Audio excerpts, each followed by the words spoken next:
We're back for another session in English, and this is in regards to the International Court of Justice and hearing deliberations from many of the countries.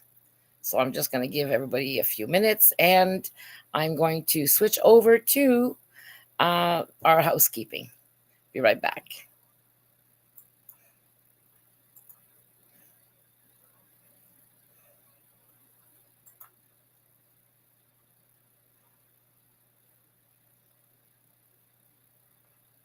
Okay.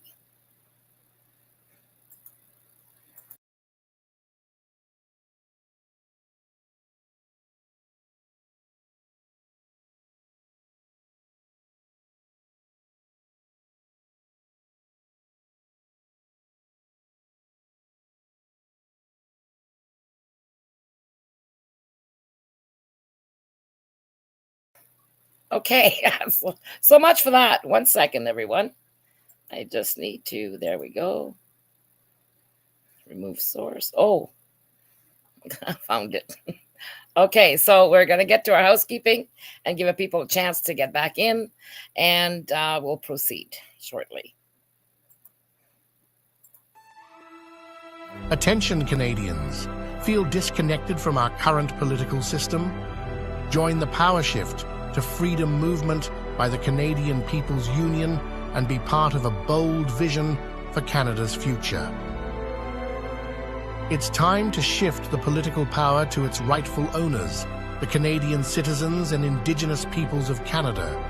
Dive into our history, understand the need for change, and embark on the quest for true democracy. Are you concerned about our nation's commitment to human rights and self-governance? The power shift to freedom aligns with vital treaties and international laws, enabling us to claim our rightful place as collective head of state. We advocate replacing our partocracy system with a true democracy to ensure your voice counts more than party interests. When our national collective civil and political rights are respected, your influence on policies will be direct and impactful. Join us on this noble struggle to make every Canadian and Indigenous peoples a meaningful participant in our future. People 15 years old and over can sign the Convention of Consent and unite for our rights in the Constitution. Ready to be part of this transformative movement? Visit thecpu.ca for more details. Embrace the change and shape our future.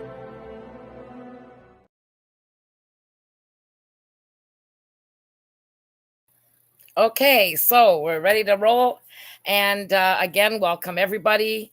I'm just going to say a few words in French. Là, pour le français, il va falloir vous attendre qu'on ait terminé. Ceci, c'est un cours sur la loi internationale de qu'est-ce qui se passe au niveau entre la Palestine et l'Israël. Et il suffit que le Canada va être chargé là, avec génocide et aussi peut-être avec des crimes contre l'humanité et apartheid concernant l'assistance qu'il donne à l'Israël, puis tout ça. Là. Fait que ça va être vraiment intéressant de voir ce qui se passe là. Et en même temps, c'est pour l'autodétermination de la Palestine qui nous affecte, nous autres aussi, parce que nous aussi, on n'a pas été bien décolonisés, là, mais avec la solution du CPU, on peut emmener ça au niveau international pour la Palestine et avoir des solutions là, pour tout le monde. Alors, c'est important d'écouter et de s'éduquer parce que ça va être une grosse semaine. On va tout remontrer ça sur notre Facebook et YouTube pour que les gens là, peuvent vraiment écouter et s'informer à ce qui se passe internationalement. Parce qu'au Canada, ils nous arrêtent là, de savoir ce qui se passe, mais il faut aller chercher l'information nous-mêmes. So anyways, what I was saying is that what we're doing now is like an international law course in the sense that we want everybody to be educated in how the international law is supposed to work. And this is an historical moment because a lot of the countries have gotten away with murder, genocide, all kinds of things, and mainly because of the United States interfering. And most of it has been done by the United States. The wars that have been going on everywhere were instigated. And the reason why Israel was placed there, to give you a small how can I say, course on that, if you'd like. It all started off with the Balfour Declaration of 1917, and then again in 1967. Israel was placed there, and ever since then, the United States has been forking out a lot of money to Israel, and most of the politicians in the United States have to write a one paragraph dedicate saying that they're going to do whatever Israel wants. I don't know if they still do that to this day, but when you look at what's transpiring in Congress, I would say yes, it's still going on. But there's proof about the AIDL interfering with politicians in the United States, and it makes us wonder if this is happening here, because we no longer sell Canada savings bonds, but we do sell Israel bonds. Okay, so you can invest up to $97,000, $96,000, $97,000 a year, tax free, in Israel. Okay, so anyways, first of all, I wanted to make sure that everybody understands that the Jewish people, the Israeli people, are being used. It, are being used for the purpose of maintaining these wars all the way around Israel and other countries and instigated by the United States and the UK. So, and Canada is involved in that, but Canada's the weakest link. So, out of Canada, the United Kingdom, and also Germany and the United States, they've also included Germany in this. They've been really aiding and abetting Israel in doing atrocities in different countries. And it's not the fault of the Israeli people, the Jewish people, or the Jewish people worldwide. This from my own research from years ago. I was led in the direction that there's a rogue government that infiltrated, same as with many of the departments of the UN in that. But these people have infiltrated almost every government. The AIDL boasts that they've infiltrated over 100 governments, on the planet. And the thing is, who is this affecting? Most people don't know that 5 years ago, a bunch of Jewish rabbis met in New York. There was over 20,000 Jewish people there. And they were really upset at Israel for forcing the young people of Israel to into the army. So what we've seen happening is that the Jewish people were brought there on purpose and then used to create hardships for the Palestinian people. So both peoples are being used, and there's a way around this, and make sure that the CPU solution would be kind of a partnership.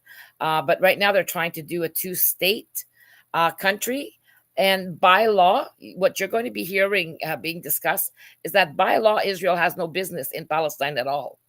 And but the thing is everybody's got rights, and you can't just move people around, even though Israel has done it. But there's got to be some negotiations happening there, and you got to really feel for all the peoples, because a lot of them were misled and brought there and misled. So we're all part of this problem worldwide because it affects our countries. We've got people arguing here at the universities, everywhere. People are fighting amongst each other. The Canadian government is bringing in immigrants, or some of these people from the countries, the Ukrainians, everyone, and now they're going to be bringing Iranian people, and yet Canada is helping Israel bomb everybody. So Canada is hypocritical in all of these things. And then Canada wants to have a seat at the Human Rights Committee. I pray that doesn't happen. Canada has no business being as hypocritical as it's been in regards to Indigenous peoples. And what is done in the last 3 years, Canadians, is beyond sick. And they have no business. We have no business sitting there. And then what's going to happen is that these countries who are going at the international court right now to charge Israel with apartheid and crimes against humanity. Once that is, the court says, yes, we'll go ahead with a court case, because this is just preliminaries. At least it gives us a chance to hear what's being said. And make sure we need to get together and point out that the Canadian citizens do not approve of what our government is doing. And they can't be doing this in our name. They've been doing this in our name. and we need to stop this rogue government from using our names, and then we're the ones that are going to end up with bombs on our heads just simply by association. So we need to stop this, because the United States is ready and willing. They've said that they want to be they're going to be in a war against Russia by 2025. This could happen tomorrow, people. We have no more time to waste, to lose. We need to get on the ball with this. And hopefully what's happening at the international level now is going to make the United States back off, and the UK. And then Canada gets dragged into this. So we need to stand up against this government, who is going to end up having Russia send bombs on our heads. All of this is just unbelievable. So we need to, because now Russia is helping Iran with what's happening in Syria and all of them. So now they're all picking sides. And then we're going to be left holding the bag here. So if we don't want to be tied up into this, the people worldwide have to rise. We have to stand up to our governments. We have to enforce our right to collective self-determination, where we, the people, have the right to override our governments legally. And this is what the CPU is about. So please go to our website, thecpu.ca, and in there you'll be able to see our booklets and our crash courses to find out about the CPU. What do we want? We want our rights recognized like it should have been in 1982. And, remove the crown from the power that it has, because that power belongs to us, the people. And, we have the right to retake our natural resources and everything else. So there's a lot that you're going to be hearing at the international level that is finally being said. Everything we've said, they are saying there. And we're not the only ones who noticed that the colonizers, who were supposed to help the people decolonize after World War II, made sure that they still kept the reins. And they did it. They did it improperly, which is what happened here in Canada. So I'm not the only one that's been saying this, and now it's finally coming out. And you need to watch these up. It's long. The sessions are 2 to 3 hours or 3.5 hours long, and then they take a break, and then they come back in the afternoon. But this is like 6 days of testimonies that can change the future of this planet, that can stop the WEF, that can help the people rise, because these governments are finally standing up for human rights, because what they need to do is destroy all of our human rights. Is as long as Israel ignores what's happening at the international court, and the United States and the UK and Canada, or Canada's been a hypocrite, so is the United States, do not believe what they say, because they keep forking out money for Israel to keep going and to keep going and to keep going, and to create wars with all of the surrounding areas. And there's something called the Samson option that was given by the United States to Israel. This is huge warheads, and we're going to be ending up in a nuclear war. So we need to be very, very savvy in regards to what's happening worldwide, so that we know how to react, so that we know what to expect, and how we can stop this and stop our governments from doing things in our name. It's the time's now. So by watching what's happening at the international level, the Canadian government has no immunity when it comes to the international. Okay? They have no superior authority. No, I should say superior immunity in regards to the Statutes of Rome. So once you know about all of the documents that Canada has signed, they're bound. It binds the crown. So they're not going to be able to get away with this.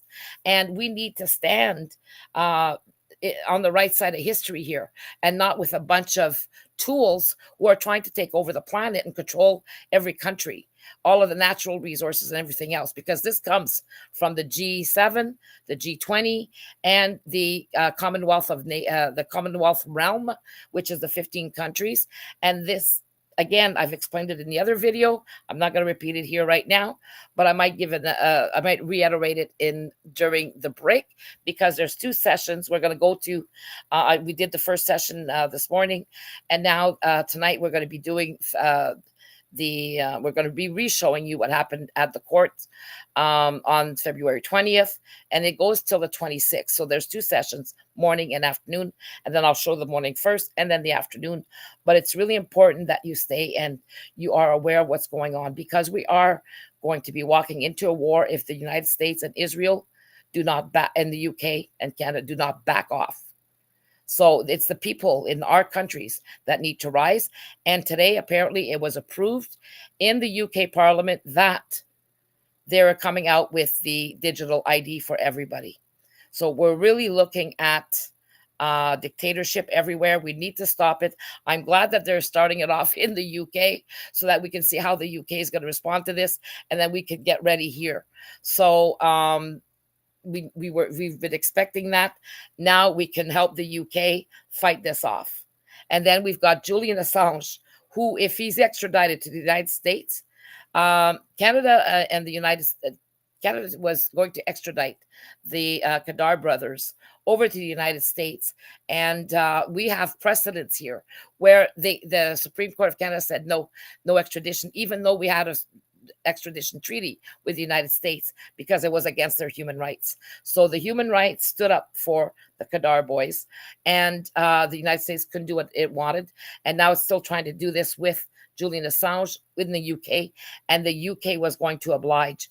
And thank goodness they were able to go to the appeals court. Excuse me. So now with Julian Assange, they're still waiting to see what if the appeal court is going to allow another court to have to allow Julian to have a court date set in the UK before transferring him. But if they go ahead and transfer him like they want to, we might as well kiss all of our rights goodbye, because then the United States can go in any country and excuse me, I better have a drink here. Oh. If they allow the United States to take Julian Assange, then the United States will be able to do it to everybody worldwide, because they're charging him with espionage. They have no legal right to do so. They want to charge him for with a 175-year sentence. And then during the Trump administration, it was found that Trump and the CIA were planning to kill Julian Assange, and all of that came out in court. So please bear with us. Get educated, really listen, take notes as to what the countries are saying, and we'll be so much further ahead. And then you'll finally understand why we have the CPU, which is about our collective right to self-determination. We can do that as many times as we want, but we need the people to unite under one banner, and that's the Canadian People's Union, so that we can do this legally and they can't touch us. But we got to make sure that our rights are not lost. And those are our international rights. And those international rights that Canada has signed are automatically embedded into our constitutions. And it's time that the justices in Canada and the lawyers start to listen. And I'm glad that, they came out with this bill in regards to online hate speech. And that's illegal. We've got the documents to send them. And maybe Mr. Polyev is finally going to listen to the CPU and want to know what our documents hold. And how to, because apparently, the Minister of Justice said that Polyev has committed a hate crime. So that should be interesting. So things are turning around, people, but we need you to stand with us, to help in any way you can. We join the CPU, help us get the word out to everybody, because we all have the right to remove the crown and place the people at the head of our governance as the official shareholders, co-owners of the Crown of Canada. We can still call it the Crown, the Maple Crown, whatever we want, because whether it's a republic or anything else, it doesn't matter. The way that it stands now, representative democracy is about stealing our rights. And now we got to switch that, okay, to a pluralist democracy where our governance, we'd have veto power over our government when they do something that we don't approve of. and they can't go ahead and keep making laws that are shoddy.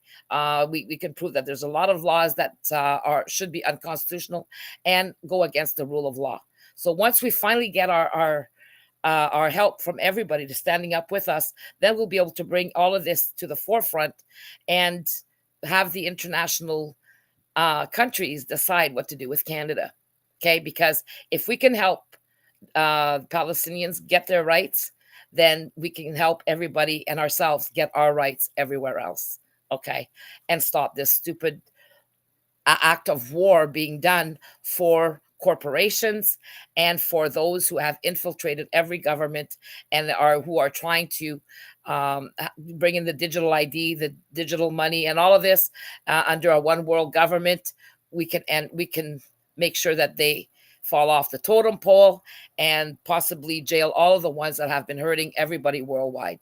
So I'm going to proceed with the court, but please listen, and then I'll be back during the break. Okay. Now,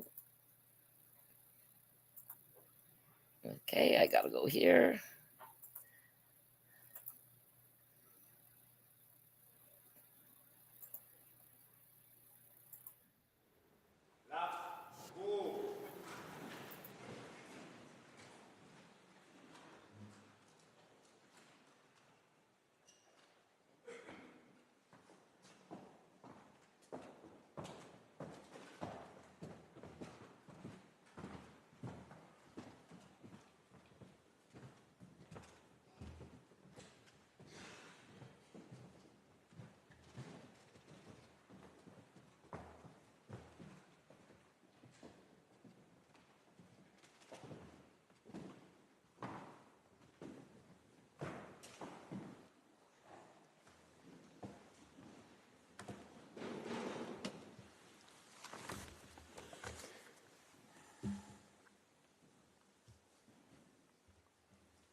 Please be seated. The sitting is open.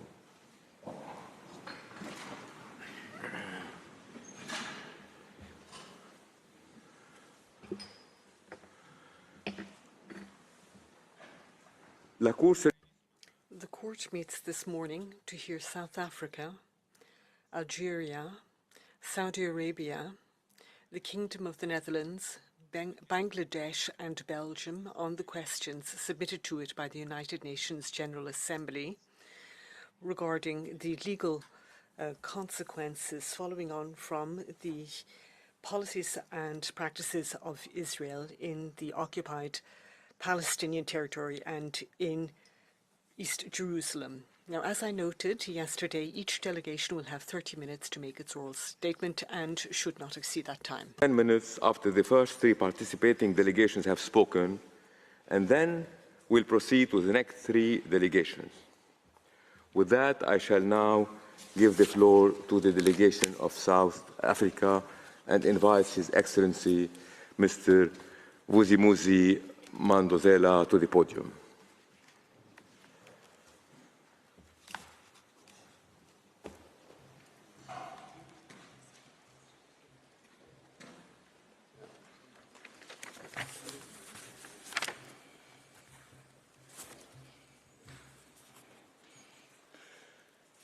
Mr. President, distinguished members of the court, this is both an honor and a responsibility of monumental proportions to appear before you today on behalf of the Republic of South Africa for the second time within 41 days.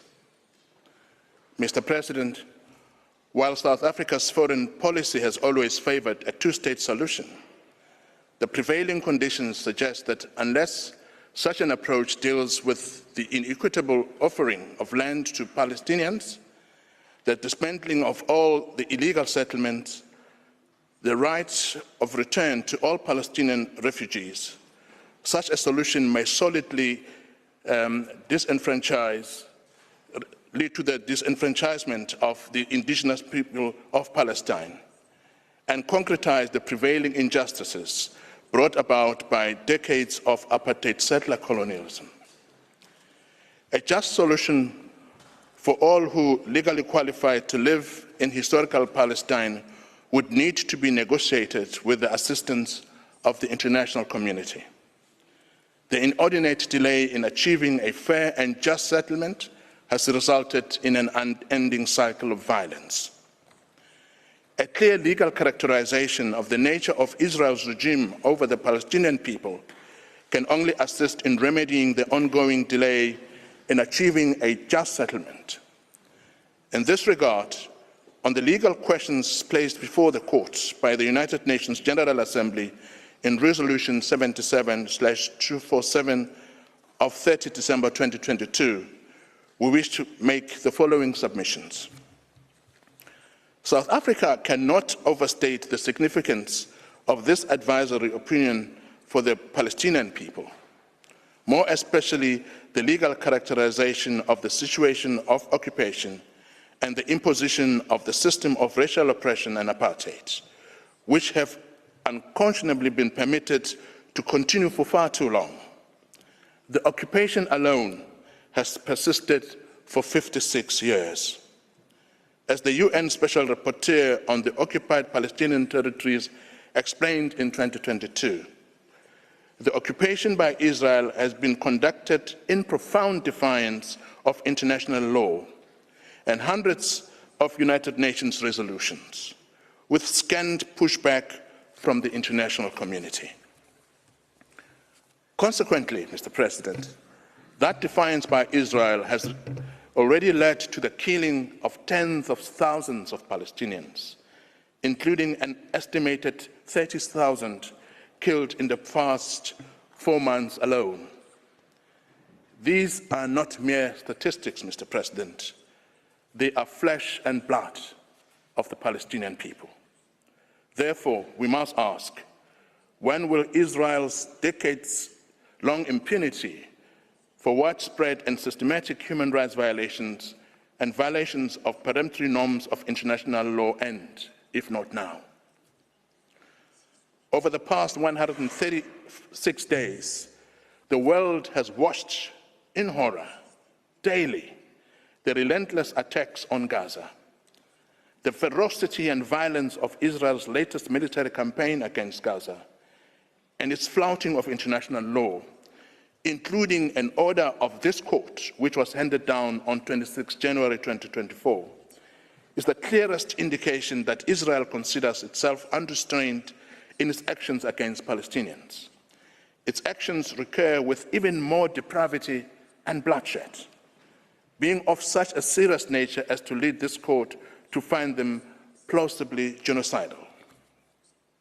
I remind the court that it is in our recent submissions before it, in the hearings for the indication of provisional measures in the application of the Convention and Prevention of and Punishment of the Crime of Genocide in the Gaza Strip in South Africa versus Israel, South Africa underscored how Israel's ongoing acts and omissions in Gaza form part of a continuum of illegal acts perpetrated by it against Palestinian people since the 1948 Nakba, and since then, the 1967 occupation. The legality of that occupation is now the subject of this matter before the court. Mr. President, the Palestinian cause is one which resonates strongly with the people of South Africa. That is because the Palestinian struggle invokes mournful memories of our own struggle against apartheid, segregation, and oppression. Ours is an experience aptly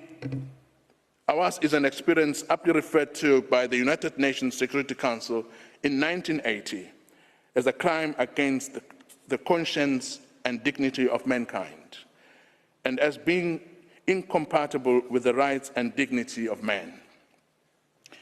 It is not without a measure of irony that one notes that this painful experience of our past has enabled South Africa to make a significant contribution to the development of international law on apartheid. From this experience, a universal legal prohibition of its practice emerged in the form of a peremptory norm and an international crime.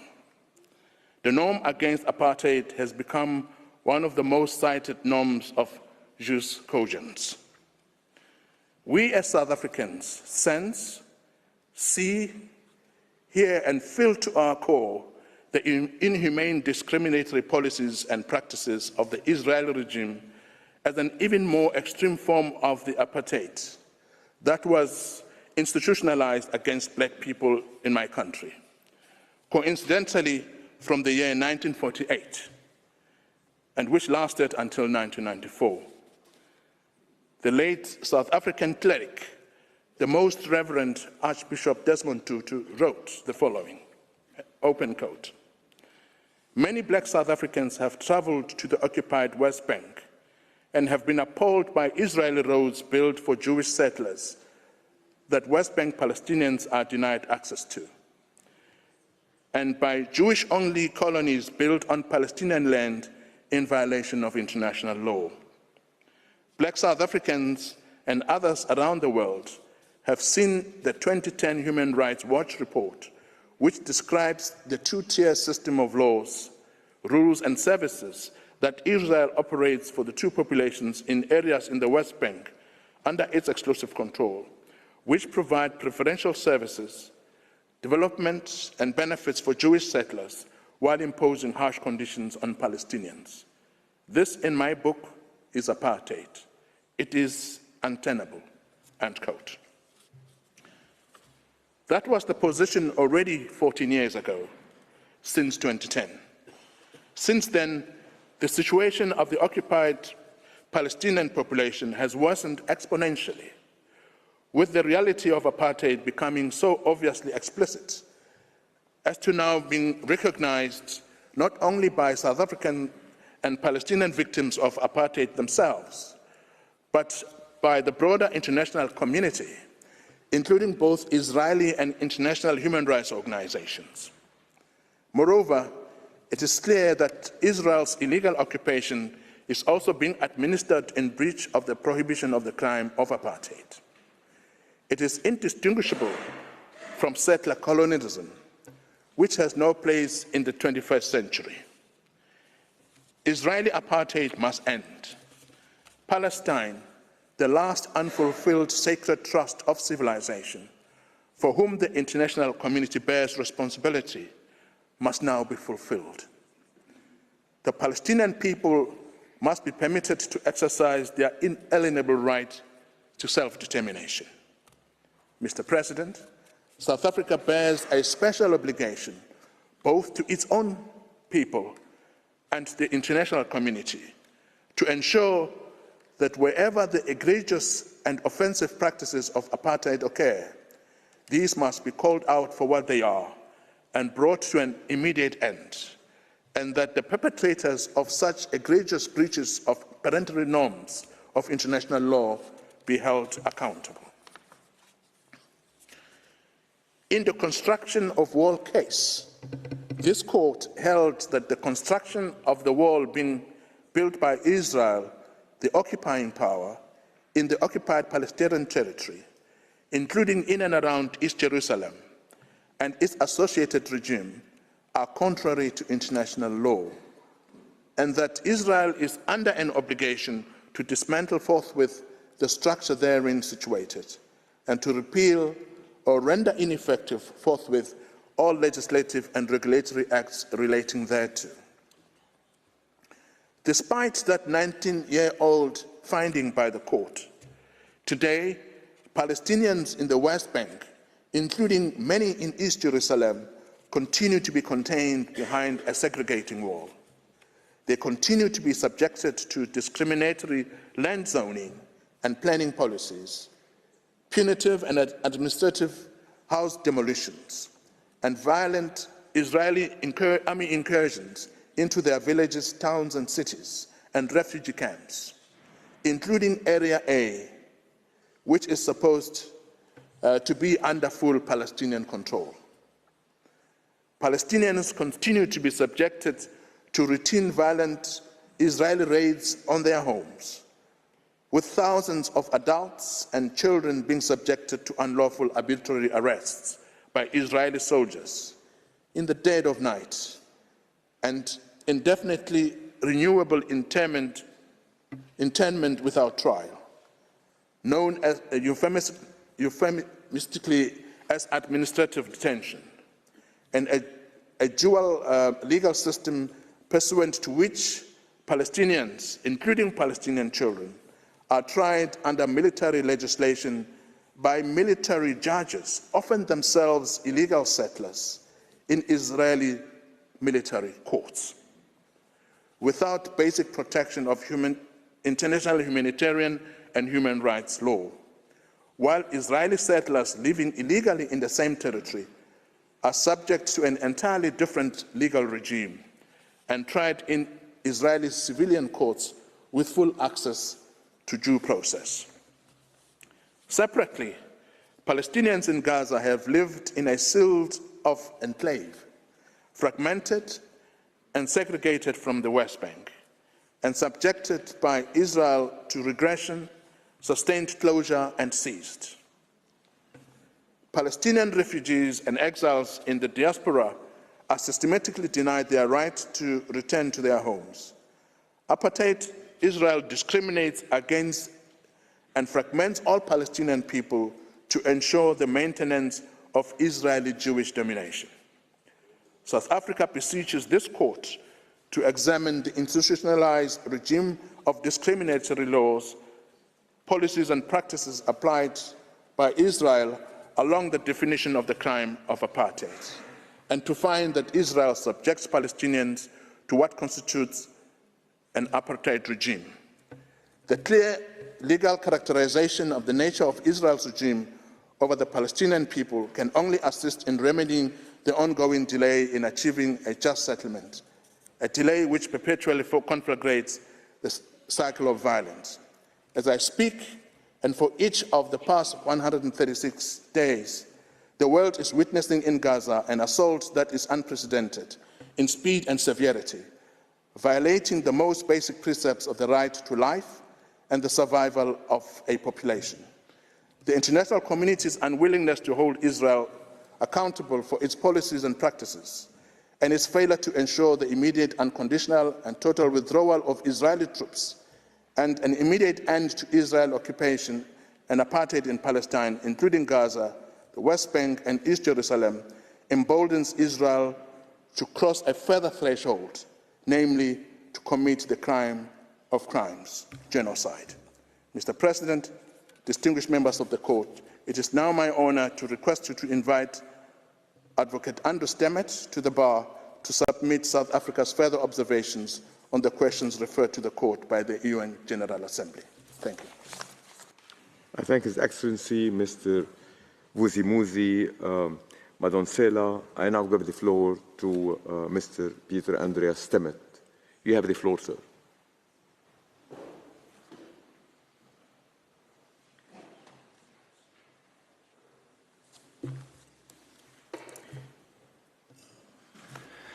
Mr. President, distinguished members of the court, it is an honor to appear before this honorable court today on behalf of the Republic of South Africa. The request for an advisory opinion presents a critical opportunity to clarify and reconfirm the rules and principles of international law applying to the situation of Palestine and the Palestinian people. A clear legal assessment would assist the General Assembly and the broader international community to promote peace and justice, a key element of judicial propriety, at a time when a ferocious and unrestrained military assault has been launched by Israel on the Palestinians in Gaza, which this court has found may plausibly amount to genocide, threatening the very existence of the Palestinian people. In this submission, we do not intend to restate South Africa's arguments on why the court has to assume jurisdiction, as this has been dealt with in some detail in our written statement. We will therefore focus on the Palestinian right to self-determination and the violation thereof by Israel, and then we will continue to submit our arguments on the legal consequences for Israel, the United Nations, and third states. Mr. President, members of the court, the right to self-determination, also called the Magna Carta of decolonization is an established and inalienable right in and fundamental principle of international law. The respect for this principle is one of the purposes of the United Nations, Article 1, Paragraph 2 of the Charter. It has an erga omnes character owed to the international community as a whole, on which the Court has developed a strong and consistent jurisprudence. The inalienable right of the Palestinian people to self-determination and full independence has been recognized by the United Nations in numerous resolutions over the decades, and the most recent General Assembly resolutions of December 2023 once again recognized the right of the Palestinian people to self-determination and the permanent sovereignty of the Palestinian people in the occupied Palestinian territory, including East Jerusalem, over their natural resources. Self-determination accrues to a people, and in its most recent order of 26 January 2024, in the matter of application of the Convention on the Prevention and Punishment of the Crime of Genocide in the Gaza Strip, South Africa versus Israel, the Court confirmed that the Palestinians constitute, and I quote, a distinct national, ethnical, racial, or religious group, end quote. Israel has occupied the Palestinian territory in the West Bank, Gaza, and East Jerusalem since the 1967 Arab-Israeli War, and annexed East Jerusalem and parts of the West Bank in that same year.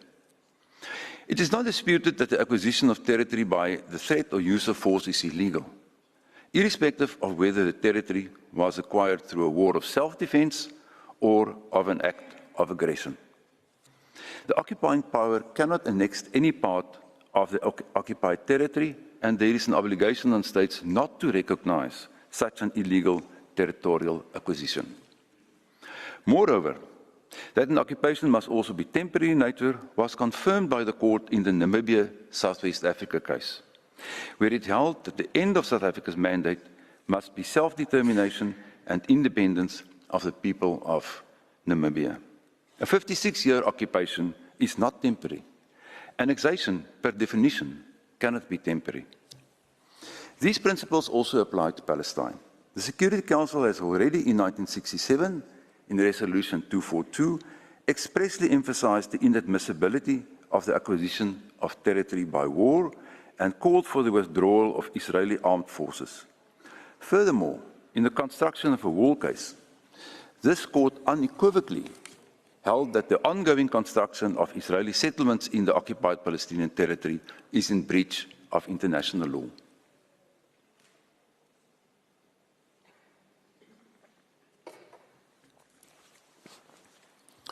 However, it is clear that Israel has turned the temporary nature of the occupation into a permanent situation, in violation of the Palestinian right to self-determination. It has done this through its illegal settlement enterprise, which now consists of an estimated 700,000 settlers, an increase of 235% since the Oslo Peace Accords, and of 165% since the Wall Opinion. That is notwithstanding that in the Wall case, this Court unequivocally held that the ongoing construction of Israeli settlements in the occupied Palestinian territory is in breach of international law. In that case, the Court found that Israel has taken measures that, and I quote, severely impeded the exercise by the Palestinian people of their right to self-determination, unquote, in breach of that fundamental right. The very disruption of Palestinian territorial integrity resulting from those settlements, as well as Israel's formal and de facto annexation of parts of the occupied Palestinian territory, including East Jerusalem, constitute further violations of that fundamental right. General Assembly Resolution 1514 of 1960 declares in paragraph 6 as follows, and I quote, any attempt aimed at the partial or total disruption of the national unity and territorial integrity of a country is incompatible with the purposes and principles of the Charter of the United Nations, unquote. The Court, in its advisory opinion on legal consequences of the separation of the Chagos archipelago from Mauritius in 1965, held that Resolution 1514 has the status of customary international law and hence is binding on all states, including Israel. Mr. President, members of the court, turning now to the nature of the Israeli administration of the occupied Palestinian territory, it is straight law that Israel, as the occupying power, is bound by both international humanitarian law and international human rights law in its administration of the occupied Palestinian territory. The basic objective of international humanitarian law applicable to occupation is the protection of the population under occupation, including their safety and security, and their public and private property. As the record of the past half-century makes clear, Israel, as the occupying power, is not acting in the best interests of the population under occupation and is not administering the occupied territory in good faith, breaching multiple jus cogens norms of international law, including the prohibitions on annexation, self-determination, apartheid and genocide, on which I have focused. In terms of international humanitarian law, the continuing construction and expansion of Israeli settlements in the occupied Palestinian territory are in clear violation of Article 49 of the Fourth Geneva Convention, to which Israel is a party and which the court has found in the Wall case to be binding upon Israel. In terms of international human rights law, this court confirmed in the Wall case that the protection offered by human rights conventions does not cease in the cases of armed conflict, except under specific and very defined derogation principles. While it's also established law that the human rights law obligations of a state also apply in situations over which such state has control. Mr. President, members of the court, Ambassador Manoncela has dealt in some detail with the practices of apartheid perpetrated by Israel against the Palestinian people, including as the occupying power in the occupied Palestinian territory. But at this juncture, it's also appropriate to recall that the court held in the Namibia Southwest Africa case that to establish and enforce distinctions, exclusions, restrictions and limitations exclusively based on the grounds of race, color, descent or national or ethnic origin constitute a denial of fundamental rights and is a flagrant violation of the purposes and principles of the United Nations Charter.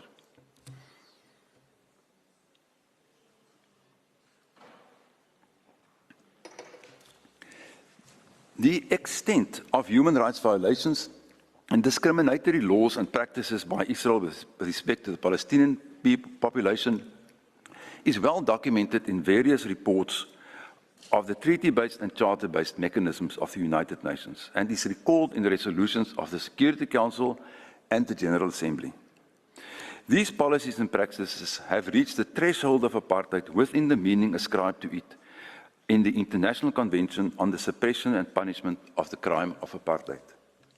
While Israel is not a party to the Apartheid Convention, the fourth report on peremptory norms of general international law, jus cogens, by the International Law Commission Special Rapporteur, found that the Apartheid Convention codified what was already a crime under customary international law, and that this crime has a jus cogens character. The prohibition of apartheid and racial discrimination is therefore a peremptory norm of international law and binding on all states, including Israel. Mr. President, members of the court, Israel's total disdain and disrespect for these principles result in the occupation being inherently and fundamentally illegal in terms of international law, just as South Africa's prolonged presence in Namibia was found by this court to be illegal.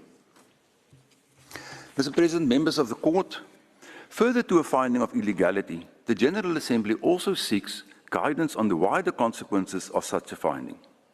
We now turn to the legal consequences for Israel, the United Nations, and third states. The continued occupation by Israel and the Palestinian territory, including East Jerusalem, as well as the aforementioned violation of peremptory norms of international law, are breaches of international obligations constituting internationally wrongful acts attributable to Israel and which invoke the law of state responsibility. The law of state responsibility provides that the state responsible for an internationally wrongful act is under an obligation to seize such act and to make reparation in an adequate form, as confirmed by this court's predecessor in the factory at Khorjov case. In the present case, the aforementioned principles of international law require that Israel must bring an immediate, unconditional and complete end to the occupation in all its manifestations. This means that Israel must immediately cease its illegal settlement activities and all measures aimed at altering the character, status and demographic composition of the occupied Palestinian territories and dismantle illegal structures, including the settlements and the wall. Furthermore, it must immediately, unconditionally and totally withdraw its occupation forces from the occupied Palestinian territory, dismantle the settler colonial apartheid regime against Palestinian people, rescinding all legislative measures adopted with a view to annex Palestinian land and discriminate against the Palestinian people, allowing for the full restitution of Palestinian property and for the right to self-determination of the Palestinian people to be finally realized. The United Nations, especially the Security Council and General Assembly, must in all their engagements and actions on the issue of Palestine be guided by the imperative of the implementation of the sacrosanct Palestinian right to self-determination. To this end, these organs must use all measures within their powers to bring an immediate end to the unlawful Israeli occupation of the Palestinian territory, including Jerusalem, East Jerusalem. The United Nations should also remain seized of the matter and continuously monitor implementation of any order that the court may give to end the racial discrimination and apartheid by Israel in the occupied Palestinian territory, to ensure that the illegal situation is terminated immediately, and to ensure that their resolutions are implemented without delay. Urgent consideration should also be given, in particular, to the re-establishment of the Special Committee on Apartheid, with respect to the occupied Palestinian territory that will be seized with this matter. Third states must immediately act with a view to end, through all lawful means and measures, the annexation by Israel of parts of the occupied Palestinian territory and East Jerusalem, and refrain from rendering assistance or aid in any form to Israel for the maintenance of the situation. Third states have a positive obligation not to recognize Israel's continued occupation and presence in the occupied Palestinian territory, as these are breaches of Jus Cogens norms of international law. That obligation, far too long ignored, must now urgently be implemented. Mr. President, members of the court, the failure of the international community to act decisively to end the illegal occupation and annexation of Palestinian territory and the settler colonialism, apartheid practices and continuous human rights violations perpetrated by Israel against the Palestinian people as an occupying power across Gaza, the West Bank, including East Jerusalem, form the broader context and the root causes of Israel's current military onslaught on Gaza that has already claimed the lives of an estimated 30,000 Palestinian civilians and has resulted in wide-scale destruction and a catastrophic humanitarian situation. Mr. President, honourable members of the court, it's often said that the right to life is the font from which all other rights flow. The same could be said about the right to self-determination. In the absence of self-determination, it is impossible for a people to realise a plethora of other rights. These advisory proceedings present this honourable court with the opportunity to assist in bringing about the immediate and unconditional end to the ongoing unlawful violation of the Palestinian right to self-determination. Mr. President, distinguished members of the court, this brings to an end the oral submission by South Africa. I wish to thank the court for your attention. Thank you. I thank the delegation of South Africa for its presentation. I invite the next delegation, Algeria, to address the court and call Professor Ahmed Larabat to the podium. Sir, you have the floor.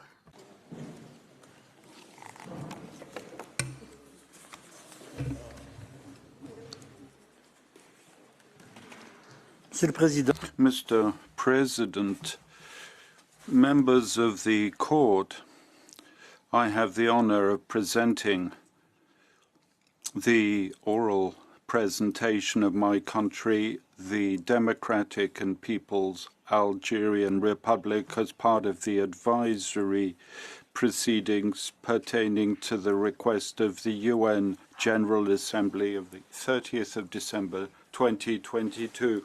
I shall do this with the benefit of the following few remarks. The two questions posed by the General Assembly successively pertain to, I quote, the legal consequences of the persistent violation by Israel of the right of the Palestinian people to self-determination, of its occupation, its colonization, and its prolonged annexation, end of quote, and I quote once again, the consequences that arising from the policies and practices of Israel on the status of occupation and the legal consequences that flow from them for all states and the United Nations organization. The key word of the UN resolution is that of occupation. It is abundantly cited both in its preamble as well as in its operative paragraph. Inter alia, it is the only term to be found in the two questions posed by the General Assembly. Such an importance should come as no surprise, because the prolonged occupation of Palestinian territories is the central point of their situation that has considerably deteriorated in every respect these past few months. It is the reason why Algeria will begin by addressing briefly the non-existence of compelling reasons not to respond to the General Assembly's request. That's the first point. And then it will focus on reviewing the manifestation of prolonged occupations of Palestinian territories and their consequence on its legal status. Second major point, this examination leads to the acknowledgement of a continuous, gradual and extreme violation of the rules and principles of international law, underscored by the UN General Assembly resolution. And lastly, final point, the legal consequences for all states and the Organization of the United Nations. On the non-existence of compelling reasons, in substance, four arguments were rehearsed. There's first of all the principle known as the circumvention of the absence of consent to the court's jurisdiction. First point, the existence of factual evidence. Second point, the conflict that exists between this request and the existence of a negotiating framework. Third point, and lastly, the absence of aim and purpose of the request. Algeria recalls that these have been constantly discarded by the court, notably in its opinions of 2004 and 2019, to mention but two of the most recent ones. There's no circumvention of the absence of consent to the court's jurisdiction, constantly invoked in advisory proceedings, notably in that pertaining to the unlawfulness of the construction of the wall in 2004. This argument has quite constantly been discarded by the court, as the High Court declared on a number of occasions. The possibility of the existence of a concomitant bilateral dispute to an advisory proceeding is in the nature of things. In this regard, it would be hard to find further reasons that might legally justify the reiteration of this argument. Second point, that we can term the factual question. This argument is also a classic one regularly put forward to invite the court to refuse to accede to a request for an advisory opinion. The court has always refused this. It notably declared in paragraph 58 of its 2004 opinion that, and I quote, "The circumstance that others may evaluate and interpret these facts in a subjective or political manner can be no argument for a court of law to abdicate its judicial task." End of quote. On the third argument,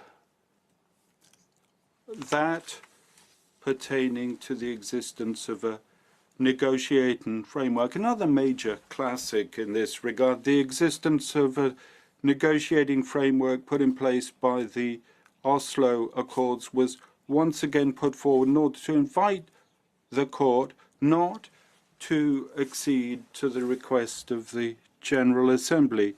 The court took clearly a position in paragraph 53 of its 2004 opinion by declaring that participants to the proceedings expressed in this regard divergent views, and the court, and I quote, "cannot regard this factor as a compelling reason to decline to exercise its jurisdiction," end quote, on the absence of aim and purpose of the request of the General Assembly. This argument, that of the absence of aim and purpose, is not new either. Here again, the court should not accede to it. We can notably refer to paragraph 60 of its advisory opinion of 2004, where the court rejected it by stating, and I quote, "As it emerges from the court's jurisprudence, advisory opinions serve to supply the organs that request the elements of a legal character that are necessary as part of their activities," end of quote. It added in paragraph 62 that, and I quote, "the court cannot decline to answer the question posed based on the ground that its opinion would lack any useful purpose. The court cannot substitute its assessment of the usefulness of the opinion requested for that of the organ that seeks such opinion, namely the General Assembly," end of quote. At the same time, that brings to an end the first part of the presentation. Part two, the manifestations and consequences of prolonged occupation of Palestinian territories. And firstly, observations on the occupation of Palestinian territories. It's an ambiguous notion, if ever there was one, because located in theory at an intermediate stage between war and peace, the notion of occupation found its basis in Article 42 of the HAGUE rule of 1907, whose customary notion is not contested, as the court recalls in paragraph 89 of its opinion on the construction of the wall. Without dwelling on the legal regime of occupation, it is important to highlight with a broad brush its most fundamental aspects. In substance, occupation was originally devised in a context that needs to be underscored, in which there did not yet exist the principle prohibiting the use of force. It was devised as a temporary regime in which the occupying power, as we know, does not exercise its sovereignty. One may inter alia, underscore that it was devised to manage temporary situations between the end of hostilities and the conclusion of peace treaties.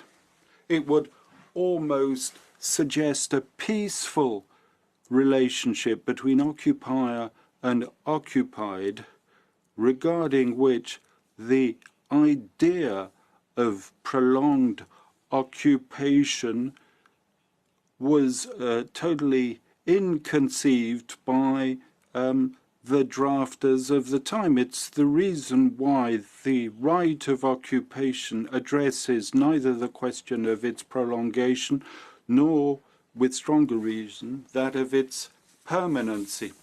The multiplication of armed conflicts has brought about new forms of occupation. The realities are far more complex, and the state's contemporary doctrine, as the ICRC, regularly question certain deficiencies of the law of the years 1907 and 1949. The Palestinian situation is a striking illustration of the violent contrast that exists between theoretical appearances that have just been sketched out with a very broad brush and a reality. Algeria considers that the situation created in 1948 and continued shows up starkly the misuse and abuse of the concept of occupation by Israel in occupied Palestinian territories. Israel's goal is to reach a point of no return in order to discard all possibility of the creation of the Palestinian state. This objective has several forms decided on the basis of situations specific to each part of occupied Palestinian territory. That's to say, East Jerusalem, the West Bank, and the Gaza Strip.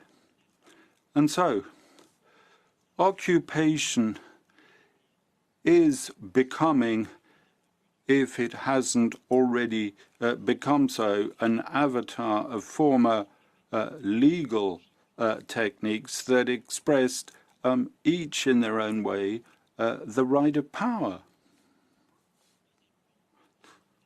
Second point after those brief observations, the colonization of East Jerusalem and the West Bank and the situation in the Gaza Strip. First corollary of prolonged occupation.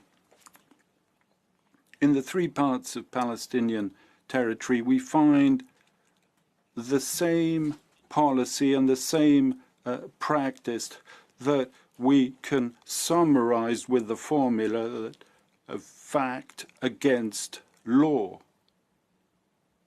In East Jerusalem, with the war of 1948, the UN plan for partition, Resolution 181 by the General Assembly, was first stopped in its track, and the fait accompli illustrated by the occupation of the western part of Jerusalem by Israel in violation of Resolution 181, at the same time by the adoption of legislative and administrative measures, including expropriation. After the 1967 war, Israel began to apply its domestic law with the application, but not exclusively, the adoption of two laws adopted on the same day, 27th of June 1967. This policy will be strengthened even further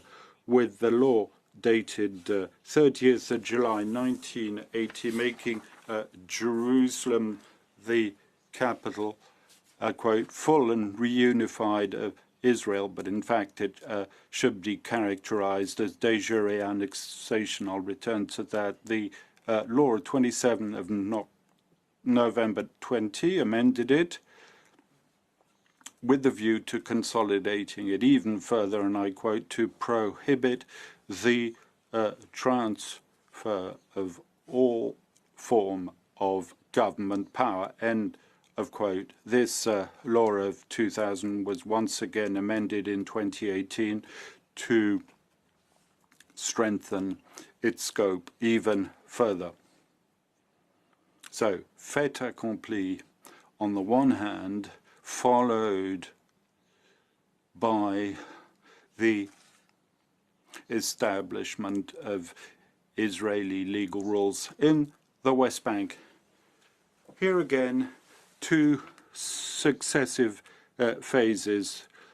Planned military occupation is followed by the beginning of colonization with the building of hundreds of settlements and the displacement and confinement of the Palestinian people, as well as the destruction of their buildings. The most striking feature in the West Bank resides in the spectacular increase in the establishment of settlements between 2012 and 22. The numbers went from 520,000 settlers to 700,000. That's quite dizzying a figure. And the consequences were of several orders to move the human beings and also to displace as well as confine the Palestinian people. And last but not least, the construction of infrastructure and the exploitation of natural resources. All historians of colonization stress the compelling importance of the dispossession of land in establishing and accelerating colonization. That of Algeria is a particularly striking example. As to Gaza, third point, the Israeli withdrawal of the Gaza Strip in 2005 was immediately followed by the blockade and 4 large-scale military operations, of which the latest is ongoing. How can we focus on the fate of Gaza without evoking the current situation? The facts, first of all, in truth, they speak for themselves, and the images speak volumes. Res ipsa loquitur. Next, figures that are overtaken the day after their announcement, over almost 30,000 dead and twice as many wounded, the destruction of almost half of all essential infrastructure goes hand in hand with famine, lack of water, really below the minimum level of necessities. The situation of Rafah is the latest preoccupation of the international community and international organizations. Its gravity is due to the latest plan by Israel to launch a large-scale military operation of a civilian population of 1.4 million people, stunned and buffeted. A Gaza Strip that had devastated for a long time. And paraphrasing Cato the Elder, obsessed by Carthage, whose leitmotif was the term Carthago delenda, as we can say today that Gaza destructum est. On annexation. Annexation is the second corollary of prolonged occupation, the first being colonization. The legal consequences stemming from the dramatic developments of prolonged occupation raises the question of the development of the latter. It's not a new question.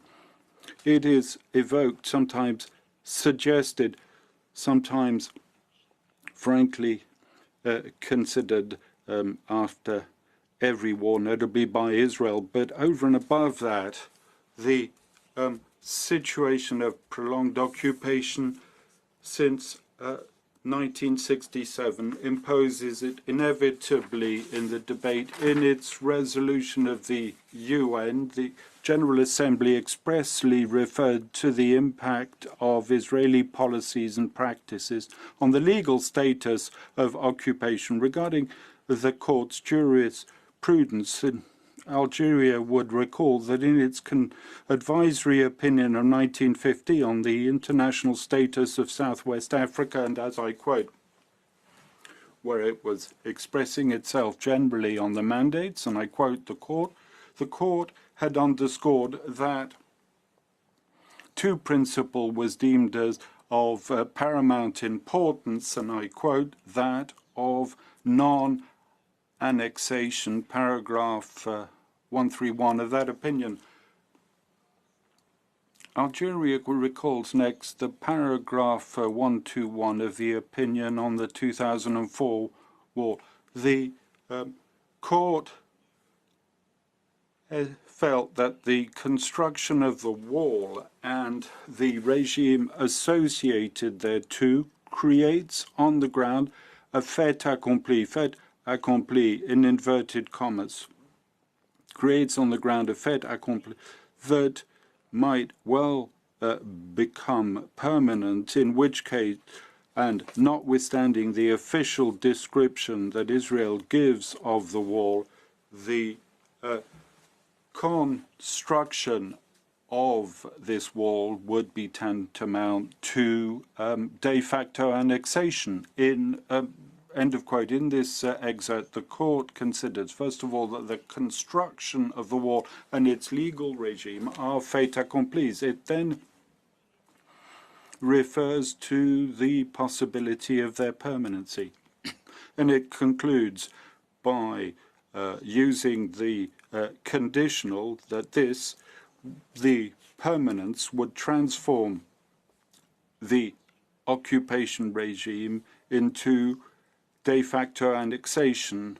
In other words, it's the permanence that conditions the passage from occupation to de facto annexation. So inevitably, this refers to the question of the duration, and we know, as we saw earlier, international law of occupation remains silent. The notion of permanence must be assessed in light of the factual context of the situation, 2004, that the court set out. And in paragraph 69 of the opinion, the court referred to structures built or under construction, specifying further, and I quote, that the Israeli Council of Ministers on the 23rd of June 2002 approved the first construction phase. That's to be found in paragraph 80, and that the construction of the wall was accompanied by the establishment of a new administrative regime, end of quote. And so one can better understand the prudent wording of paragraph 121. In 2004, it was still permitted and legitimate to ask about the completion of the construction of the works, given the date, 2004, and a possible felicitous outcome of the negotiating process. Such prudence can, with difficulty, still be applied when the construction of the wall has continued and the regime associated with it was consolidated. This situation has become permanent. It is quite permitted and legitimate to claim that the de facto annexation of the wall and its legal regime. Similarly, it is possible to question and ask about the legal regime of the West Bank, that its prolonged occupation has been ongoing for 57 years in the West Bank. Prolonged occupation with its construction of settlement and destruction has led to de facto annexation. It is in the nature of things, alas, that colonizations, destructions, constructions are not destined to be temporary. In this regard, we can recall the conclusions of the International Independent Commission tasked by the General Assembly to investigate the occupied Palestinian territories in September 2002 that noted acts tantamount to annexation. The continuous, gradual, extreme violations of relevant international law, an obstacle to the creation of the Palestinian state. Three areas to briefly address here. Firstly, the violation of the right to self-determination, an erga omnes paramount rule. One could have recalled the various stages of the legal development of this law. It was done so on several occasions in the written submissions, the written observations, and up until yesterday in Palestine's oral presentation. Both the Charter as well as Resolution 1514, 1804, and the jurisprudence of the Court of its successive opinions of Namibia in 71, Western Sahara in 75 contributed to this, and of course a particular contribution must be on East Timor of 1995, because that's where the Court considered that the right of the people is enforceable erga omnes. No need to stress that the International Law Commission enshrined the right to self-determination amongst the imperative laws at the end of its work devoted to the imperative laws in 2019. Extended prolongation, the source of unlimited international law and international human rights law. Israeli policies and practices violated the most fundamental aspects of these two branches of international law. It would truly be pretentious to have us believe in the remaining time to give a broad spectrum of all these violations. I think we can refer here to the previous submissions by Algeria, but also to those of Palestine, including those delivered yesterday. On the legal consequences now, for Israel, it is under obligation to put an end to violations of international law, has a duty to repair all the harm suffered by the Palestinian people, and also under obligation to deliver on all the obligations that are violated and to repair the harm, and for the other states not to recognize the situation created by this, not to render assistance to Israel. A number of recent events that show the question of not rendering assistance to Israel is beginning to take shape for the UN, for the General Assembly and the Security Council.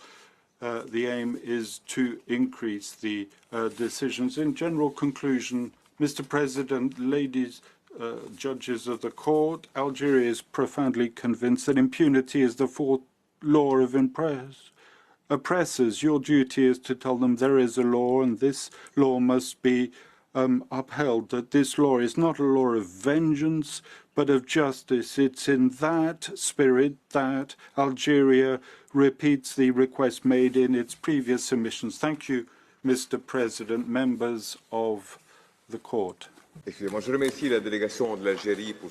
I would thank the Algerian delegation. Participating delegation, Saudi Arabia, to address the court, I call upon His Excellency Mr. Ziad Al Atiyah to take the floor.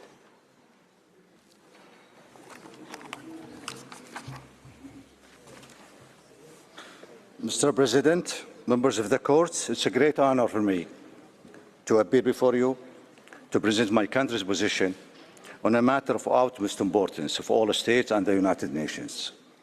In my remarks today, I will expand on a few critical points made in our written statement and address at the outset one matter that postdated our submission, but which is impossible to ignore when considering the questions before the court.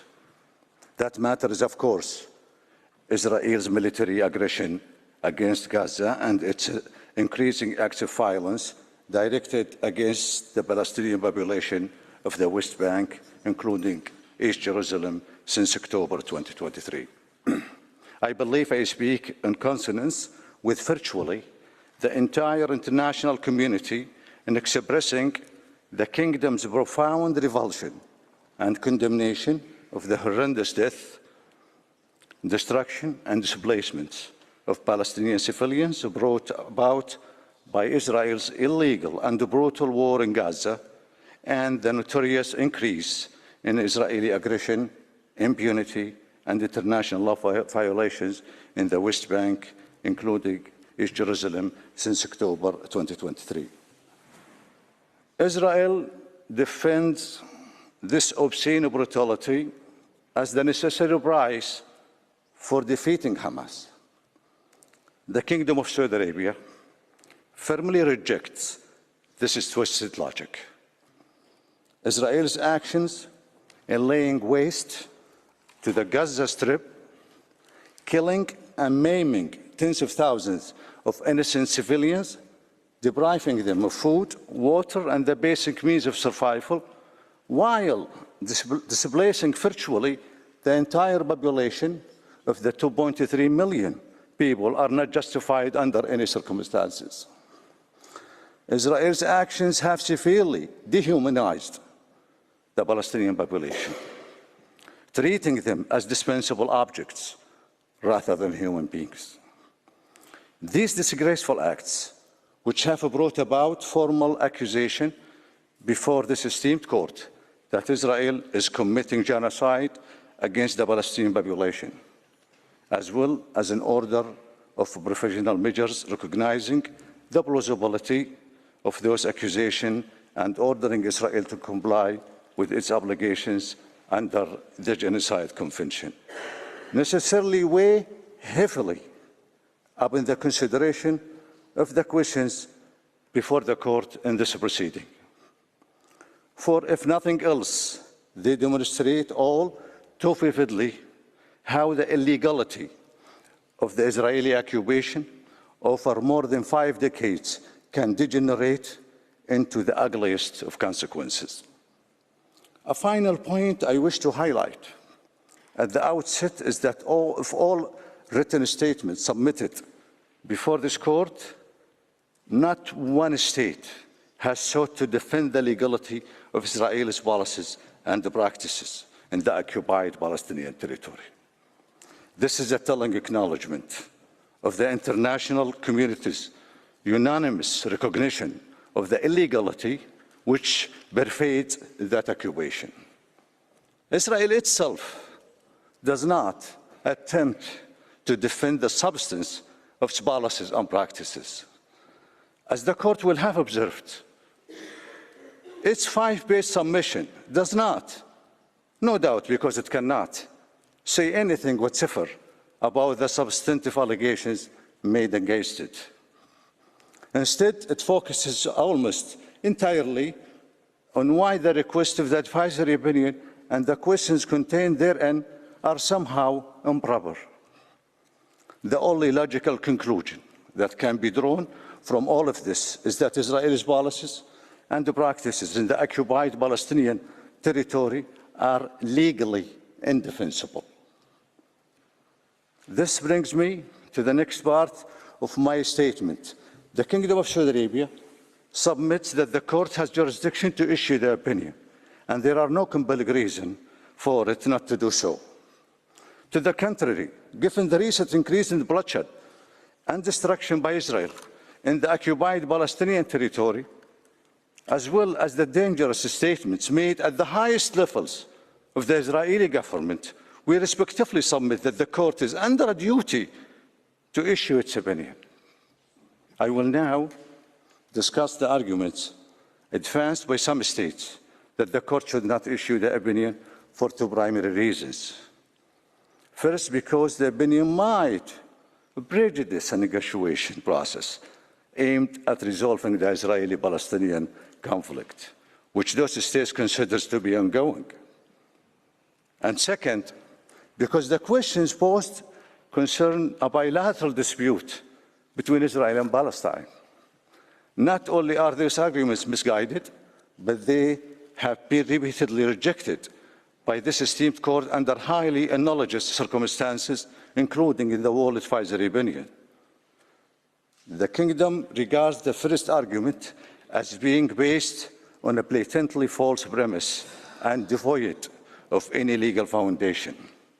Its lack of legal credibility has been addressed by the League of Arab States in its October 2023 comments. In the interest of time, I would respectfully direct that court's attention to those comments, which we fully endorse. Simply put, the court's prior practice should prevail in this instance. The practice gives deference to the General Assembly when requesting guidance from the court an issue the Assembly considers irrelevant to its work. As the following demonstrates, the assumption that a serious negotiation process exists is a fiction that offends reality. In the 2004 World Proceedings, the Kingdom of Saudi Arabia described Israel's modus operandi in the occupied Palestinian territory since 1967 as, quote, deliberately enhancing its position and changing the territorial status quo to its benefits, end of quote. The court rightly recognized this reality in its advisory opinion, referring to the illegality of Israeli settlement practice in the occupied Palestinian territory. The court also warned, quote, the construction of the wall and its associated regime create a fait accompli on the ground that could become permanent, in which case it would be tantamount to de facto annexation, end of the quote. This assessment was precedent and tragically but predictably resulted in no change in Israel's illegal conduct. Now here is this seen more clearly than in the number of legal settlers residing in the occupied Palestinian territory, which has grown from roughly 424,000 in 2004 to some 700,000 settlers today. Since 1967, far from engaging in negotiations, Israel has made it virtually impossible to establish a cohesive Palestinian state. It has done so by annexing more than 2 million dunams of land, building more than 279 illegal settlements throughout the West Bank, illegally annexing East Jerusalem and declaring Jerusalem as its undivided capital, confiscating natural resources, demolishing Palestinian homes, and much more. Those actions are well documented in the many UN reports discussed in the Kingdom's written statement, and I will not dwell on them further except to make the self-evident point that the Israelis' actions have clearly aimed at frustrating a negotiated settlement rather than opening the door to a such settlement. These policies and practices should be enough to dismantle the illusion that Israel has any intention of engaging in serious efforts towards a negotiated peace. But Israel has also, for good measure, approached actual negotiations with nothing less than impunity and contempt. Mr. President, members of the court, We see this not as a spectators, but as a direct participant in efforts towards negotiating a lasting peace spanning decades. That was the case when more than 20 years ago, the Kingdom of Saudi Arabia proposed the Arab Peace Initiatives, which was adopted by the Arab League in 2002 and re-endorsed at the 2007 and 2017 Arab League summits.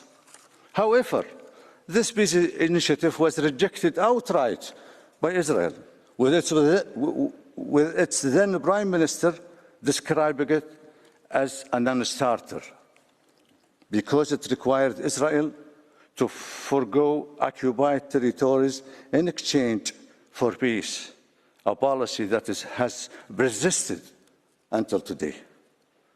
The reality today has become more discouraging. At the senior levels of the Israeli government, calls are openly made to forcibly transfer or ethnically cleanse Palestinians out of their homeland, expand settlements even further, annex further areas of the West Bank, and at all costs to reject the notion of establishing a Palestinian state along the lines of the two-state solutions. And while the brutal and genocidal onslaught of Gaza by the Israeli military since October 2023 has led it to become, in the words of the United Nations Under-Secretary General for Humanitarian Affairs, a place of death and despair. It should not be forgotten that Israel's aggression has been accompanied by unyielding statements by its leaders that it will never agree to a sovereign Palestinian state or cede control over the occupied Palestinian territory. Such a statement hardly reflects Israel's intention to engage in a genuine peace negotiations. Concluding at this point, I would add that if a serious negotiations aimed at achieving a just resolution of the Israeli-Palestinian dispute in accordance with the international law were to become reality, the Court's opinion could not in any case possibly prejudice those discussions, but rather would enlighten them.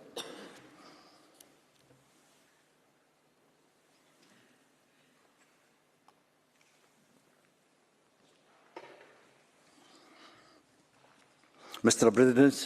President, member of the Court, the second argument raised by certain states is that the Court should refrain from rendering the requested opinion because it relates to a strictly bilateral matter between Israel and Palestine. This argument has been rejected by the courts in several prior contexts, including the World Advisory Opinion, and should, we believe, be disposed of by the court in the same manner in this case. Not only is the argument legally unfounded, but the fact that the questions posed to the court are of a multilateral nature is self-evident. As explained in the Kingdom's written statement, the legal questions are located in a broader context, involve erga omnes obligations and jus cogens norms, and ask about the consequences of Israel's policies and practices in all states as well as the United Nations. To conclude on the question of the court jurisdiction, I have with one thought that the Kingdom also voiced in the context of the World Advisory Opinion. If this court, the principal judicial organ of the United Nations, should not consider the critical questions put before it, then we cannot but conclude that the system to maintain international peace and security set up following the atrocities of the Second World War has not stood the test of time. Mr. President, members of the court, I will now address the first questions before the court, which concerns the legal consequences arising from Israel's prolonged occupation and illegal policies and practices in the occupied Palestinian territory. To answer these questions, the court has a plethora of evidence available. This includes the evidence furnished by the United Nations, its organs, UN human rights mandate holders, and the specialized agencies, the special rapporteurs and the independent commission, all available in the dossier before this court or referred to in the Kingdom's written statement. We submit that the catastrophic consequences of Israel's policies and practices on the ground, as well as their sheer illegality, are undeniable. The international community has seen stark evidence of these consequences during the current war in Gaza. The ongoing situation is so appalling that last December, the UN General Assembly overwhelmingly passed a resolution demanding an immediate humanitarian ceasefire in Gaza, while the court has recognized the possibility that Israel's conduct amounts to a genocide and ordered it to comply with a series of professional measures. However, as we speak, Israel continues to defy the international community's call for a ceasefire and to willfully ignore the professional measures ordered by the court. More generally, Israel has, over the decades of its occupation, resisted egregious violations of its most fundamental international obligations, as explained in our written statement. Israel in continuous breach of several just cause norms, notwithstanding multiple Security Council and General Assembly resolutions condemning its conduct and this court's finding in the World Advisory Opinion. These violations include Israel taking continuous measures to prevent the Palestinian people from exercising their right of self-defense through various policies and practices, including, among others, the illegal settlement practice in the occupied Palestinian territory, the expulsion of Palestinians from their homes, and theft of Palestinians' property, the denial of sovereignty over their natural resources, and the breach of their civil, political, economic, social, and cultural rights. Moreover, Israel has continued implementing its infamous settlement practice in the occupied Palestinian territory, despite the repeated condemnation of this practice by the Security Council and this court's determination of their illegality in the World Advisory Opinion. Yet, Israel makes no secret of its intention to maintain and expand settlements, as well as its possession of all or part of the occupied Palestinian territory, in violation of the Fourth Geneva Convention and the prohibition on the acquisition of territory by the use of force. Israel's 2018 Basic Law also shows Israel's disdain for the Palestinian people's right to self-determination by declaring the holy city of Jerusalem complete and united as Israel's capital, stipulating that, quote, the exercise of the right to national self-determination in the state of Israel is unique to the Jewish people, end of the quote. It's also incompatible with the Palestinian people's right to self-determination in the occupied Palestinian territory, including East Jerusalem. The international community has spoken on these issues on many occasions through the United Nations principal bodies, demanding that Israel completely ceases all settlement activities, revoke its annexation of East Jerusalem, and comply with its international obligations in other respects. The list of resolutions is long. We have addressed many of them in our written statements. Israel continues to ignore them. But Israel's breaches of international law don't end there. There can be no serious debate that Israel's policies and practices also amount to the racial discrimination and are tantamount to apartheid in the grave violations of the Palestinian people's human rights. Israel's seizure of land and resources for Israeli settlers and discriminatory application of laws, regulations to the detriment of the Palestinian people are merely examples of this egregious conduct. Israel violates the human rights of the Palestinian people in multiple other ways and in breach of its conventional obligations, including the rights of women and children.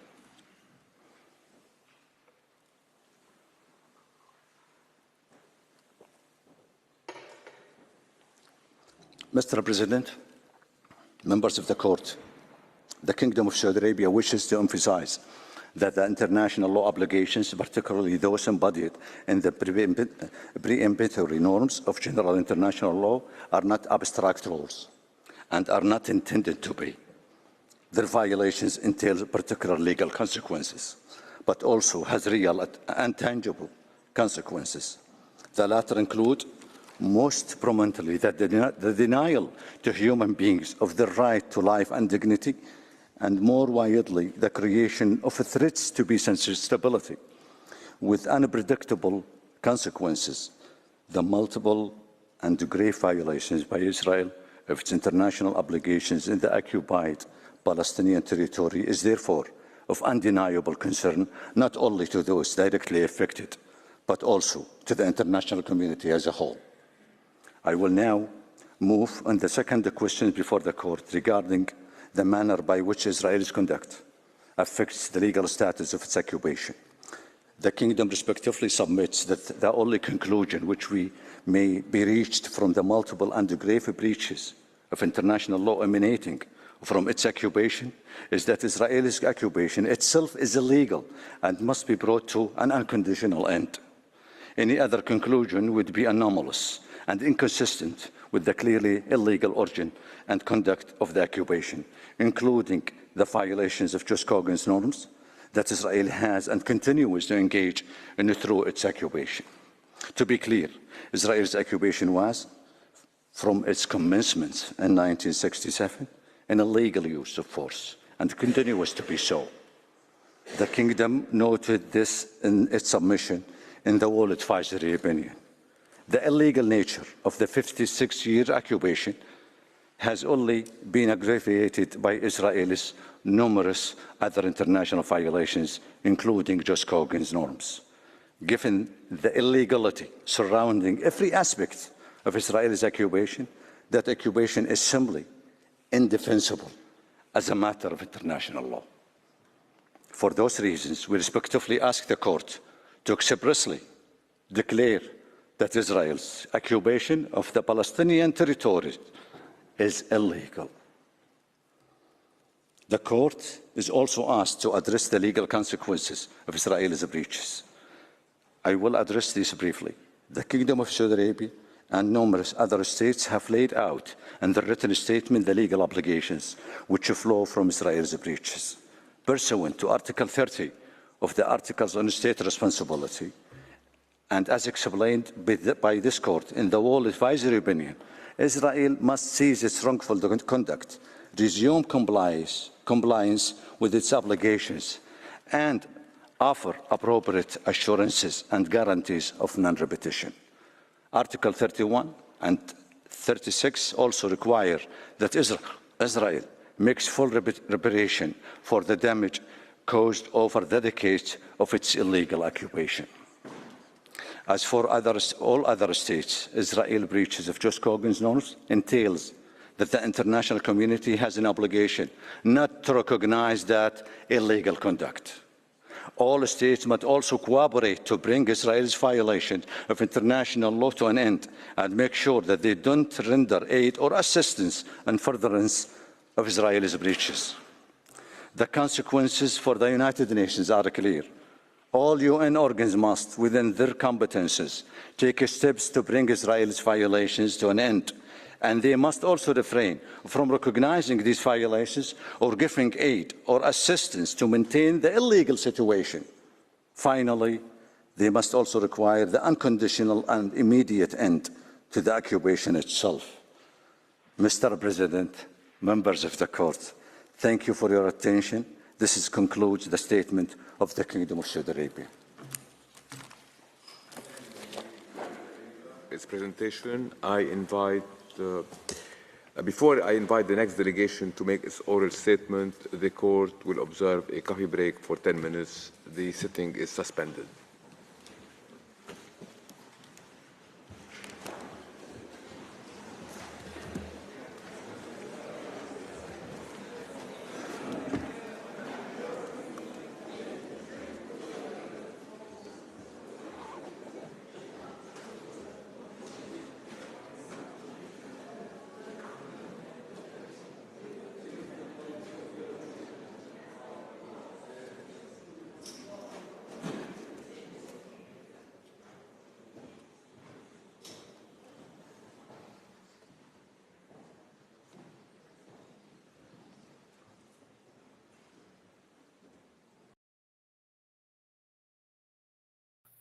Okay, now stay tuned. I will go and get part 2 and get that up in a jiffy.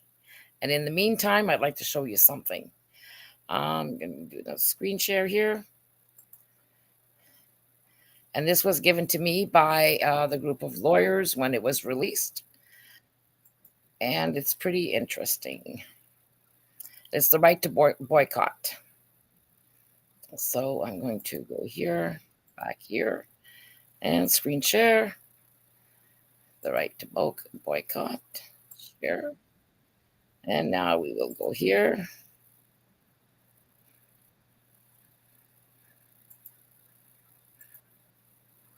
Just going to turn this off. And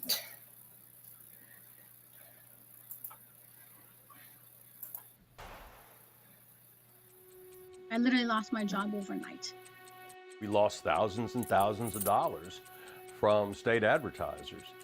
It was probably about 10 months where I was not paid at all. I'm Alan Leverett, and I publish the Arkansas Times magazine in Little Rock.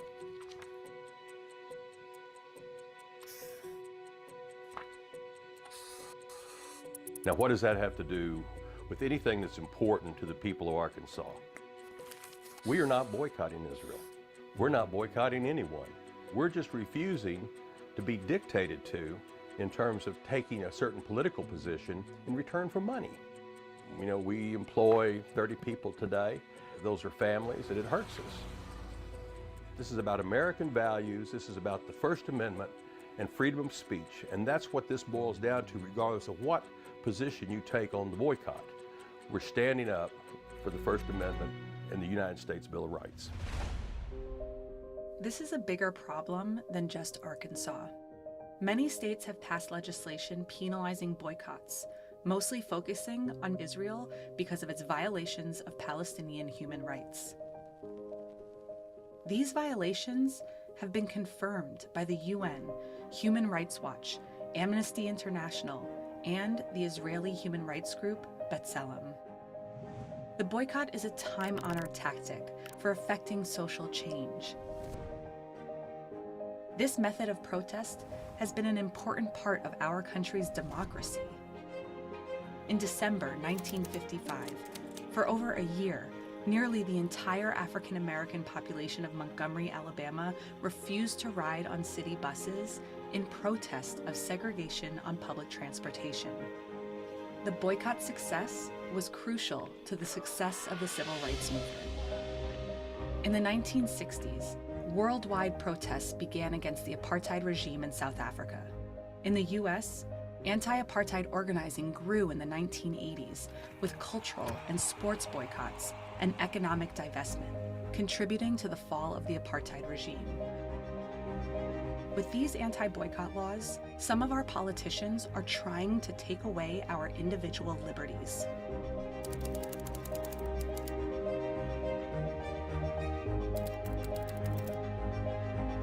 I messaged my supervisor and I said, this is against my constitutional right. And she said that, unfortunately, I cannot come back to work if I don't sign that part of the document. I literally lost my job overnight. These kids lost their point service that otherwise would not be provided for them. So that was like an attack on me personally because I am Palestinian, and also an attack as an American citizen because it was a violation of my First Amendment. This is a tactic for them to try to silence and scare people and bully them, and it's about time people learn the truth. The job of our legislators is to protect our rights. These anti-boycott laws are taking them away.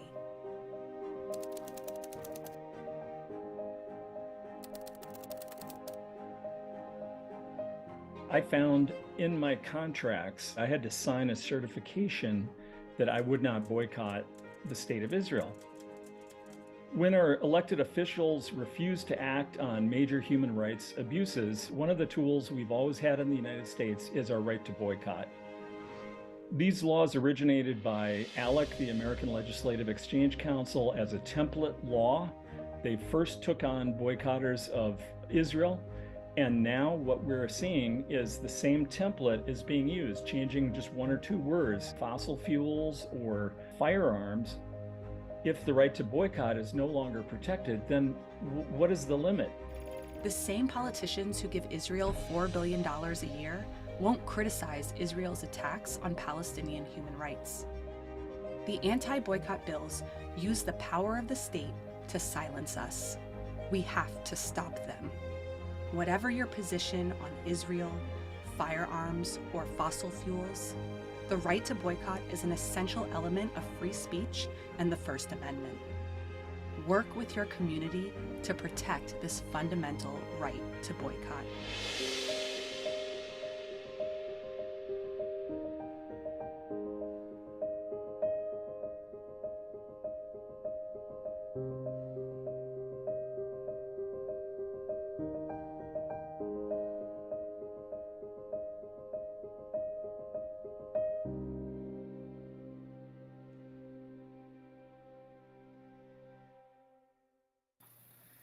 Okay. And we're back, sort of. So anyways, they were taking a small break and they'll be right back with the second part. But anyways, I just wanted to let you know that there's a lot of Jewish people that are in support of the Palestinians who don't agree in Israel, and they're against their government right now. So we don't know what's going to happen. Everything's up in the air, and we just need to make sure that everybody supports everyone equally, all the citizens, because it's not the citizens' fault. It's the rogue governments. Just like we don't approve of what our government does. And our government is throwing us into wars with its actions. And it's up to us to stand up and make our voices heard once and for all. And hopefully, we'll be able to move on from this someday. But right now, we need to all pay attention. So I will go back to the court and do another, screen share here. And right there, share. Let's hope I've got it at the right spot here. Yes. Okay.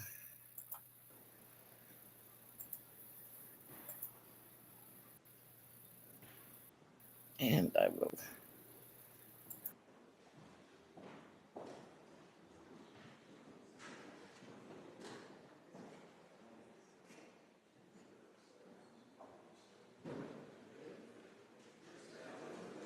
It's going to restart.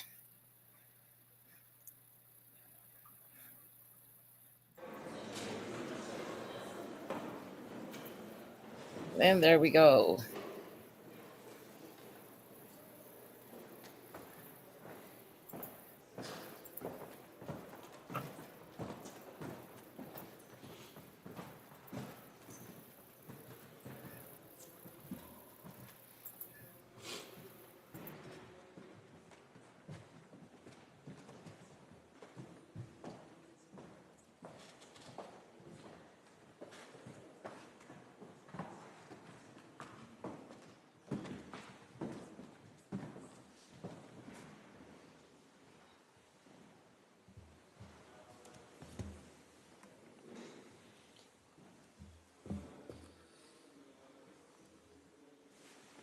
Please be seated. The sitting is resumed.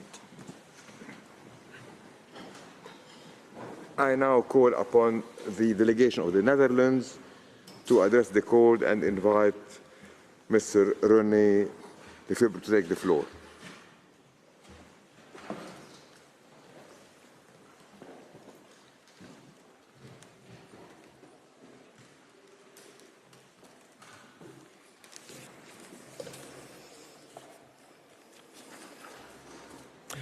Thank you, Mr. President. Mr. President, distinguished members of the court, it is an honor to appear before you today on behalf of the Kingdom of the Netherlands to participate in this hearing on the request for an advisory opinion on the legal consequences arising from the policies and practices of Israel in the Occupied Palestinian Territory, including East Jerusalem. Let me express my sincere appreciation for this opportunity to speak early in this hearing, as the other participants have not had an opportunity to comment on our views in writing. The Kingdom would like to begin by underlining that, for the purposes of the present advisory proceedings, it leaves it to the discretion of the court to satisfy itself that it has advisory jurisdiction and that it may exercise this jurisdiction with respect to the present request, in accordance with Article 65, paragraph 1 of the Statute of the Court and Article 102 of the Rules of Court. The Kingdom would like to emphasize that it considers that, and I quote from the advisory opinion on the construction of a wall, the object of the request before the court is to obtain from the court an opinion which the General Assembly deems of assistance to it for the proper exercise of its functions, unquote. Therefore, the request should be regarded in a much broader frame of reference than a bilateral dispute. And it is with such broader frame of reference in mind that the Kingdom seeks to assist the Court in answering the questions contained in the request through the identification of the applicable international law and the presentation of the legal opinion of the Kingdom on the status and interpretation of that law. Mr. President, distinguished members of the Court, the Kingdom would now like to turn to the questions posed in the present request for an advisory opinion. Mr. President, according to the Kingdom, the right of self-determination of peoples is a permanent, continuing, universal, and inalienable right with a peremptory character. The principle of self-determination of peoples is enshrined in Articles 1 and 55 of the United Nations Charter. It is also contained in several resolutions of the General Assembly with historical importance, such as Resolution 1514, which states that, and I quote, all peoples have the right to self-determination. By virtue of that right, they freely determine their political status and freely pursue the economic, social, and cultural development, unquote. The right of self-determination has been reaffirmed by the General Assembly in Resolution 2625, pursuant to which every state has the duty to refrain from any forcible action which deprives peoples referred to in that resolution of their right to self-determination. In addition, this right is enshrined in Article 1, common to the International Covenant on Civil and Political Rights and the International Covenant on Economic, Social and Cultural Rights. The Court has acknowledged self-determination as a right of peoples in the Namibia Advisory Opinion, the Western Sahara Advisory Opinion, the East Timor case, the Advisory Opinion on the construction of a wall, and the Advisory Opinion on the separation of the Chagos Archipelago. In the East Timor case, the Court observed that the right of peoples to self-determination is a right erga omnes. The status of the right of self-determination as a right under customary international law is thus beyond reproach. According to the Kingdom, the right of self-determination is applicable in the colonial and in the post-colonial context. The right is, however, equally applicable to peoples under foreign or alien occupation, as confirmed by the General Assembly on several occasions, such as in Resolution 51/84 and its Millennium Declaration. It appears that the right of self-determination is a truly universal and continuing right. It applies to peoples under colonial domination, peoples residing in occupied territory, and peoples living in independent states. As a result, a state that occupies territory is under an obligation to respect and promote the right of self-determination of peoples residing in that territory. The obligation to respect and promote the right of self-determination means that, on the one hand, the occupying state shall refrain from measures that impede the exercise of the right of self-determination of the people concerned during the occupation, and, on the other hand, that the occupying state shall take measures aimed at creating the conditions under which the people concerned is able to freely and genuinely express its will in regard of its future political status. As the Kingdom has observed earlier, Under international law, a distinction must be made between situations in which the right of self-determination is exercised in a manner that preserves international boundaries, which can be referred to as internal self-determination, or in a manner that involves a change of international boundaries, often referred to as external self-determination. In the context of colonial domination or foreign occupation, the right of self-determination can be realized through independence, association, or integration. A prolonged occupation obstructs the implementation of the right of external self-determination of a people residing in the occupied territory concerned. In regard of, amongst others, peoples under foreign or alien occupation, the General Assembly reaffirmed in Resolution 45/130, and I quote, "The legitimacy of the struggle of peoples for independence, territorial integrity, national unity, and liberation from colonial domination, apartheid, and foreign occupation by all available means, including armed struggle." Unquote. If a struggle by a people for the implementation of its right of self-determination in the context of colonial domination or foreign occupation is accompanied by the use of armed force by such people, this use of armed force must be in accordance with international law.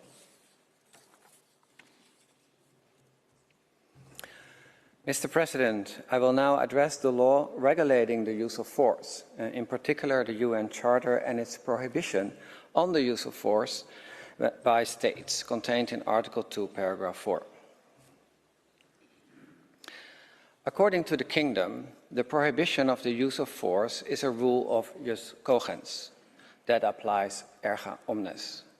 Indeed, in the advisory opinion on the construction of a wall, the Court confirmed that the principles as to the use of force incorporated in the UN Charter reflect customary international law.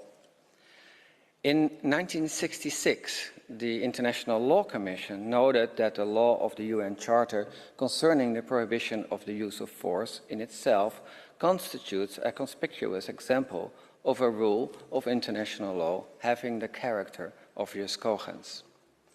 Consequently, the International Law Commission included the prohibition of aggression in its list of rules of jus cogens. One of the established exceptions to the prohibition on the use of armed force is that of the inherent right of individual or collective self-defense, if an armed attack occurs against a state, as codified in Article 51 of the UN Charter. The occupation of foreign territory can be legitimate in the exercise of the right of self-defense in response to an armed attack, provided that the use of force is exercised in accordance with the conditions attached to this right. The substantive customary conditions are necessity and proportionality, in addition to the procedural condition contained in Article 51 to notify the Security Council of the actions taken in self-defense.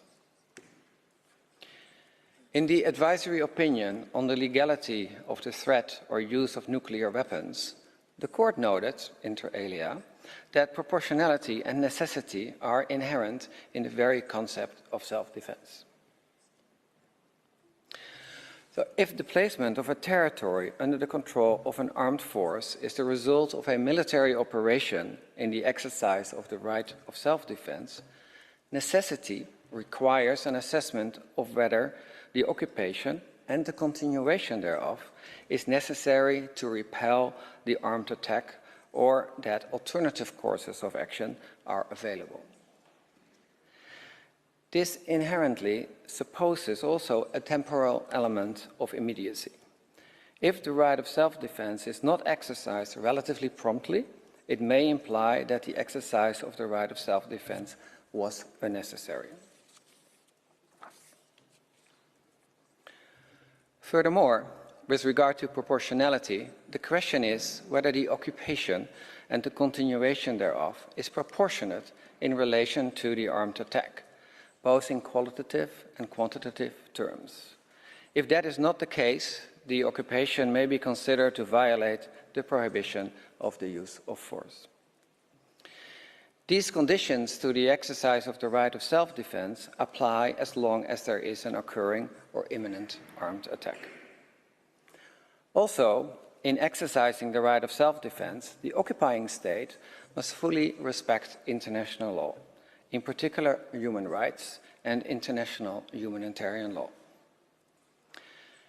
Mr. President, it is the view of the Kingdom that the right of self-defense can also be invoked in response to an armed attack by a non-state actor.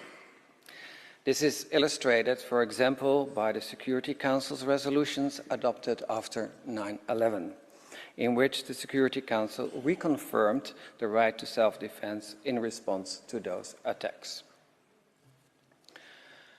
An occupation which fulfills the requirements of the right of self-defense may be considered as lawful under jus ad bellum. An occupation which does not fulfill or no longer fulfills these requirements may lose its legal basis and hence violate the jus cogens prohibition of the use of force.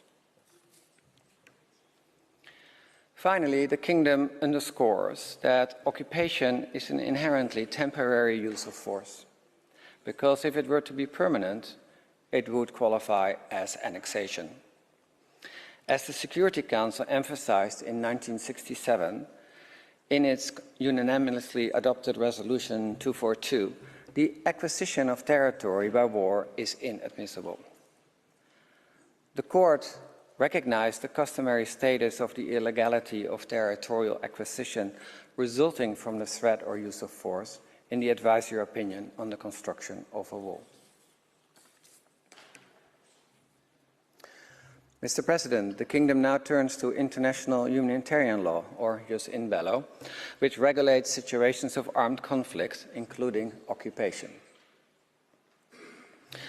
According to the Court, and I quote, "A great many rules of humanitarian law applicable in armed conflict are so fundamental to the respect of the human person and elementary considerations of humanity," end of quote, "that they are," and I quote, "to be observed by all states, whether or not they have ratified the conventions that contain them, because they constitute intransgressible principles of international customary law," end quote. In the Court's view, these rules incorporate obligations which are essentially of an erga omnes character. The Kingdom considers these principles, furthermore, to be a peremptory norm of general international law, and would like to refer in this respect to the conclusion of the International Law Commission to include the basic rules of international humanitarian law in its list of rules of jus cogens. The Kingdom submits that, while international humanitarian law is applicable in situations of occupation, international humanitarian law does not contain rules for determining whether an occupation is lawful or unlawful as such, even if breaches of the rules are serious in nature. Rather, irrespective of its legality, international humanitarian law regulates situations of occupation once such a situation has arisen in fact. As noted by the Court, and I quote, "Under customary international law, territory is considered occupied when it is actually placed under the authority of the hostile army, and the occupation extends only to the territory where such authority has been established and can be exercised," unquote, as reflected in Article 42 of the Hague Regulations of 1907. As stated before, inherent in occupation is its temporary nature. Under the Hague Regulations, the occupying power shall be regarded only as administrator or usufructuary. After the Second World War, the Fourth Geneva Convention further developed the law of occupation by significantly enhancing the protection of civilians in situations of occupation. As noted by the court, the intention of the drafters of the Fourth Geneva Convention was to protect civilians who find themselves, in whatever way, in the hands of the occupying power. Furthermore, the drafters of the Fourth Geneva Convention sought to guarantee the protection of civilians in time of war, regardless of the status of the occupied territories. Once an occupation has factually occurred, the occupying power is obliged to act in accordance with the law of occupation. The occupying power has to respect and protect the civilians in the occupied territory who are regarded as protected persons. Protected persons are, inter alia, entitled in all circumstances to respect for their persons and shall at all times be treated humanely. Private property is to be respected. At the same time, such measures of control and security may be taken by the occupying power in regard to protected persons as may be necessary as a result of the war. As noted before, no sovereignty can be established over occupied territory, and occupied territory may not be annexed. In this regard, an important provision under the law of occupation is that the occupying power shall not deport or transfer parts of its own civilian population into the territory it occupies. Under international criminal law, such transfers, directly or indirectly, by the occupying power, constitute a war crime, as reflected in the Rome Statute of the International Criminal Court. It is also prohibited to deport protected persons from the occupied territory. The Kingdom underscores that all high contracting parties to the Geneva Conventions are under an obligation to ensure respect for the Geneva Conventions with reference to Article 1 common to those conventions. As noted by the Court, and I quote, "Every state party to that convention, whether or not it is a party to a specific conflict, is under an obligation to ensure that the requirements of the instruments in question are complied with," unquote.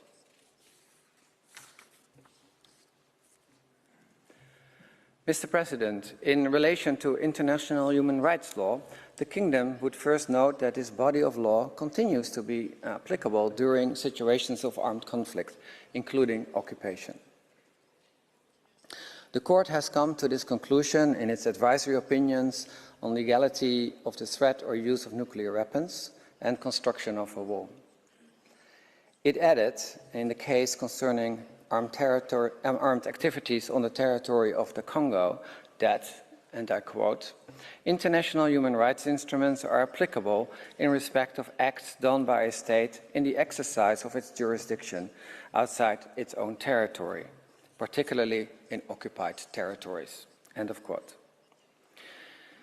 The International Law Commission has equally concluded that human rights treaties continue to apply during armed conflict in its 2011 draft articles on the effects of armed conflicts on treaties. It follows that an occupying power, for the purposes of international humanitarian law, is bound to respect, protect, and fulfill the human rights of all those within the occupied territory. The obligations owed by states under rules of universally applicable customary international human rights law are of an erga omnes character. The Court has confirmed this in the Barcelona traction case, considering that erga omnes obligations, and I quote, derive, for example, in contemporary international law from the principles and rules concerning the basic rights of the human person, unquote. According to the Court, this includes the prohibitions of genocide, slavery, and racial discrimination, as well as the prohibition of torture. Certain rules of international human rights law can moreover be characterized as peremptory norms of international law. According to the International Law Commission, this includes the prohibition of genocide, the prohibition of torture, the prohibition of slavery, and the prohibition of racial discrimination and apartheid, as well as the right of self-determination. Mr. President, both questions before the court concern the legal consequences of ongoing violations of rules of international law. Several of these rules are, as indicated, peremptory norms of general international law. As we have stated before, all such peremptory norms are applicable erga omnes.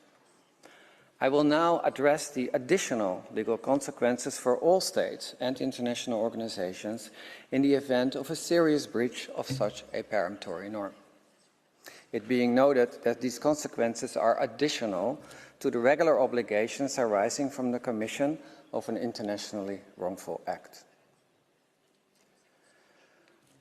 The rules on the legal consequences for states when a serious breach of a peremptory norm occurs are reflected in Articles 40, 41 and 48 of the Articles on the Responsibility of States for Internationally Wrongful Acts. The relevant provisions for states and international organizations may be found in Articles 41, 42 and 49 of the draft Articles on the Responsibility of International Organizations. According to the Kingdom, these provisions reflect customary international law. These legal consequences may be divided in two categories: substantive consequences and procedural consequences. I will only address the Articles on State Responsibility in my statement. However, it is equally applicable to the draft Articles on the Responsibility of International Organizations. Article 40 of the Articles on State Responsibility defines a serious breach as a gross or systematic failure by the responsible state to fulfill its obligation under a peremptory norm.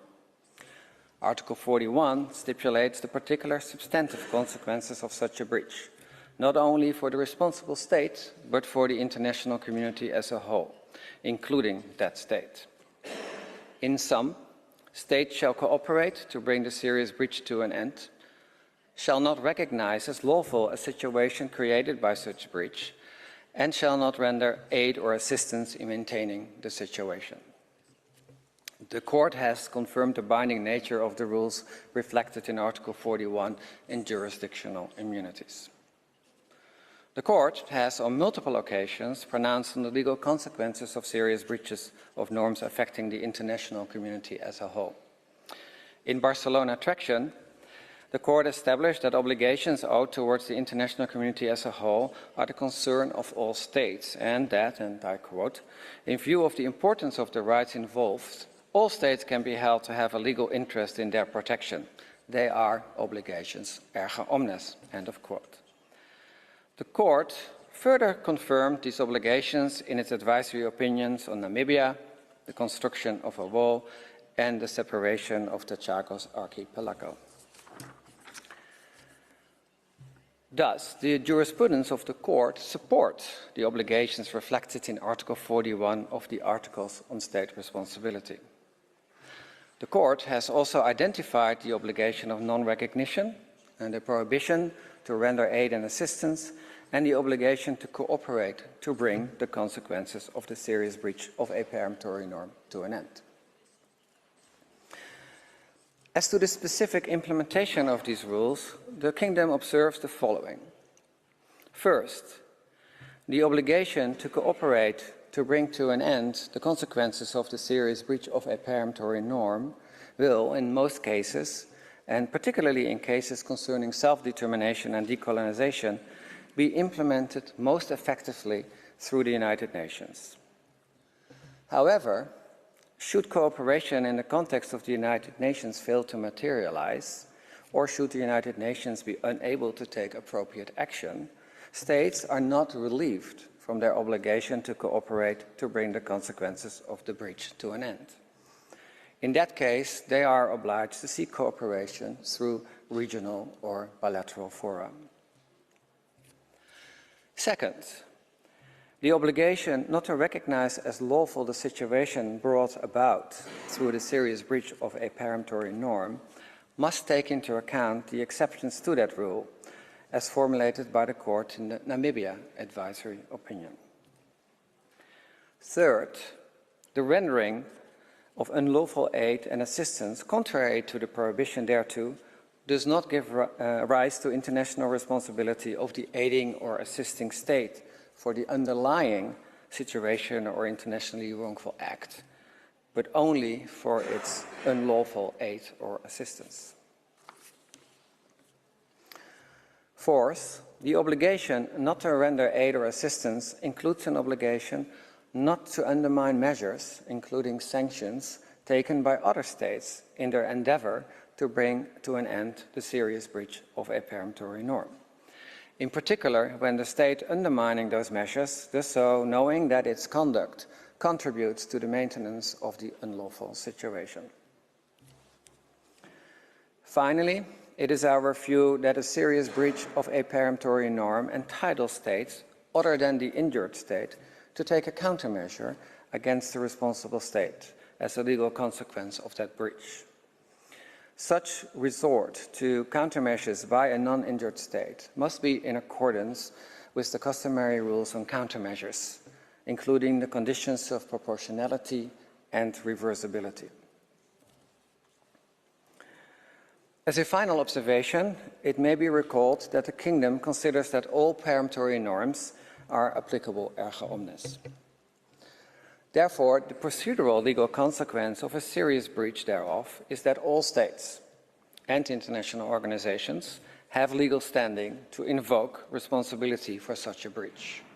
They may claim cessation of continuing internationally wrongful acts, assurances and guarantees of non-repetition, and performance of the obligation of reparation.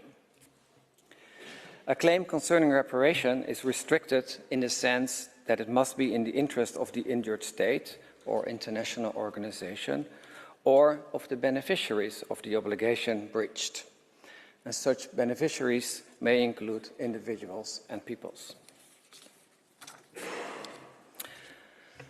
Mr. President, this brings me to the end of my statement. We sincerely hope that your advice will contribute to achieving peace in the Middle East. Thank you, Mr. President.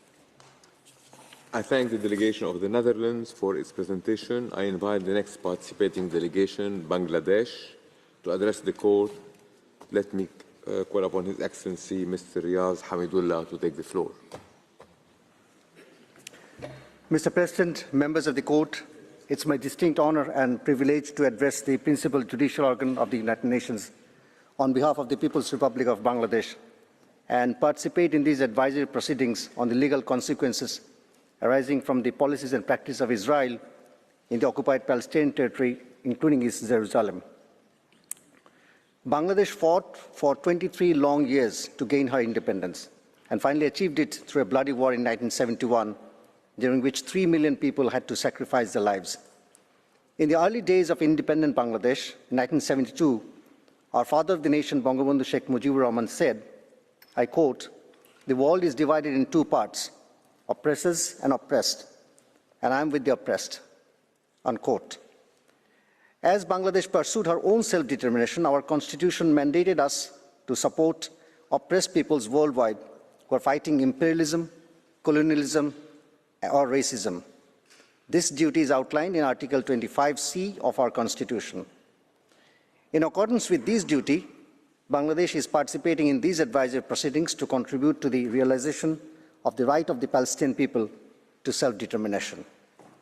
We aim to achieve this by providing this court with our perspectives on the questions asked by the UN General Assembly in the current request for an advisory opinion. Bangladesh has long reiterated the call to end Israel's occupation of Palestine and to achieve a lasting and permanent solution, which entails the establishment of a sovereign and independent Palestinian state along the pre-1967 borders, with East Jerusalem as its capital. We firmly believe that the court must heed the long overdue call to holistically examine Israel's occupation and render an opinion on the legal status of the occupation as a whole. As we heard in this very hall just last month, Gaza has been described as a living hell. On 20th May 2021, even before the ongoing war, Mr. Antonio Guterres, the UN Secretary General, said, I quote, If there's a hell on earth, it is the lives of children in Gaza, unquote. I stand before the court also in the context of the fast developing circumstances in Rafah, with grave humanitarian implications for the 1.4 million Palestinian people, nearly half of them children. The ongoing war represents one of the most shameful catastrophes in the history of the modern era. The UN agencies and other humanitarian aid organizations on the ground have warned of a humanitarian disaster engulfing the tiny enclave of 2.3 million people with shortages of food, fuel, drinking water, and medicines worsening by the day. The killing of thousands of innocent civilians, particularly children, the destruction of their homes, the occupation of their ancestral lands, and the deliberate obstruction of the access to food and water all constitute blatant violations of international law and serve as textbook examples of ethnic cleansing. Bangladesh firmly believes that an advisory opinion on the questions posed by the General Assembly would undoubtedly represent a critical and logical step towards ending the illegal occupation. The dismantling of this occupation would, in turn, address the root cause of Israel's violent subjugation of the Palestinian people. We elaborated on these matters and the underlying reasoning in our submissions before the court, Mr. President, on 24 July and 25 October last year. It is pertinent to recall that just 4 months back, the UN Special Rapporteur on the situation of human rights in the occupied Palestinian territories, Francesca Albanese, in her report, brought up several appalling facts. I would consider it apt to quote one pertinent aspect, and I would quote, "In the occupied Palestinian territory, the fundamental right to life is under threat, as indicated by the mortality rates of Palestinian children. The neonatal mortality and infant mortality rates in the occupied Palestinian territory are respective 9.3 and 12.7 per 1,000 live births, rising to 14.8 per 1,000 live births for children under 5, while in Israel, they are 1.7, 2.7, and 3.4 per 1,000 live births. In addition to direct attacks on the right to life, Palestinians also endure structural violence and racial discrimination, which impedes their full development," unquote. These structural violence of the occupation and the deliberate and excessive use of force against the Palestinians are indeed not limited to the recent events in Gaza. As the Special Rapporteur, Ms. Albanese, stated in her 2023 report, I quote, "The specter of death looms as a dominant element in the lives of Palestinian children. This reality exerts a psychosocial toll on those who manage to survive, as pointedly expressed by Oadia, a 14-year-old girl. I quote, as she said, "Fearing death does not prevent you from dying, but it prevents you from living," unquote. Thousands of Oadias keep crying in silence, deprived and disenfranchised for decades. Ending the occupation would necessarily bring an end to the violence that is exercised upon Palestinians on a daily basis. However, there is no end to the occupation in sight, nor is it likely to end through political means alone. It has become interminable. That much was all but confirmed by Israel's Prime Minister, Mr. Benjamin Netanyahu, on 18 January 2024. The court's intervention to us is therefore both timely and necessary. As I proceed with this oral statement, I wish to address whether the occupation of Palestinian territory by Israel is illegal or not. Even though the great majority of states participating in these proceedings, including Bangladesh, are firmly convinced that the occupation is illegal, we note that 2 states contend that it is not. Next, I'll state the legal consequences that, in our view, derive from the illegal status of the occupation. On Israel's illegal occupation, Mr. President, members of the court, The fundamental question posed by the UN General Assembly regarding the legality of the Israeli occupation is grounded in established international norms and legal principles. The State of Palestine, in its written statement, underscores the colonial and accusative nature of the occupation, emphasizing its deleterious impact on the Palestinian people. The occupation, characterized by persecution, racial discrimination, and apartheid, stands in clear violation of three preemptory norms of international law: the right to self-determination, the prohibition of acquiring territory by force, and the prohibition of racial discrimination and apartheid. Numerous submissions have echoed these sentiments, highlighting the temporary nature of belligerent occupation as mandated by international law. The annexation of occupied territory and the settlement of the occupying power's nationals in the occupied area are explicitly prohibited, constituting illegal acquisition of territory under the UN Charter and relevant UN resolutions. Israel's prolonged occupation, coupled with its policies of colonization and annexation, underscores its illegality under international law. These actions not only contravene the UN Charter, but also violate general international law, including the preemptory norm prohibiting the acquisition of territory by force. Furthermore, arguments put forth by states and international organizations reject any justification for Israel's occupation on grounds of self-defense. The occupation violates fundamental principles of international law, including the right to self-determination and the prohibition of acquiring territory by force. The advisory opinion on Wall, which concluded that Israel cannot rely on self-defense to justify its actions, reinforces the notion that the occupation cannot be justified under international law.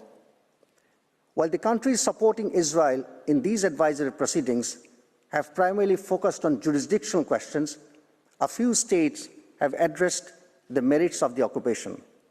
One contends that an occupation can never be unlawful, regardless of violations of international humanitarian law. However, this argument stands in contravention of established legal principles and has been widely found to be incorrect.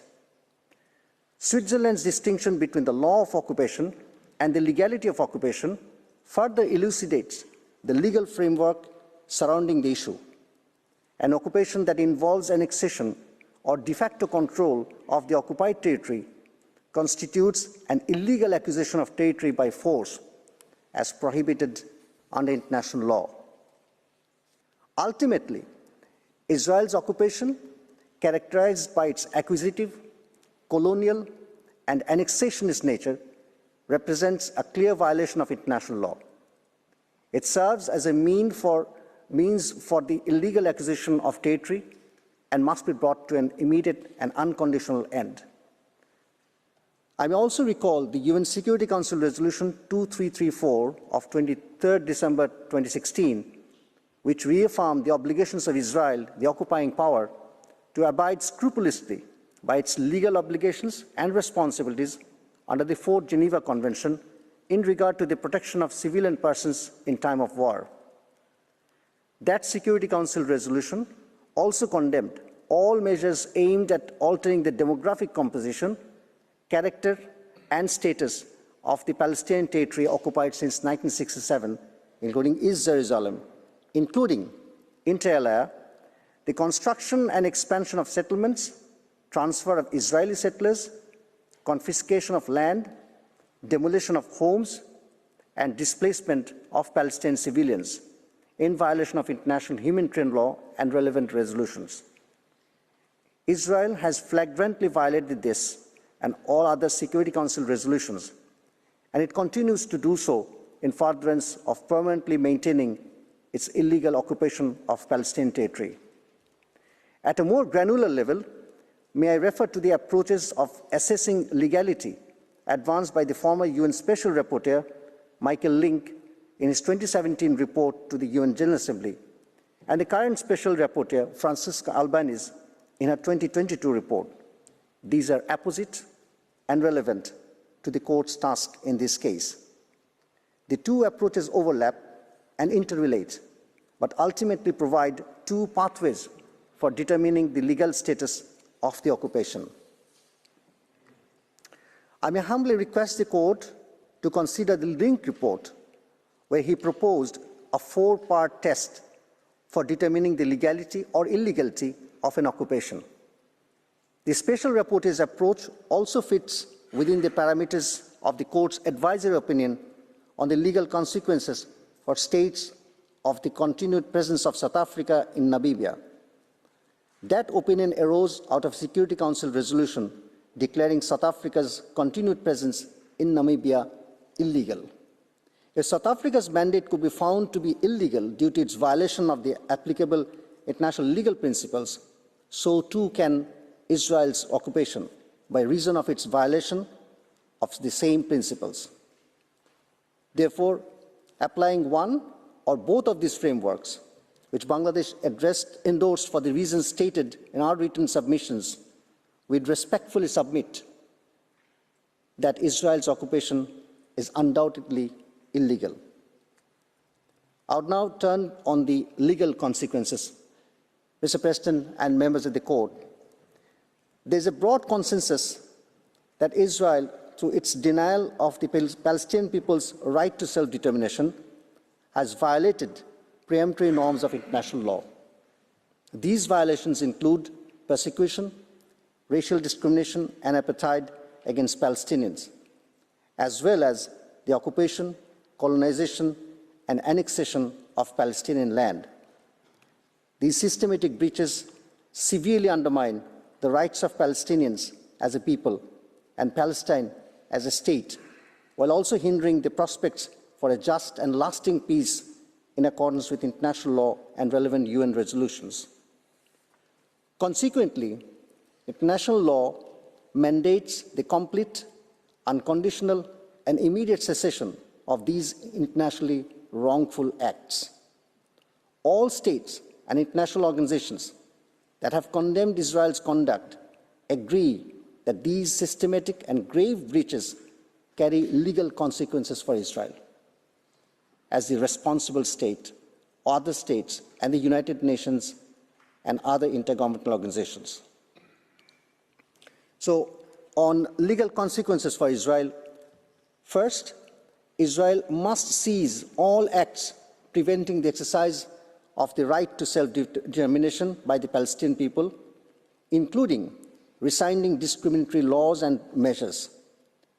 This cessation includes withdrawing occupation forces, dismantling illegal structures such as settlements and the wall, and repealing annexation-related legislation. And secondly, Israel must provide reparations for the damages caused and guarantee non-repetition.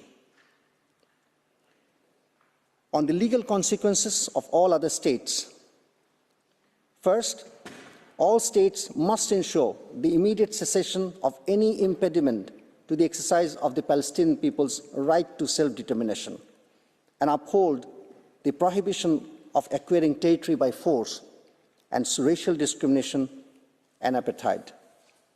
And secondly, states must not recognize the illegal situation resulting from Israel's wrongful acts, including in Jerusalem, and must not provide aid or assistance to maintain this situation. Cooperation is essential to ensure Israel's compliance with international law and humanitarian standards. On legal consequences for the United Nations, first, the UN General Assembly and the Security Council should consider further action to immediately end the Israeli occupation and remove obstacles to Palestinians' rights, including self-determination. And secondly, immediate action is necessary to end the system of apartheid set up by Israel, with relevant UN resolutions implemented without delay. Mr. President, distinguished members of the court, the promise of a Palestinian state based on a diplomatic settlement grounded in law has been a prominent feature of the international agenda since 1948.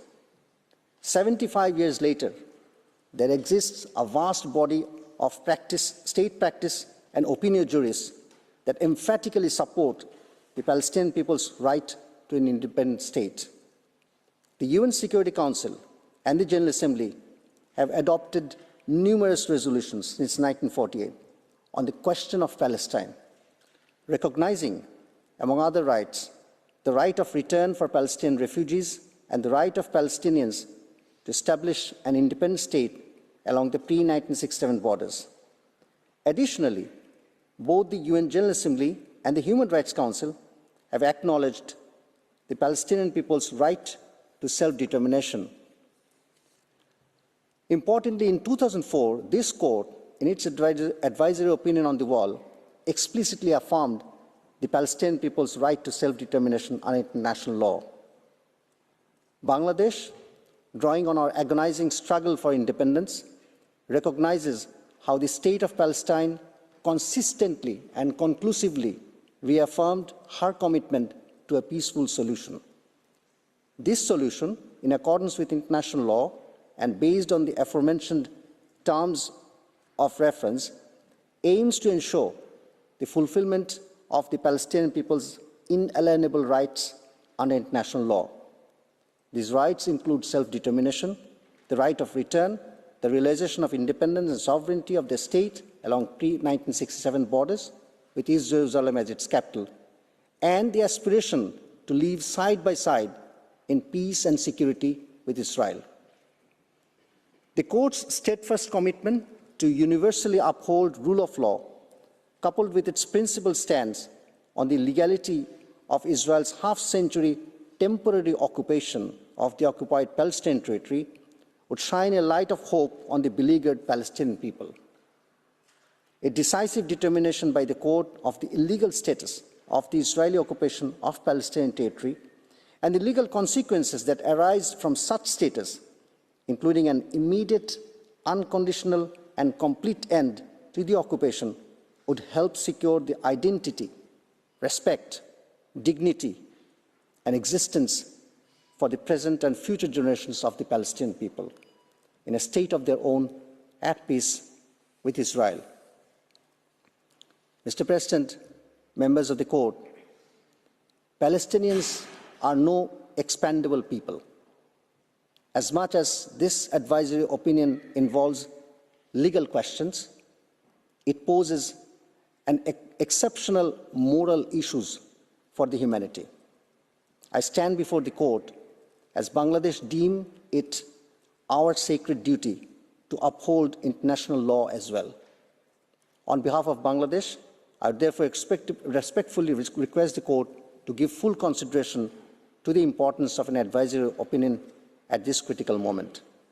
I'd like to thank you, Mr. President, as well as the distinguished members of the Court for granting Bangladesh this opportunity to participate. Thank you.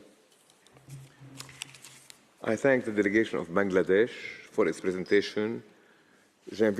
I invite the next delegation, Belgium, to address the court and call to the podium Mr. Piet Herbut. You have the floor, sir.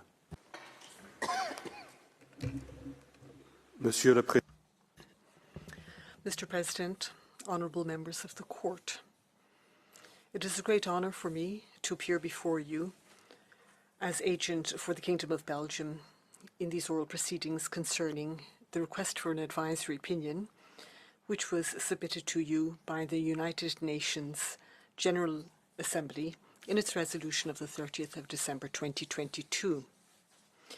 Belgium is grateful to the Court for having given it the opportunity to be heard in these advisory proceedings. In light of the time available to it, Belgium shall limit its submissions to the matter of settlement and its legal consequences. As Belgium has already had the opportunity to underline, notably when it addressed the United Nations Security Council, Israel has established a veritable policy of settlement in the occupied Palestinian territory for decades now. This policy is carried out by means of a series of associated measures which are indissociable from establishment of the settlements themselves. Now, with your leave, I will first set out the general relevant legal framework. Relevant when it comes to the matter of settlement of the occupied Palestinian territory. I will then spend a moment on the unlawful nature of the establishment of the colonies. Professor Vaius Koutroudis will then look at the relevant rules with respect to the unlawfulness of the policy of settling the occupied Palestinian territory and the related measures adopted by Israel in that connection. And he will conclude by setting out briefly the legal consequences of the violations of international law that we shall identify or that have been identified. Mr. President, Belgium will start its statement by a brief recall of the relevant legal framework relevant to the issue of settlement. Now, Israel's policy of settlement is being implemented in the general context of the prolonged occupation of the Palestinian territory. Now, in its advisory opinion of the 9th of July 2004 on the legal consequences of the construction of a wall in the occupied Palestinian territory, the court provided the following clarifications regarding the general legal framework regarding the occupation in question. Firstly, the Palestinian territory had been controlled by Israel since 1967, including eastern Jerusalem, and that this territory was an occupied territory. Secondly, the illegality of territorial acquisition by force of the occupied Palestinian territory was established. And this rule prohibits the annexation of territory by Israel, including annexation of a de facto nature. Thirdly, Article 51 of the UN Charter was found by the court to have no relevance in this case because the territory in question was a territory occupied by Israel.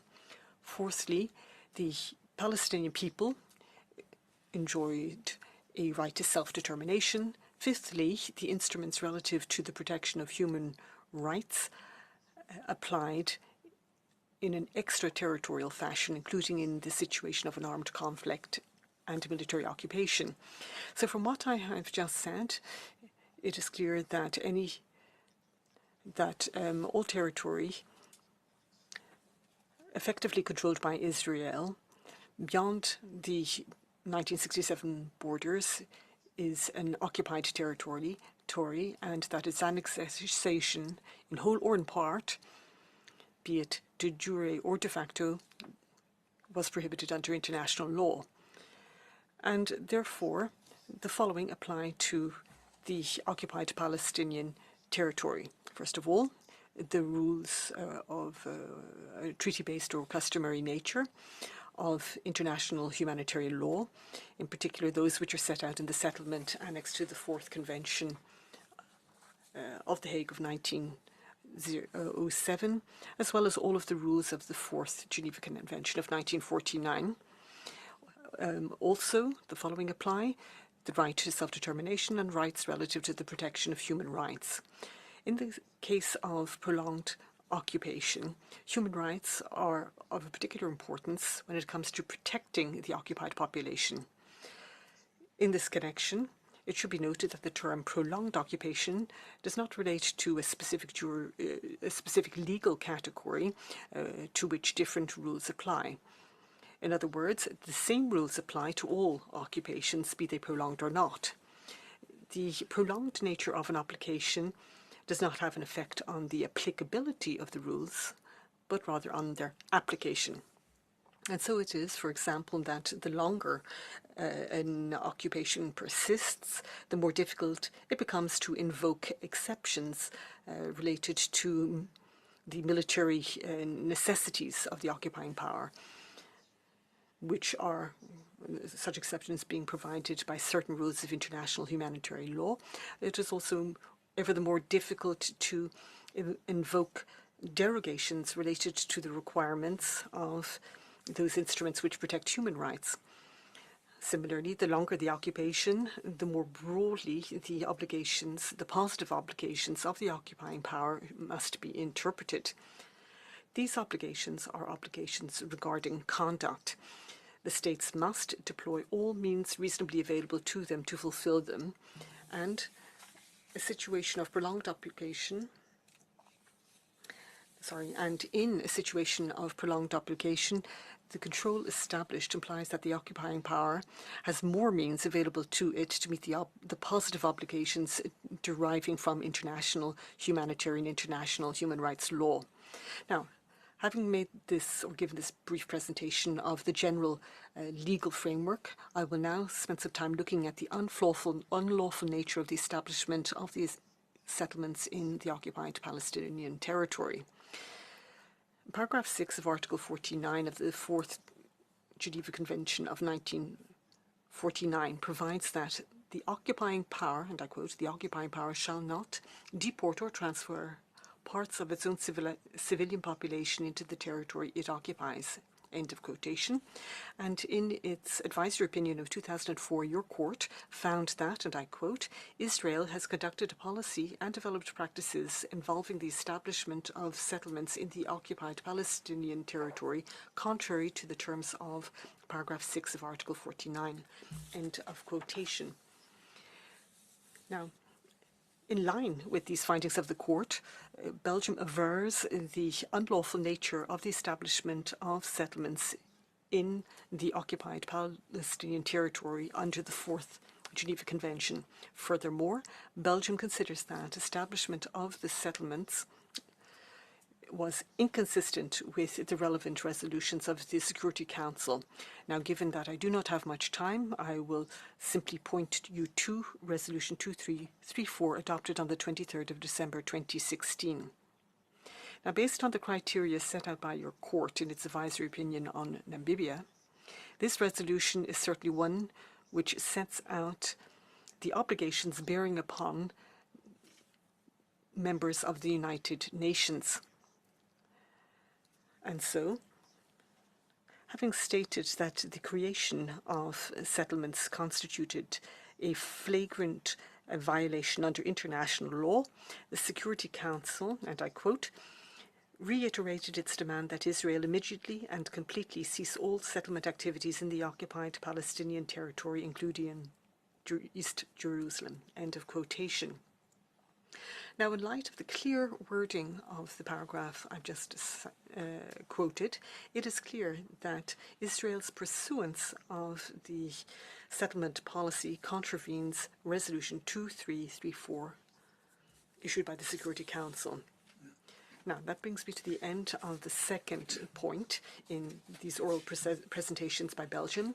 Mr. President, with your leave, I will now offer the floor to Professor Vaius Koutroulous, who will continue the presentation. I thank Mr. Erboud. I now give the floor to Professor Vaius Koutroulous. You have the floor, sir.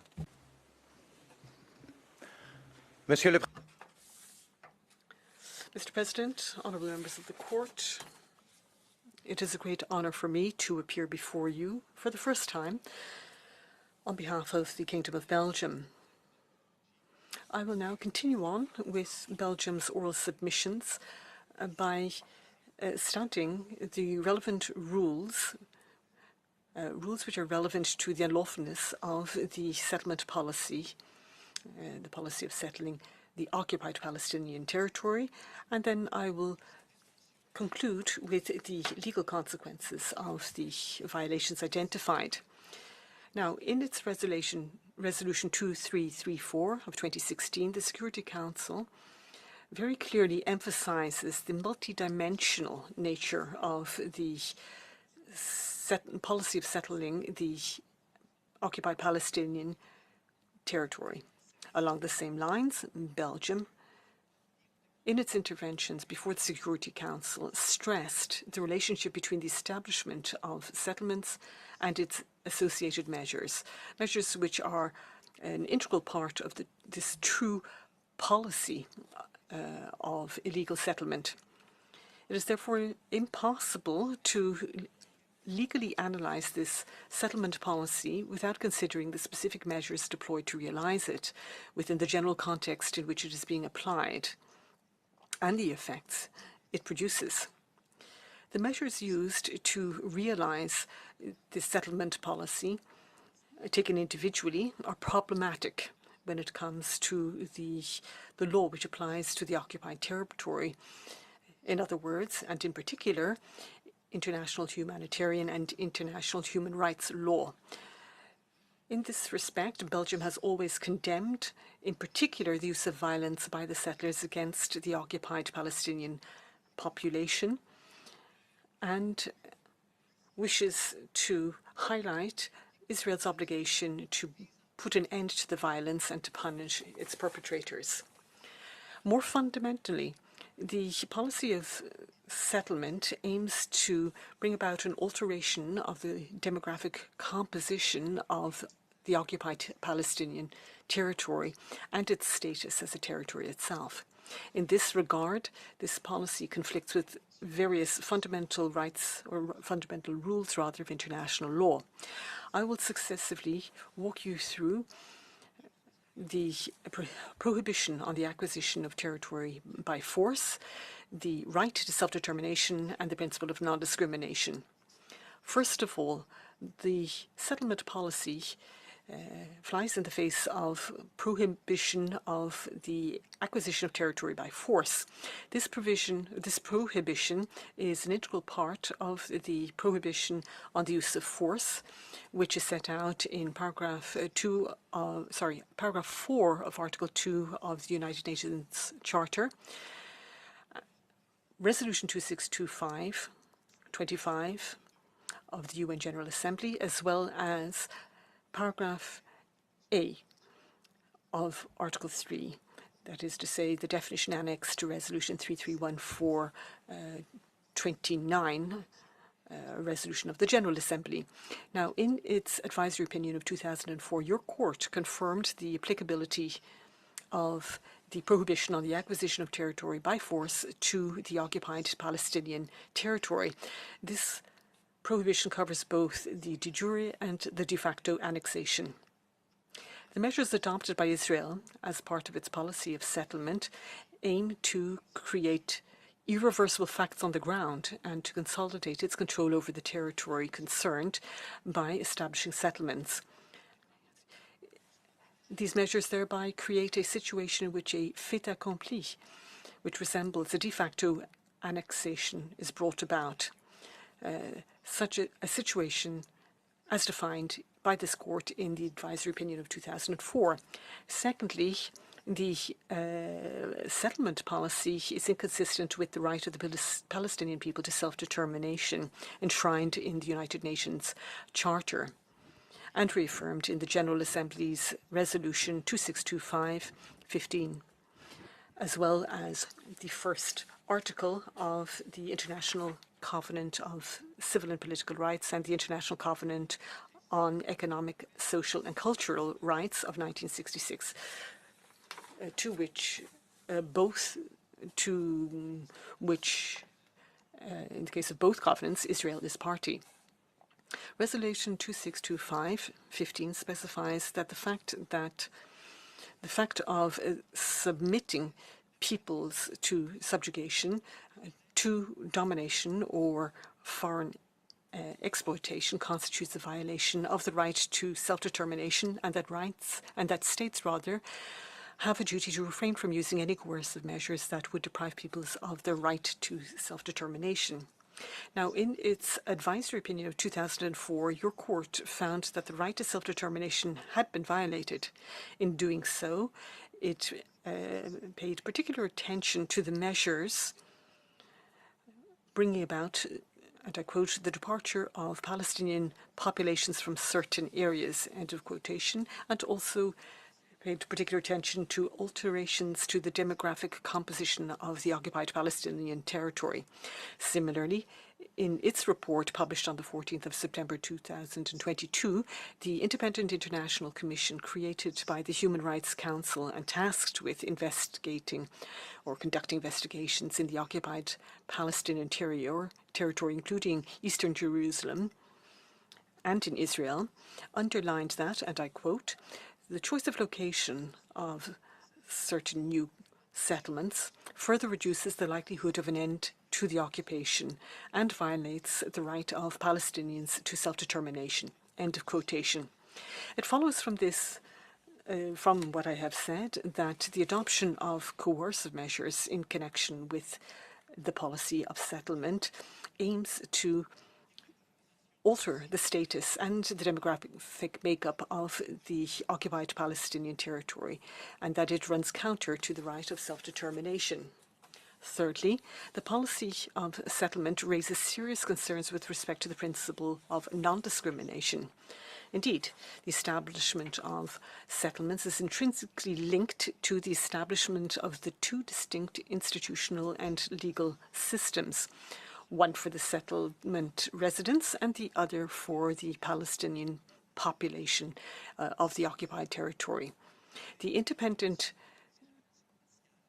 International Commission of Inquiry, which was mandated to investigate in the occupied Palestinian territory, including Eastern Jerusalem and in Israel, as well as the Committee on the Elimination of Racial Discrimination, have underlined the problematic nature of the measures concerned with respect to the principle of non-discrimination. And therefore, and this will bring me to the end of this part of the Kingdom of Belgium's oral submissions, thus, the settlement policy is problematic with respect to the prohibition on the acquisition of territory by force, the right to self-determination, and the principle of non-discrimination. I shall now turn my attention to the fourth and final point in our oral submissions, and that is the legal consequences of the violations which we have identified and have been identified. I will start with the legal consequences for Israel before spending some time on the legal consequences for third states and international organizations. As an introductory comment, Belgium would like to underline the fact that that several of the rules mentioned before are Jus Cogens norms of general international law. Consider, for example, the right to self-determination and the prohibition on the use of force, which includes prohibition on occupation and annexation of territory by force. Therefore, no circumstance excluding unlawfulness can be invoked to justify their violation. For Israel, the violations identified lead to consequences provided for in the customary rules of international responsibility, which are codified in the articles concerning the international responsibility of states, which were adopted by the International Law Commission in 2001. It is a matter of an obligation to end an ongoing violation, an obligation of reparation, as well as the obligation to provide assurances and guarantees of non-repetition.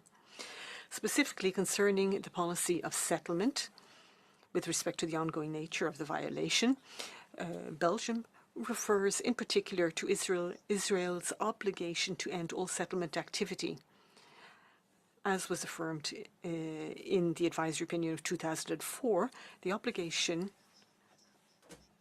to make reparation should first and foremost take the form of restitution.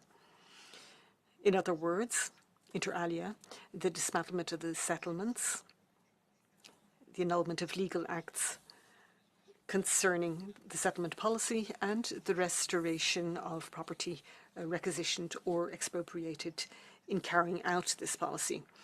This is also the option which is preferred in the Security Council Resolution 2334 of 2016. Now, as regards third states, their obligations are based on several rules of international law.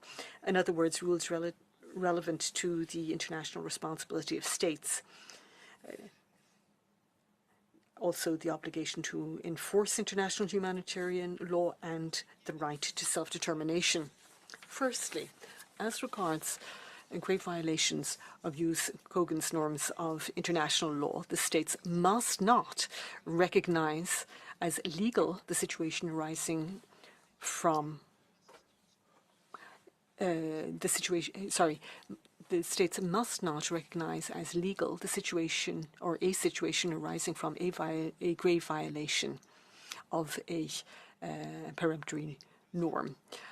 States must not render aid or abet in maintaining the unlawful situation created by a serious violation of a peremptory norm and must cooperate to end the violation. Secondly, as regards violations of humanitarian international law, the obligation under treaty law and customary law to enforce these rules is set out in the first common article of the 4 Geneva Conventions. This obligation also bears on third states, and it includes both negative and positive obligations. The obligation to not aid or abet the commission of a violation is an example of such a negative obligation, and the obligation to take measures to incite the warring parties to cease violations of international humanitarian law is an example of a positive obligation. Thirdly, a similar obligation bears upon third states as regards the right to self-determination. Indeed, Resolution 2625 provides that, and I would cite, all states have a duty to promote jointly with other states or separately the achievement of the principle of the equality of the rights of people and their right to self-determination. End of quotation. Resolution 2334 of 2016 provides a specific example of enforcement of such obligations. In that resolution, the Security Council calls upon all states to distinguish in their relevant dealings between the territory of the State of Israel and those territories occupied since 1967. Now, that call reflects the obligation to conduct dealings, including economic and trade dealings, in such a way that there is no recognition, no assistance, and no contribution provided to maintain the unlawful situation of the settlements. Finally, and this will be the last point made by the Kingdom of Belgium, the legal consequences associated to the serious violations of the peremptory norms that I have mentioned heretofore also apply to international organizations. Now, of course, international organizations operate within the bounds of their remits, but where they have discretion to act, they must exercise it to end serious violations of peremptory norms. Mr. President, ladies and gentlemen, members of the Court, this concludes the oral submissions of the Kingdom of Belgium. I thank you for your kind attention. I thank the delegation of Belgium for its presentation. That brings to an end this morning's hearing. The court will reconvene this afternoon at 3 p.m. to hear Belize, Bolivia, Brazil, and Chile. Hearing stands adjourned.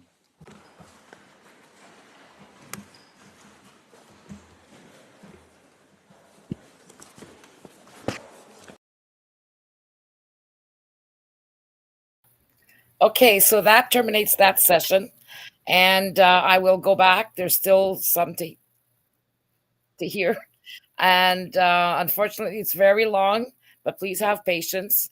You could come and go and come back and rewatch them later, but right now I'm going to play the rest of that day's session so that we don't get mixed up in all of the different times, and I will start the afternoon session right away. Thank you. I'm just going to do that here. Here. Okay. There we go.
Can you hear it now?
Exercising that right.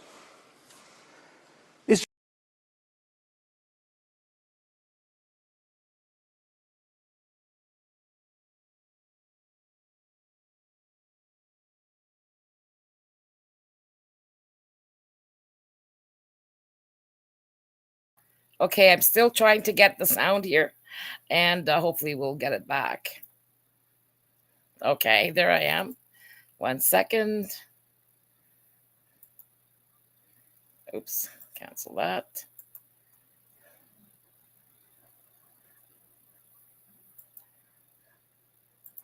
Israel cannot be permitted to continue. Okay, I'm not sure if that's the right one.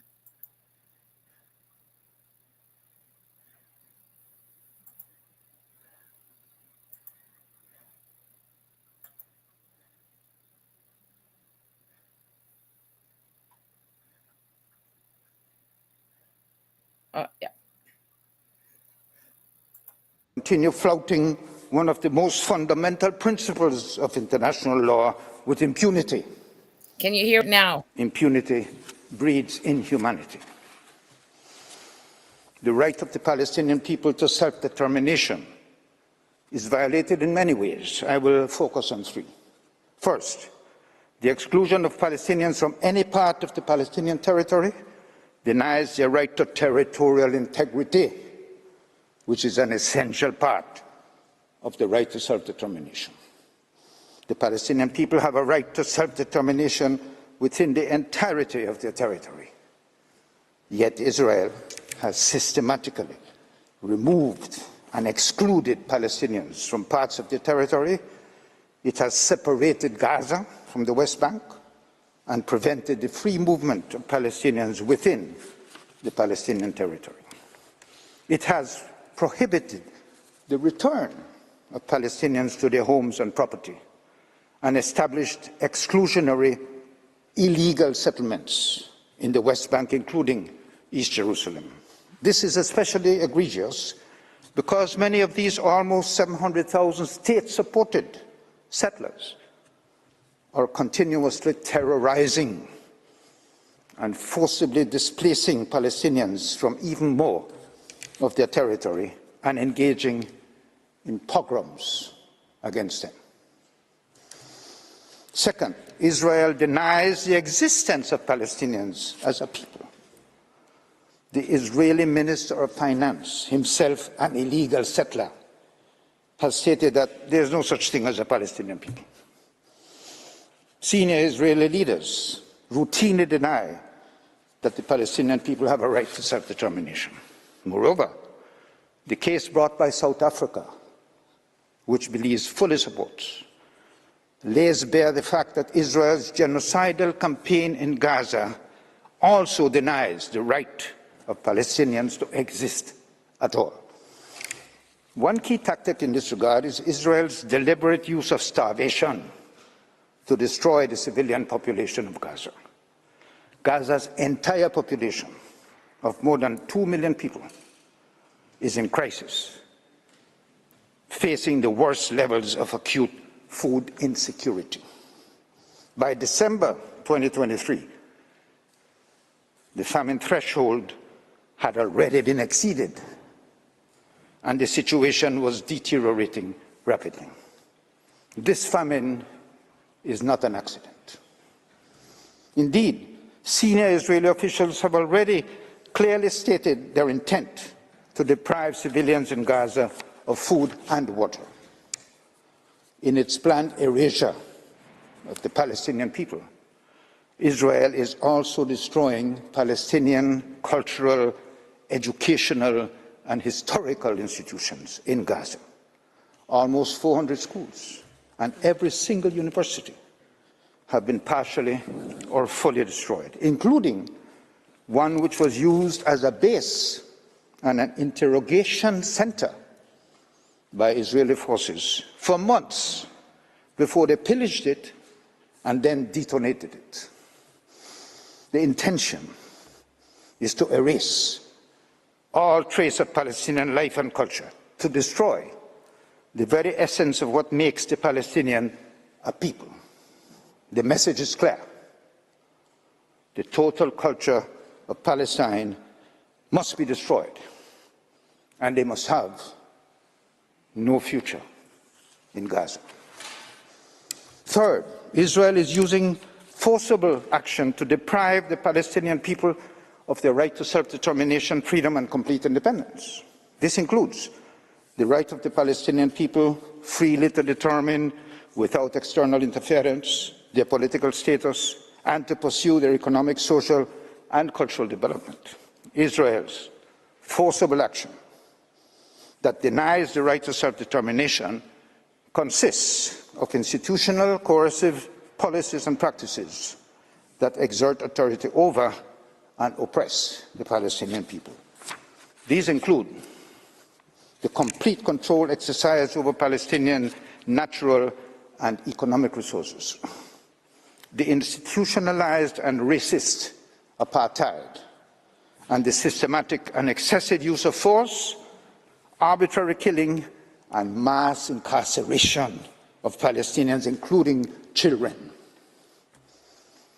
It also includes action taken by Israel to deny Palestinian political participation by criminalizing political speech and membership of or connection with Palestinian political parties. As the UN rightly says, by depriving Palestinians of their fundamental rights, Israel has taken away their agency and ability to unite, self-govern, and develop as a polity. The consequence of this breach is that Israel must immediately, unconditionally, and totally withdraw from all of the Palestinian territory. Israel is determined to ensure that the Palestinian people do not now and do not ever exercise their right to self-determination. Israel considers itself an exception. No state reserves to itself the right to systematically violate the rights of a people to self-determination, except Israel. No state seeks to justify the indefinite occupation of another's territory, except Israel. No state commits annexation and apartheid with impunity, except, it seems, Israel. But Israel must not be allowed such blatant impunity. It must not be allowed to continue to inflict scars for generations to come on those that survive this Holocaust.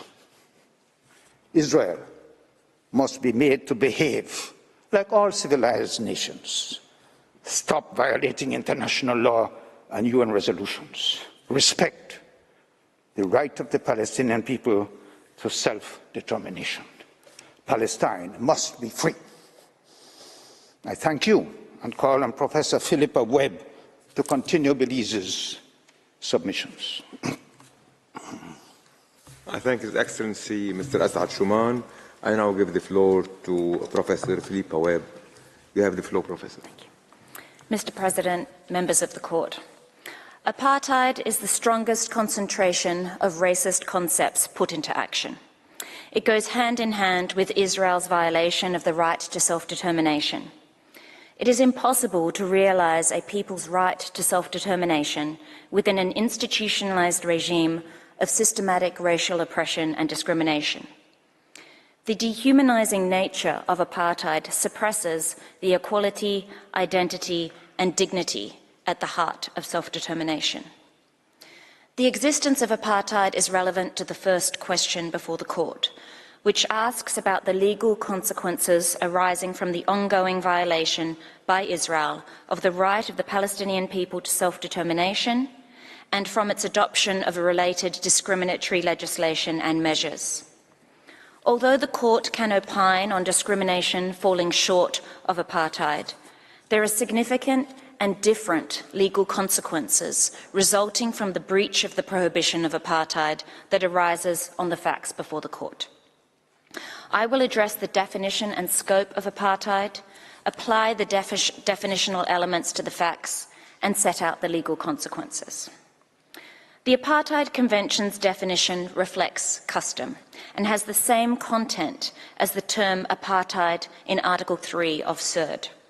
The prohibition of apartheid is not limited to Southern Africa or commissioned by a particular state. The prohibition also applies beyond a state's territory. Article 3 of CERD refers to territories under a state's jurisdiction, which includes situations of occupation. The CERD Committee has determined that Article 3 applies to the Palestinian population in Israel and in the Occupied Palestinian Territory.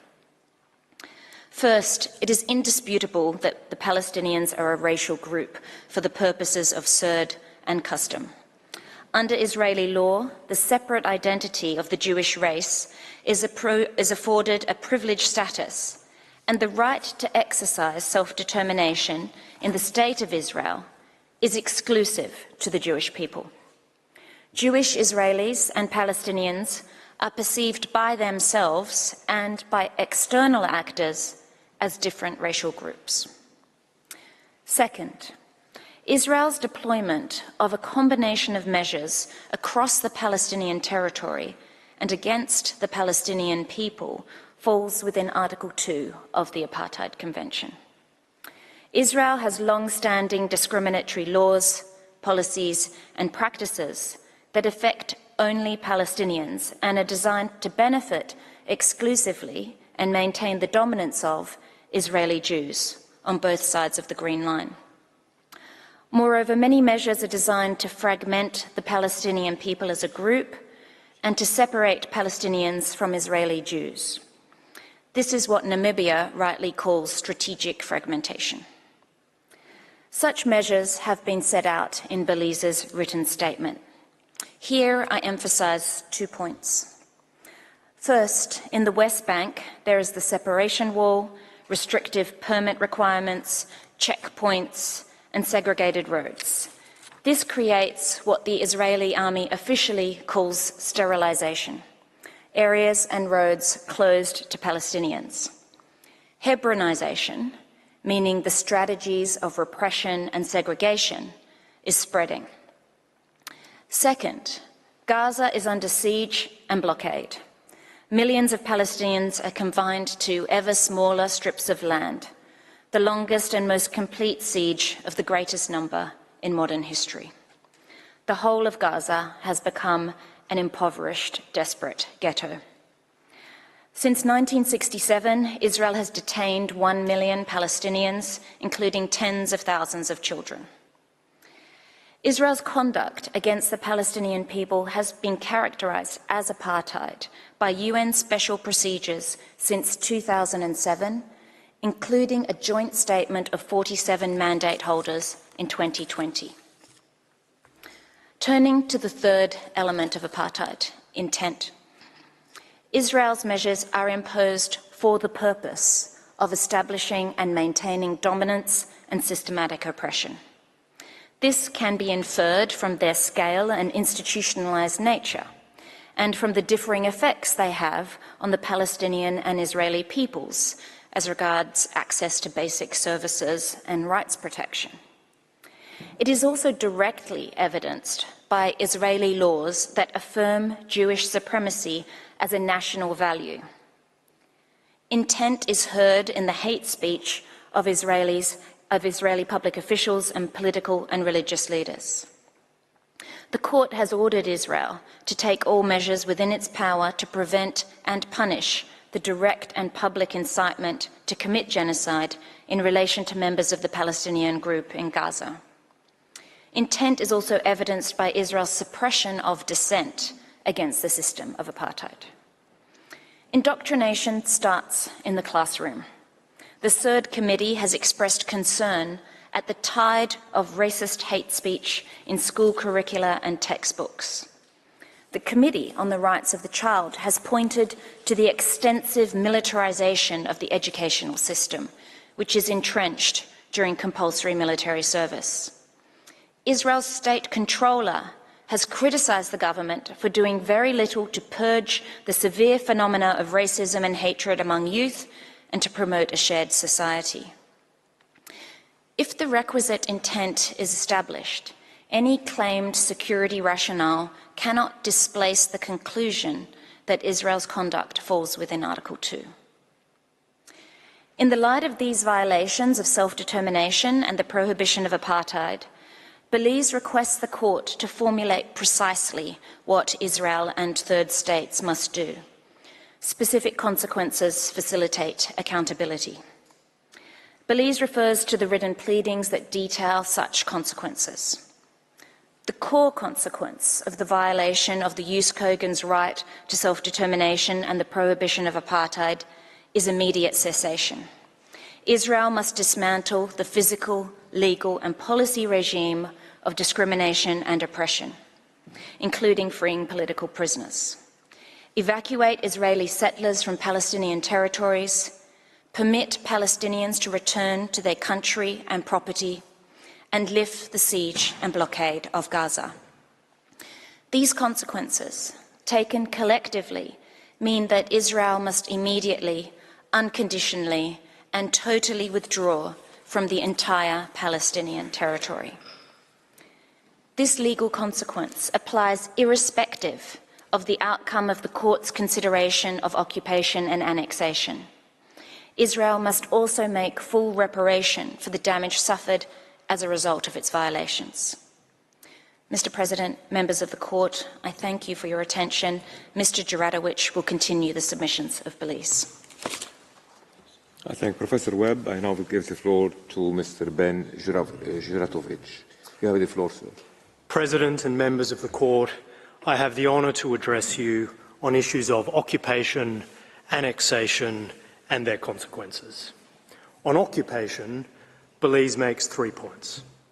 The first is that Israel is currently occupying all of the Palestinian territory. Secondly, the rules of international law applicable to determine whether the existence of that occupation is lawful are the rules on the use of force, the jus ad bellum. Thirdly, when those rules are applied to this occupation, it is evident that the occupation is neither necessary nor proportionate and is thus unlawful. On the first, Belize will concentrate today on Israel being in occupation of Gaza. That was the case before October last year and remains the case. In July last year, Belize submitted that a state could be in occupation of territory even if it no longer has soldiers in it, if that state could at any time they desired assume physical control of the territory and had the capacity to send troops within a reasonable time to make the authority of the occupying power felt. That was a tragically prescient submission. Israel has since 7 October certainly made its power felt, and not just in the form of responding to the attack on it. Its recent conduct is a continuation and intensification of its long-term control over, violence against, and incursions into Gaza. Israel controls who and what enters and leaves Gaza, including by air and sea, as well as the supply of water and energy. Gaza is under Israeli occupation and has been since 1967. I turn to the rules applicable to determining whether Israel's ongoing occupation of the Palestinian territory as a whole is lawful. The position of the United States is that the jus ad bellum determines the lawfulness of territory becoming occupied, but not of its remaining occupied. On that approach, an occupying power that has lawfully established an occupation would be unrestrained by law as to how long that occupation lasts. It would be restrained by the jus in bello as to how it conducts the occupation, but it would be under no legal restraint concerning the duration of the occupation. That would, of course, mean that an occupation could lawfully become indefinite, and that must be incorrect. The correct position is that whether the existence of an occupation is lawful, either at the time of its commencement or as it continues, is determined by the jus ad bellum. That follows from the fact that an occupation is a use of force. Even if a use of force is initially necessary and proportionate, once either of those two conditions ceases to be met, the continuing use of force will become unlawful. That applies as much to occupations as it does to any other use of force. Applying the rules on the use of force to this case, Israel's occupation of Palestinian territory in June 1967 has been unlawful from its inception. In any event, Israel's occupation is certainly not now necessary or proportionate. If the occupation was ever lawful, it was part of Israel's use of force against Egypt and Jordan in 1967. Israel signed a peace treaty with Egypt in 1979, and so its occupation of Gaza has been unlawful since at least that time. Israel signed a peace treaty with Jordan in 1994, and so its occupation of the West Bank has been unlawful at least since then. Guatemala has nonetheless argued in these proceedings that in light of the events of 7 October, Israel should not be required to cease its presence in Gaza or the West Bank. Concerning the West Bank, including East Jerusalem, on no conceivable basis could it credibly be said that Israel's continuing occupation of the West Bank is a necessary or proportionate response to the recent attack by Hamas from Gaza. Concerning Gaza, Israel's use of overwhelming force, including its ongoing occupation of Gaza, is plainly not a necessary or proportionate response to the October attack. In enforcing its occupation, Israel is committing breaches of international humanitarian law in both Gaza and the West Bank. They are not, however, the breaches that lead to the most important consequences in this case. The fundamental issue from which the most important consequences follow is that it is unlawful for Israel to be exercising any control at all in respect of Palestinian territory. That brings us to annexation. Whether a state has unlawfully annexed territory depends on two things. First, whether the state has physically seized the territory, and second, whether it has an intention to make the territory its own. The requisite intention can be evidenced by a formal declaration of annexation, but it can also exist implicitly if the state has clearly manifested its intention to hold the territory permanently under its dominion. That is what the court has described as de facto annexation. In one form or another, Israel has annexed all of the Palestinian territory. This is clear from the map you have seen, used by the Prime Minister of Israel before the General Assembly last September, that showed the West Bank and Gaza as part of Israel. For East Jerusalem, the position is the most straightforward, since Israel formally annexed it under Israeli law. For the remainder of the West Bank, it is hardly less obvious. Israel has occupied the entirety of the West Bank for 57 years with no plan for withdrawal or acknowledgement of any need or intention to ever withdraw. On the contrary, it has an increasingly active program of settling hundreds of thousands of Israelis in hundreds of settlements in the West Bank. These are permanent settlements on land that Israel is treating as its own. Israeli officials thus speak of all of the West Bank as land over which Israel is sovereign. These statements are matched by Israel's transfer of administrative powers relating to the entirety of the West Bank from its military to its civilian authorities. That is a clear manifestation of the progression from occupation to annexation. All of this is in the context of Israel refusing to recognise the existence of the Palestinian people as a people, or their right to self-determination and statehood. These circumstances have led United Nations bodies and special procedures correctly to conclude that Israel is responsible for de facto annexation of the entire West Bank, and not only of the part of it that the Oslo Accords label Area C. Area C constitutes more than 60% of the West Bank, and as the court has seen from the fourth map that Palestine's foreign minister displayed, it is clear that areas A and B comprise a collection of isolated enclaves that are not viable without Area C. Turning to the heart of the questions posed to the court, which is legal consequences.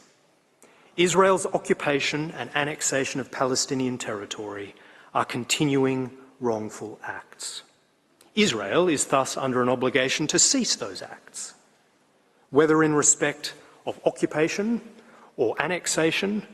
The conduct that constitutes a breach of the prohibition of the use of force is Israel's presence in or exercise of effective control over Palestinian territory. To cease that wrongful conduct, Israel must entirely withdraw from Palestinian territory.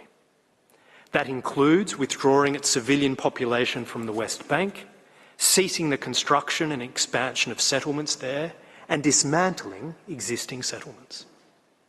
It must also repeal or render ineffective all legislative and regulatory acts, policies and practices that contribute to its exercise of effective control over Palestinian territory. The Court could also usefully indicate that the establishment of settlements has had no legal effect and does not give Israel any rights in respect of the land on which they are located.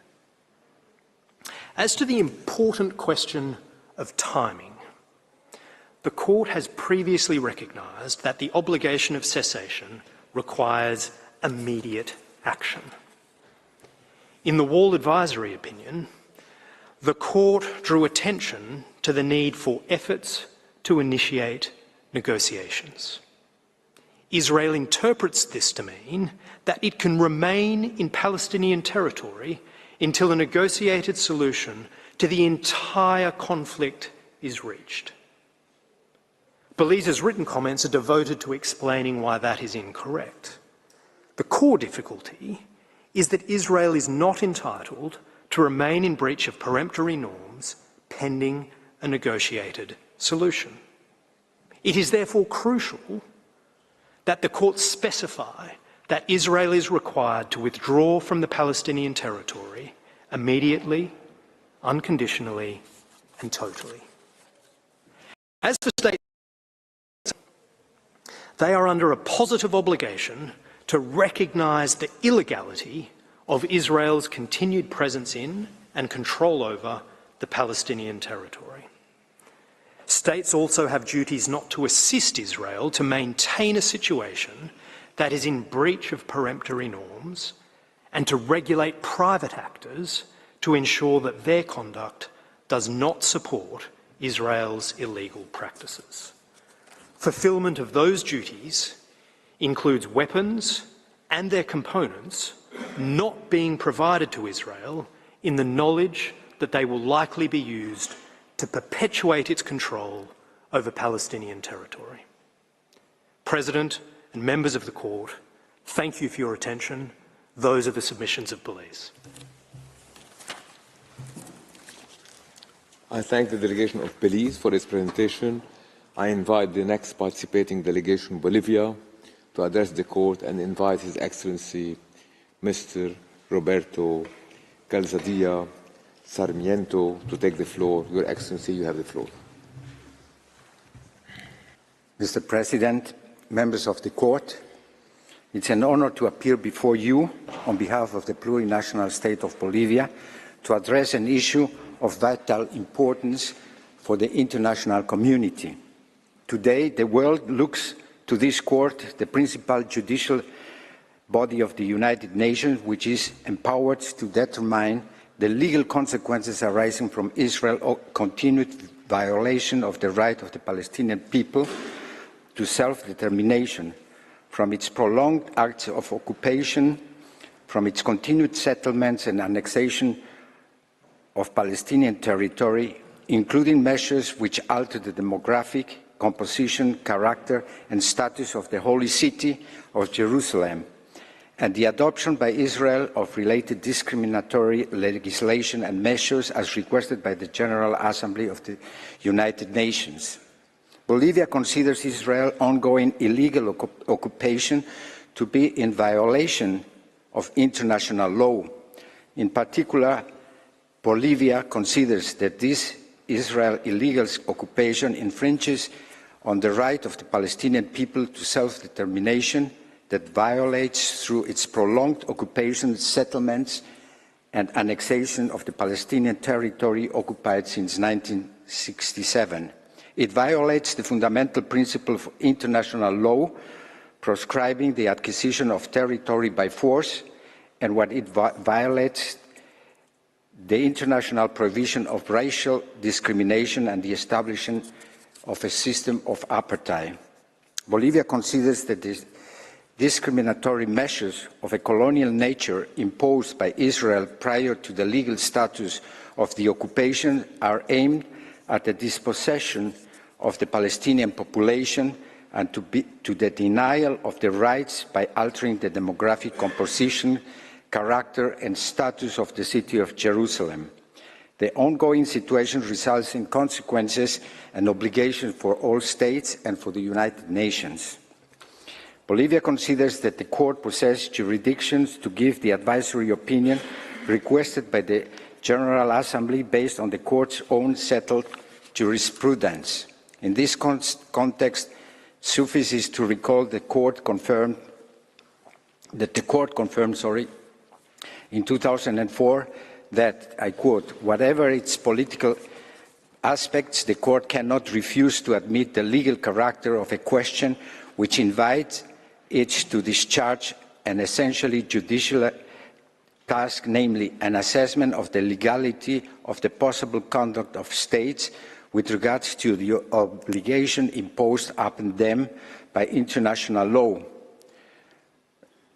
Close of brackets. It is in this sense that the court, at the highest instance of international justice, must clarify and affirm the obligation and rights of the states that international norms have established and that have now been requested in this advisory opinion as a guide for the action and powers of the United Nations General Assembly and the states.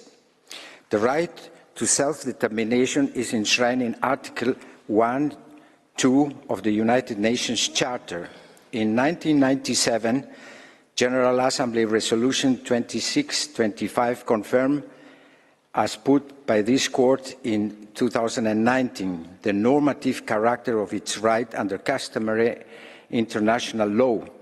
Resolution 2026, the Friendly Relations Declaration, confirmed that the duty of each state is to refrain from any forcible action which deprives people of the right to self-determination and freedom and independence, and to promote, through joint and separate action, realization of the principle of equal rights and self-determination of peoples. The continued siege of Palestinian people through Israel's illegal occupation, annexation and colonization since 1948 has systematically and forcibly discriminated, displaced and fragmented the Palestinian people by deliberately denying them their recognized inalienable right to self-determination and the right to return to the homeland where the State of Israel is now illegally established. The illegal Israel occupation of the Palestinian territories constitutes a denial of its right, and in this sense, Israel violates the rights enshrined under international law. Almost 20 years ago, in the advisory opinion of the legal consequences of the construction of the wall in the occupied Palestinian territory, this court reminded Israel of its obligations under international law, reaffirming that it was bound to comply with its obligations to respect the right of the Palestinian people to self-determination and its obligation under international humanitarian law and international human rights law.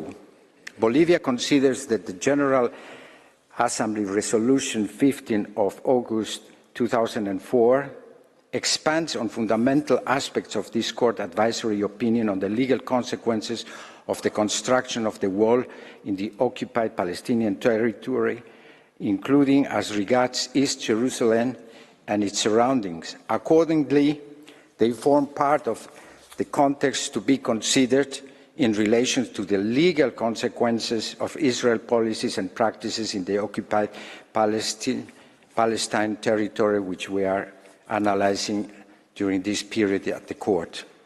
Thus, Mr. President, members of the court, Bolivia contains that the continuously depriving and denying the Palestinian people's right to self-determination for 75 years, Israel is in a clear breach of its international obligations. Mr. President, members of the court, Article 2 of the United Nations Charter contains a general rule against the unlawful use of force and states that members shall refrain in their international relations from the threat or use of force against the territorial integrity or political independence of any state or any other manner inconsistent with the purpose of the United Nations. The prohibition of aggression is binding on all states, and it constitutes a peremptory norm of international law. On November 22, 1976, the Security Council unanimously adopted Resolution 242, in which it insisted on the inadmissibility of their acquisition of territory by war and called for the withdrawal of Israel and armed forces. By the same token, Resolution 252 of 1968, the Security Council reaffirmed the point, considering that all legislative and administrative measures and actions adopted by Israel, including the expropriation of land and property therein, that tend to change the legal status of Jerusalem, are invalid and cannot change the statute. It is imperative to recall that the Security Council urged Israel to scrupulously observe the provision of the Geneva Convention and international law on military occupation, further reiterating that the Geneva Convention of August 1949 on the protection of civilians in time of the war applied to the Arab territories occupied by Israel since 1967, including Jerusalem. In particular, Article 49 of the Fourth Geneva Convention protects against colonization of occupied territory by providing that occupying power may not carry out the evacuation or transfer of any part of its own civilian population to the territory occupied by it. Yet the transfer of 750,000 Israeli settlers and the building of settlements in the East Jerusalem and the rest of the West Bank have been deliberately carried out with the intention of acquiring the territory through de facto and de jure annexation, including through colonization, confinement, and fragmentation of the occupied Palestinian territories. Not only the Security Council and the Human Rights Council, but also the General Assembly reaffirmed the principle of inadmissibility of the acquisition of territory by force, condemned and rejected Israel's measures aimed at altering the demographic composition, the character and status of Jerusalem in the occupied Palestinian territory.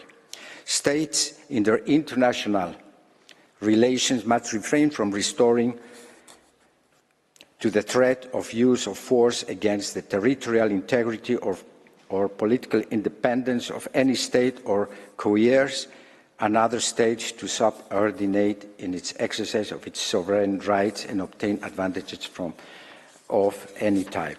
Bolivia considers that Israel colonial settlements in the occupied Palestinian territory, including East Jerusalem, the West Bank, the Gaza Strip, and the Syrian Golan, have been built by force through the imposition of institutionalized, racially discriminatory regimes, including apartheid, and though the denial of the exercise of the right of self-determination in contravention of international law.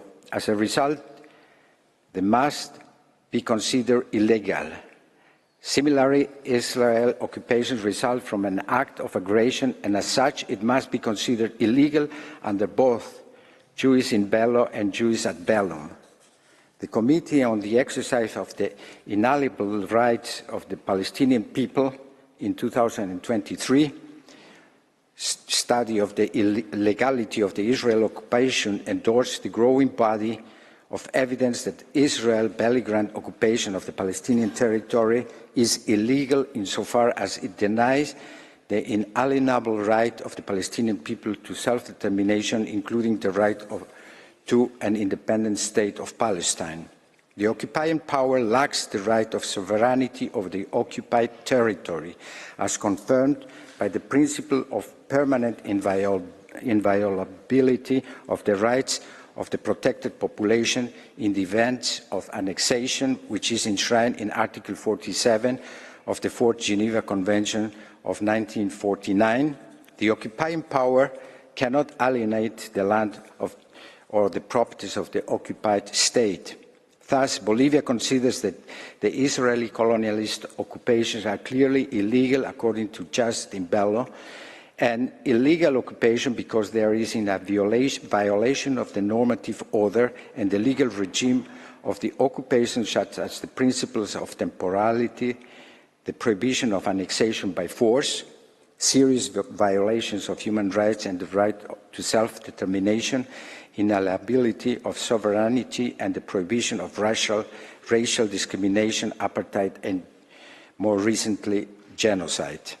Mr. President, members of the Court, Bolivia observes with concern that Israel's actions of persecution, oppression, and domination of the Palestinian people have been accompanied by systematic violations of fundamental human rights that have been observed by both the Security Council and the Human Rights Council. This includes a system of racial discrimination and a system of apartheid that has not abated despite repeated condemnation from the international community. The Human Rights Council has repeatedly called for an immediate protection of Palestinian civilians in the occupied Palestinian territory in accordance with human rights standards and international humanitarian law. It has further stressed all policies and measures adopted by Israel to limit access Palestinians to their holy sites, in particular in occupied East Jerusalem, on the basis of their national origins, religion, birth, sex, and any other status, violates the relevant provisions set forth in the Universal Declaration of Human Rights, the International Covenant of Civil Rights and Political Human Rights, the International Covenant on Economic, Social, and Cultural Rights, and the Fourth Geneva Convention on the Protection of Civilians in Times of War. This measure must cease. Israel is under an obligation to cease its wrongful conduct. The international community has repeatedly condemned Israel's action, including through the United Nations, insofar as they hindered the exercise of the Palestinian right to self-determination. These have included the construction of illegal settlements in occupied Palestinian territories, the construction of the separation wall in the West Bank, and other measures that affect the daily lives of Palestinians. Bolivia has consistently joined these condemnations. Israeli occupations, both in the means and its purpose, does not fall within the framework of legality established in international law.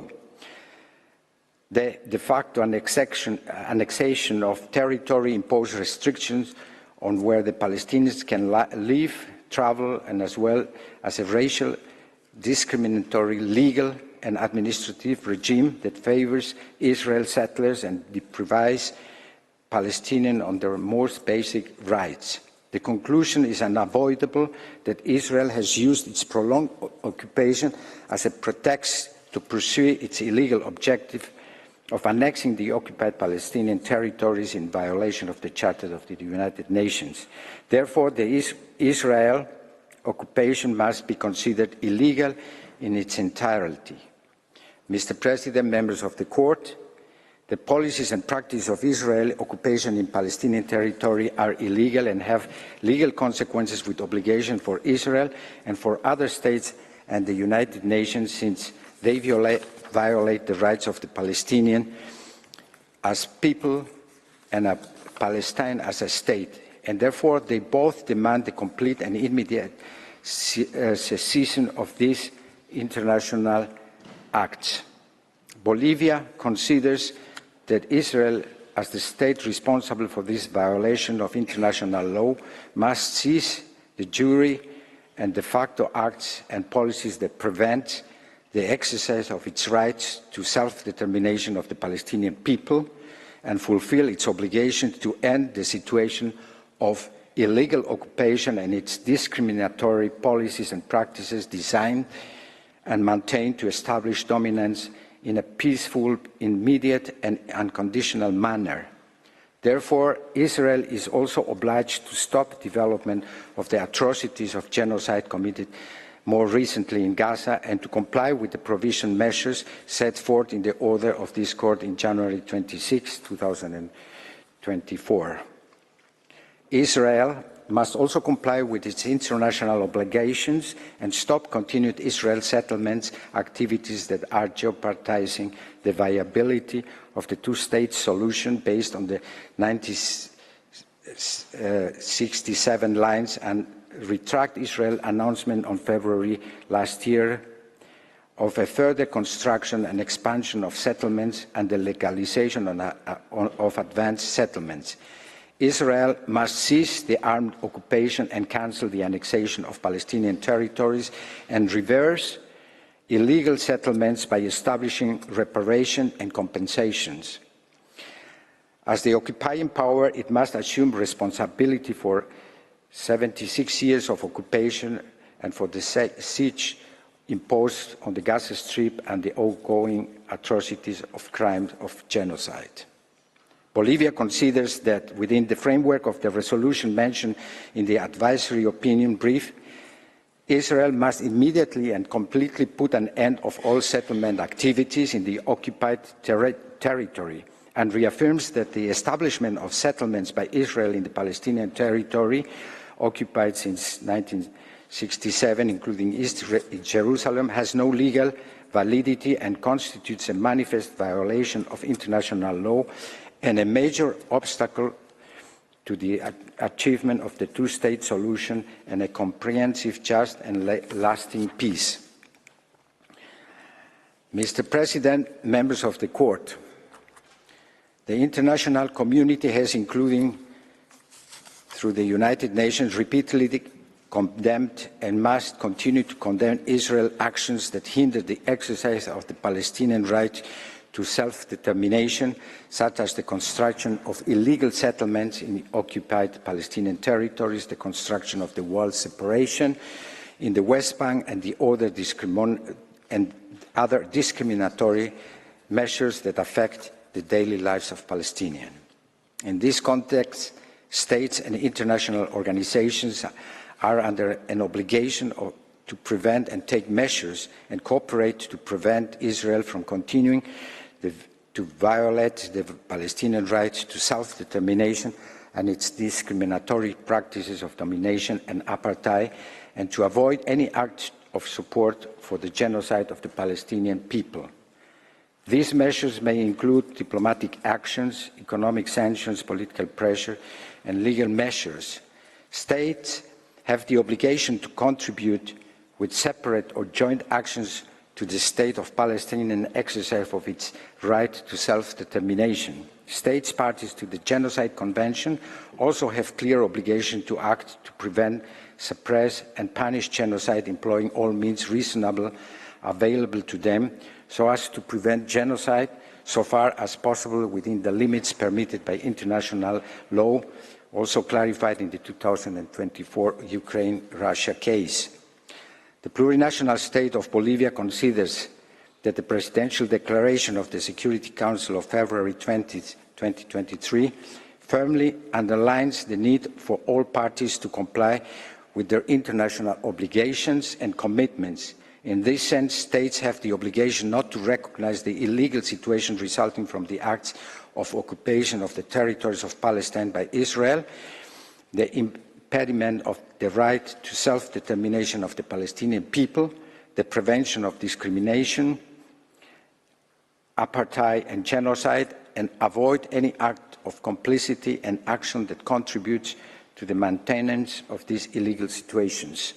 Bolivia believes that all states must firmly oppose all unilateral measures that impede peace including, among others, to reframe the arms trade, the construction and expansion of Israel settlements, the confiscation of Palestinian lands, and the legalization of settlements, the demolition of Palestinian homes, and the displacement of Palestinian civilians.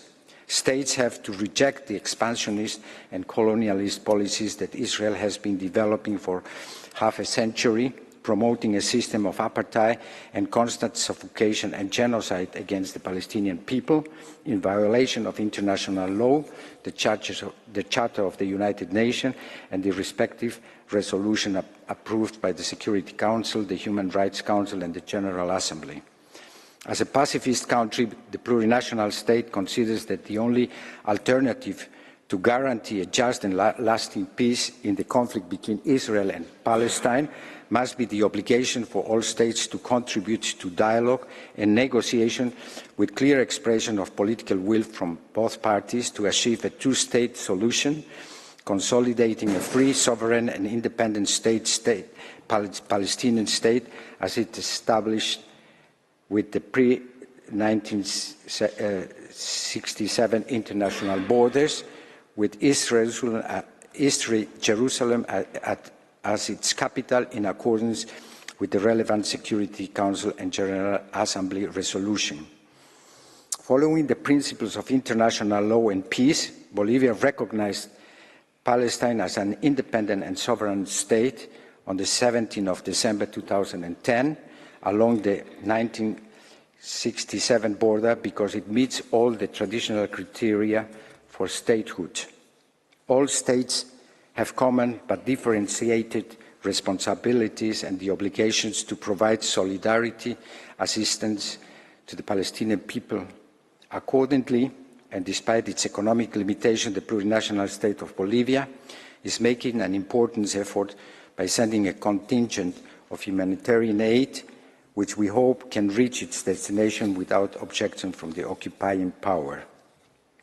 Bolivia further considers that the Security Council, the Human Rights Council, the United Nations General Assembly, and the International Court of Justice, as well as the relevant treaty bodies, must continue to call on Israel to comply with its obligations under international law, to cease the expansion of illegal settlements and guarantee the full exercise, enjoyment, and respect of the human rights of the Palestinian population. Similarly, the United Nations has the obligation to implement all relevant resolutions and other necessary measures and additional resolutions to bring to an end to Israel's illegal occupation and the present system of racial discrimination and apartheid. Mr. President, members of the Court, every day we witness atrocities and an increasing irreparable loss of lives of the Palestinian people. The news document daily the suffering. We know not what legal consequences these international crimes may yield, as they continue now with standing the order on provisional measures of January 26, 2024. With its advisory opinion, the Court has the power to establish what these consequences are. Mr. President, members of the Court, that concludes my statement on behalf of the plurinational state of Bolivia. I should like to thank the Court for its careful attention. I thank the delegation of Bolivia for its presentation. Before I invite the next delegation to make its oral statement, the Court will observe a coffee break for 10 minutes. The sitting is suspended.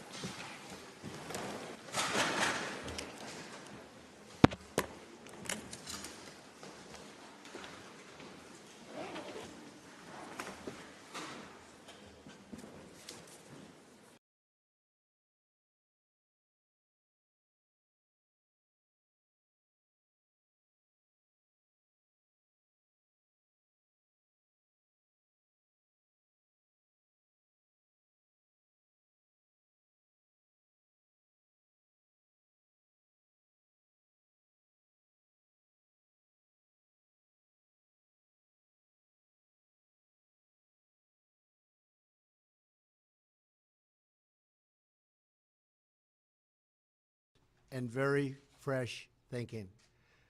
We cannot solve our problems by making the same failed assumptions and repeating the same failed strategies of the past. Old challenges demand new approaches. My announcement today marks the beginning of a new approach to conflict between Israel and the Palestinians. In 1995, Congress adopted the Jerusalem Embassy Act, urging the federal government to relocate the American embassy to Jerusalem and to recognize that that city, and so importantly, is Israel's capital. This act passed Congress by an overwhelming bipartisan majority and was reaffirmed by a unanimous vote of the Senate only 6 months ago. Yet for over 20 years, every previous American president has exercised the law's waiver, refusing to move the U.S. Embassy to Jerusalem or to recognize Jerusalem as Israel's capital city. Presidents issued these waivers under the belief that delaying the recognition of Jerusalem would advance the cause of peace. Some say they lacked courage, but they made their best judgments based on facts as they understood them at the time. Nevertheless, the record is in. After more than 2 decades of waivers, we are no closer to a lasting peace agreement between Israel and the Palestinians. It would be folly to assume that repeating the exact same formula would now produce a different or better result. Therefore, I have determined that it is time to officially recognize Jerusalem as the capital of Israel. While previous presidents have made this a major campaign promise, they failed to deliver. Today, I am delivering. I've judged this course of action to be in the best interests of the United States of America and the pursuit of peace between Israel and the Palestinians. This is a long overdue step to advance the peace process and to work towards a lasting agreement. Israel is a sovereign nation with the right, like every other sovereign nation, to determine its own capital. Acknowledging this is a fact is a necessary condition for achieving peace. It was 70 years ago that the United States, under President Truman, recognized the State of Israel. Ever since then, Israel has made its capital in the city of Jerusalem, the capital the Jewish people established in ancient times. Today, Jerusalem is the seat of the modern Israeli government. It is the home of the Israeli parliament, the Knesset, as well as the Israeli Supreme Court. It is the location of the official residence of the Prime Minister and the President. It is the headquarters of many government ministries. For decades, visiting American presidents, secretaries of state, and military leaders have met their Israeli counterparts in Jerusalem, as I did on my trip to Israel earlier this year. Jerusalem is not just the heart of 3 great religions, but it is now also the heart of one of the most successful democracies in the world. Over the past 7 decades, the Israeli people have built a country where Jews, Muslims, and Christians, and people of all faiths are free to live and worship according to their conscience and according to their beliefs. Jerusalem is today and must remain a place where Jews pray at the Western Wall, where Christians walk the stations of the cross, and where Muslims worship at Al-Aqsa Mosque. However, through all of these years, presidents representing the United States have declined to officially recognize Jerusalem as Israel's capital. In fact, we have declined to acknowledge any Israeli capital at all. But today we finally acknowledge the obvious, that Jerusalem is Israel's capital. More, a recognition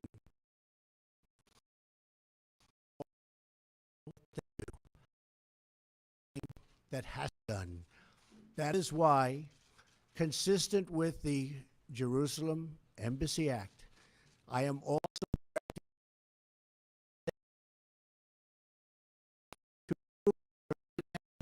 Tel Aviv to Jerusalem. This will only begin architects so that a new embassy, when completed, will be a magnificent tribute to peace. In making these announcements, I also want to make one point very clear. This decision is not intended in any way to reflect a departure from our strong commitment to facilitate a lasting peace agreement. We want an agreement that is a great deal for the Israelis and a great deal for the Palestinians. We are not taking a position of any final status issues, including the specific boundaries of the Israeli sovereignty in Jerusalem or the resolution of contested borders. Those questions are up to the parties involved. The United States remains deeply committed to helping facilitate a peace agreement that is acceptable to both sides. I intend to do everything in my power to help forge such an agreement. Without question, Jerusalem is one of the most sensitive issues in those talks. The United States would support a two-state solution if agreed to by both sides. In the meantime, I call on all parties to maintain the status quo at Jerusalem's holy sites, including the Temple Mount, also known as Haram al-Sharif. Above all, our greatest hope is for peace, the universal yearning in every human soul. With today's action, I reaffirm my administration's longstanding commitment to a future of peace and security for the region. There will, of course, be disagreement and dissent regarding this announcement. But we are confident that ultimately, as we work through these disagreements, we will arrive at a peace and a place far greater in understanding and cooperation.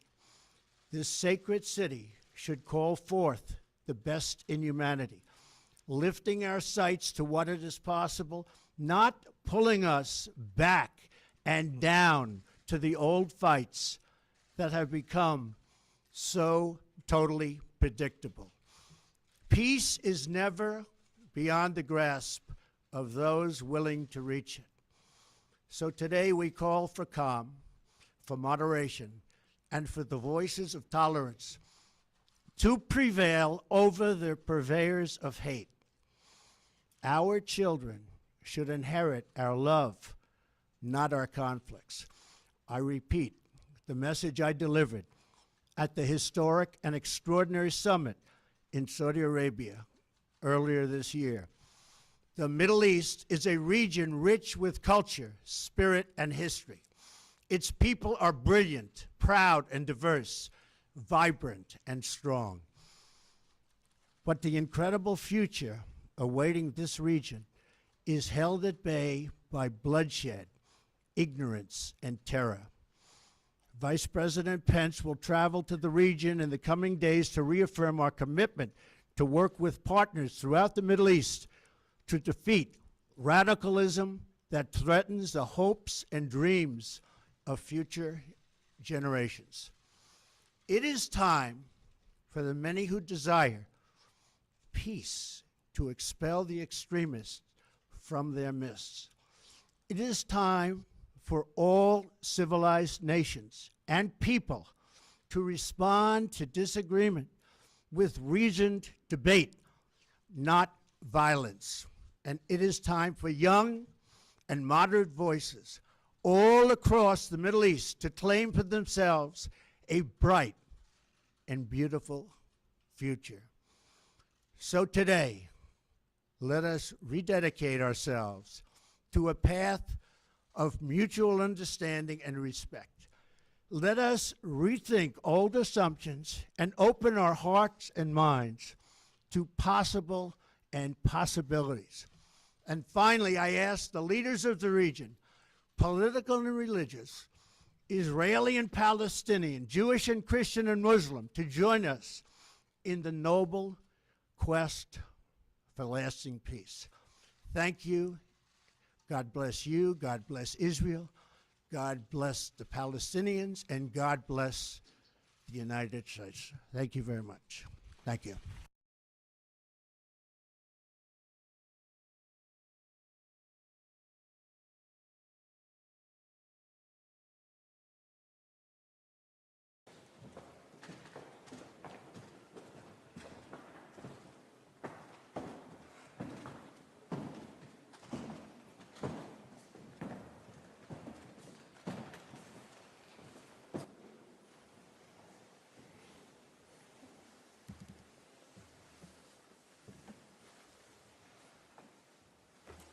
Please be seated. The sitting is resumed.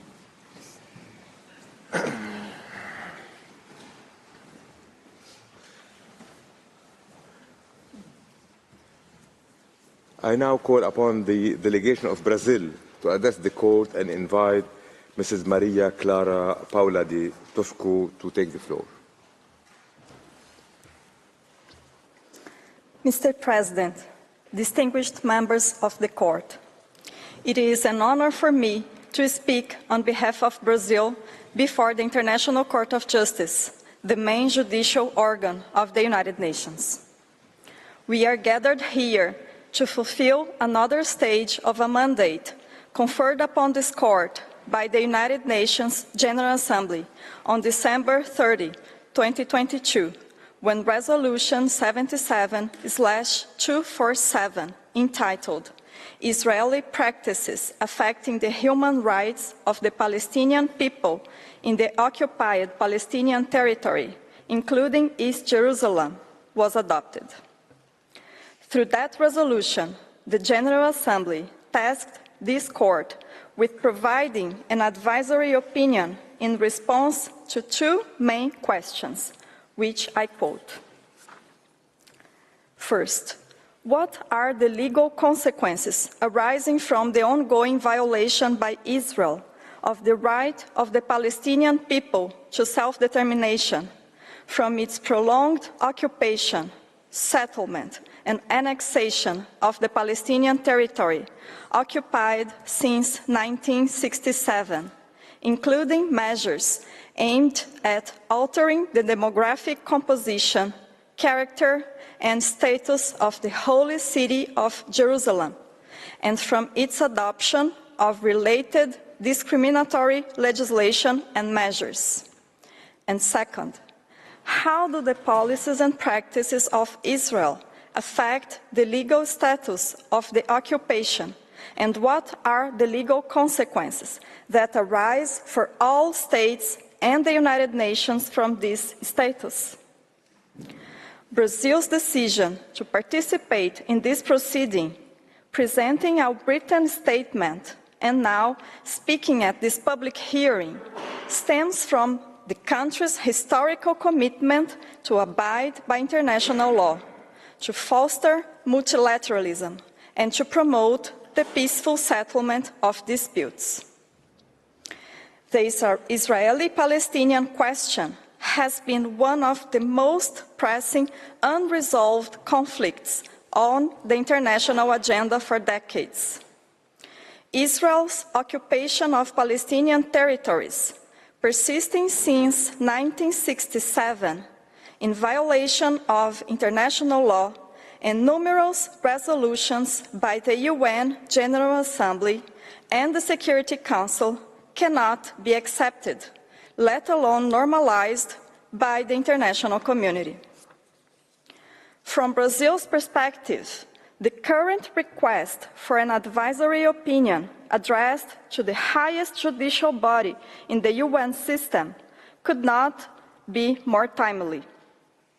Brazil believes that the court's pronouncement is necessary so that not only Israel, as the occupying power, but also all countries seeking to align their conduct within the limits of international law and justice can have clarity on the legal implications of Israel's occupation and its policies and practices in the Palestinian occupied territories.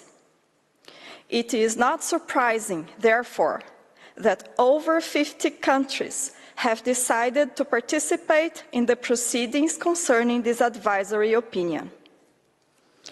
Mr. President, esteemed judges, the importance of the matter and the gravity of the situation in the Palestinian occupied territories were indisputable even before October 7, 2023. The tragic events of that date and the disproportionate and indiscriminate military operations that followed, however, make it glaringly clear that the mere management of the conflict cannot be considered an option, and that a two-state solution with an economically viable Palestinian state living side by side with Israel is the only way to provide peace and security for Israelis and Palestinians. We know that the current request for an advisory opinion has a defined, restricted scope, excluding political considerations, as well as the legal definition of the events of October 7 and subsequent military operations. The consequences of these recent events, notwithstanding, intrinsically linked to the Israeli occupation of Palestine, compels Brazil to mention them at this public hearing.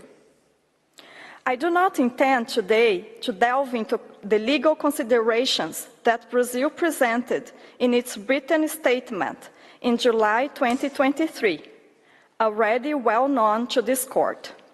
At this stage, I would like to highlight only its main points. On the jurisdiction of the court, there seems to be no doubt, according to Article 65, paragraph 1 of the ICJ's statute, that this court is competent to issue the advisory opinion commissioned by the General Assembly, an equally competent body to request it. The subject of the consultation is intrinsically linked to relevant principles of international law, such as the right to self-determination and the prohibition of the annexation of territory by force, making the opinion of this judicial organ even more crucial for the entire international community. On the people's right to self-determination. The right of peoples to self-determination is enshrined in international law, including in the UN Charter, and widely recognized by the United Nations General Assembly. This court and the General Assembly have expressly recognized that the existence of the Palestinian people, as much as their right to self-determination, is indisputable. Brazil would appreciate that the court, within the scope of the present advisory opinion, could highlight the principled position that the Israeli occupation of Palestinian territories violates the right of the Palestinian people to self-determination. On occupation, settlements, and annexation. In 1967, Security Council Resolution 242 emphasized the inadmissibility of acquiring territory by force and directed Israel to withdraw its troops from the then recently occupied Palestinian territory. However, the occupation persists to this day and has been aggravated by the construction of the separation wall in Palestinian territory, the building of illegal settlements in the West Bank, and the annexation of East Jerusalem.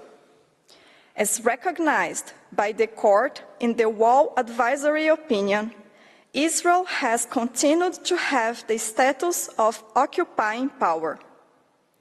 The prolonged occupation, settlement, and annexation of Palestinian territories, including measures aimed at altering the demographic composition, character, and status of these territories, including Jerusalem, violate relevant rules of international law. On the prohibition of discrimination, the Universal Declaration of Human Rights and the International Covenant on Civil and Political Rights, foundational instruments of the international human rights protection system, guarantee the right of all individuals to be treated equally without discrimination based on race, color, gender, or religion. By extending its jurisdiction over the occupied Palestinian territories and establishing two distinct legal systems, one applied to Israeli settlers and another imposed under military rule to Palestinians, Israel is practicing discrimination against the Palestinian population, while impairing the recognition, enjoyment, or exercise on an equal footing of their human rights and fundamental freedoms. This differential treatment is evident and well documented and should also be addressed by the court. On the legal status of the occupation, Brazil expects that the court reaffirms that the Israeli occupation of Palestinian territories is illegal and violates international obligations through a series of actions and omissions by Israel. The confiscation of Palestinian lands, the destruction of Palestinian properties, the construction of Israeli settlements and of the wall, and the adoption of measures aimed at changing the demographic composition of areas within Palestinian territories must all be taken into account by the court. Those persistent practices are tantamount to annexation. On the legal consequences, the practices described above, which have persisted for decades, result in obligations for Israel, the occupying power, and for all other states seeking to conduct themselves in accordance with international law, as follows. For Israel, cessation and non-repetition. First of all, Israel must put an end to the occupation of Palestine. Its primary obligation is to cease and not repeat the acts and omissions by which it occupies and prolongs the occupation of Palestinian territories. Reparations. Secondly, according to the jurisprudence of this court, a state violating principles and rules of international law must provide due reparation. For other states, thirdly, the illegality of the situation creates obligations not only on the occupying power, but also on all states. Obligation of non-recognition. The main obligation is that all states must abstain not only from formal recognition of the situation, but also from acts that could imply such recognition. Obligation of non-assistance. no state should collaborate with Israeli actions or initiatives related to the illegal occupation of Palestinian territories. Obligation of cooperation. Finally, states must cooperate to bring an end through lawful means to the occupation at the earliest. Mr. President, distinguished members of the Court, in concluding my statement, I would like to highlight that Brazil is fully committed to complying with these obligations. We have been consistently advocating for a two-state solution, allowing for the creation of an independent, sovereign, and economically viable Palestinian state, coexisting with Israel in peace and security within mutually agreed and internationally recognized borders, which includes the Gaza Strip, the West Bank, and East Jerusalem as its capital. It is not without reason that Brazil, in December 2010, extended recognition to the state of Palestine. It was not without reason either that Brazil enrolled to provide its contributions in the context of the present request for an advisory opinion from the Court. By providing its advisory opinion on the legal consequences of Israel's practices and policies in the occupied Palestinian territories, the Court will not only contribute to uphold international law, but also to the resolution of one of the most pressing issues on the international peace and security agenda.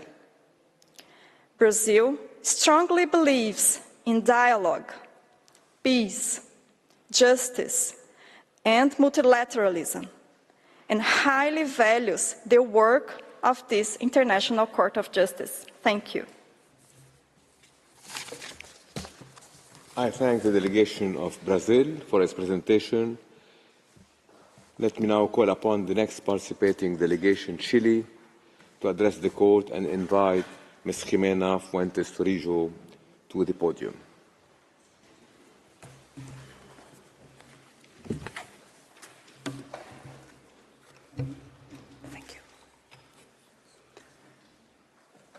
Mr. President, members of the Court, it is an honor for me to appear before you as the representative of Chile in these advisory proceedings.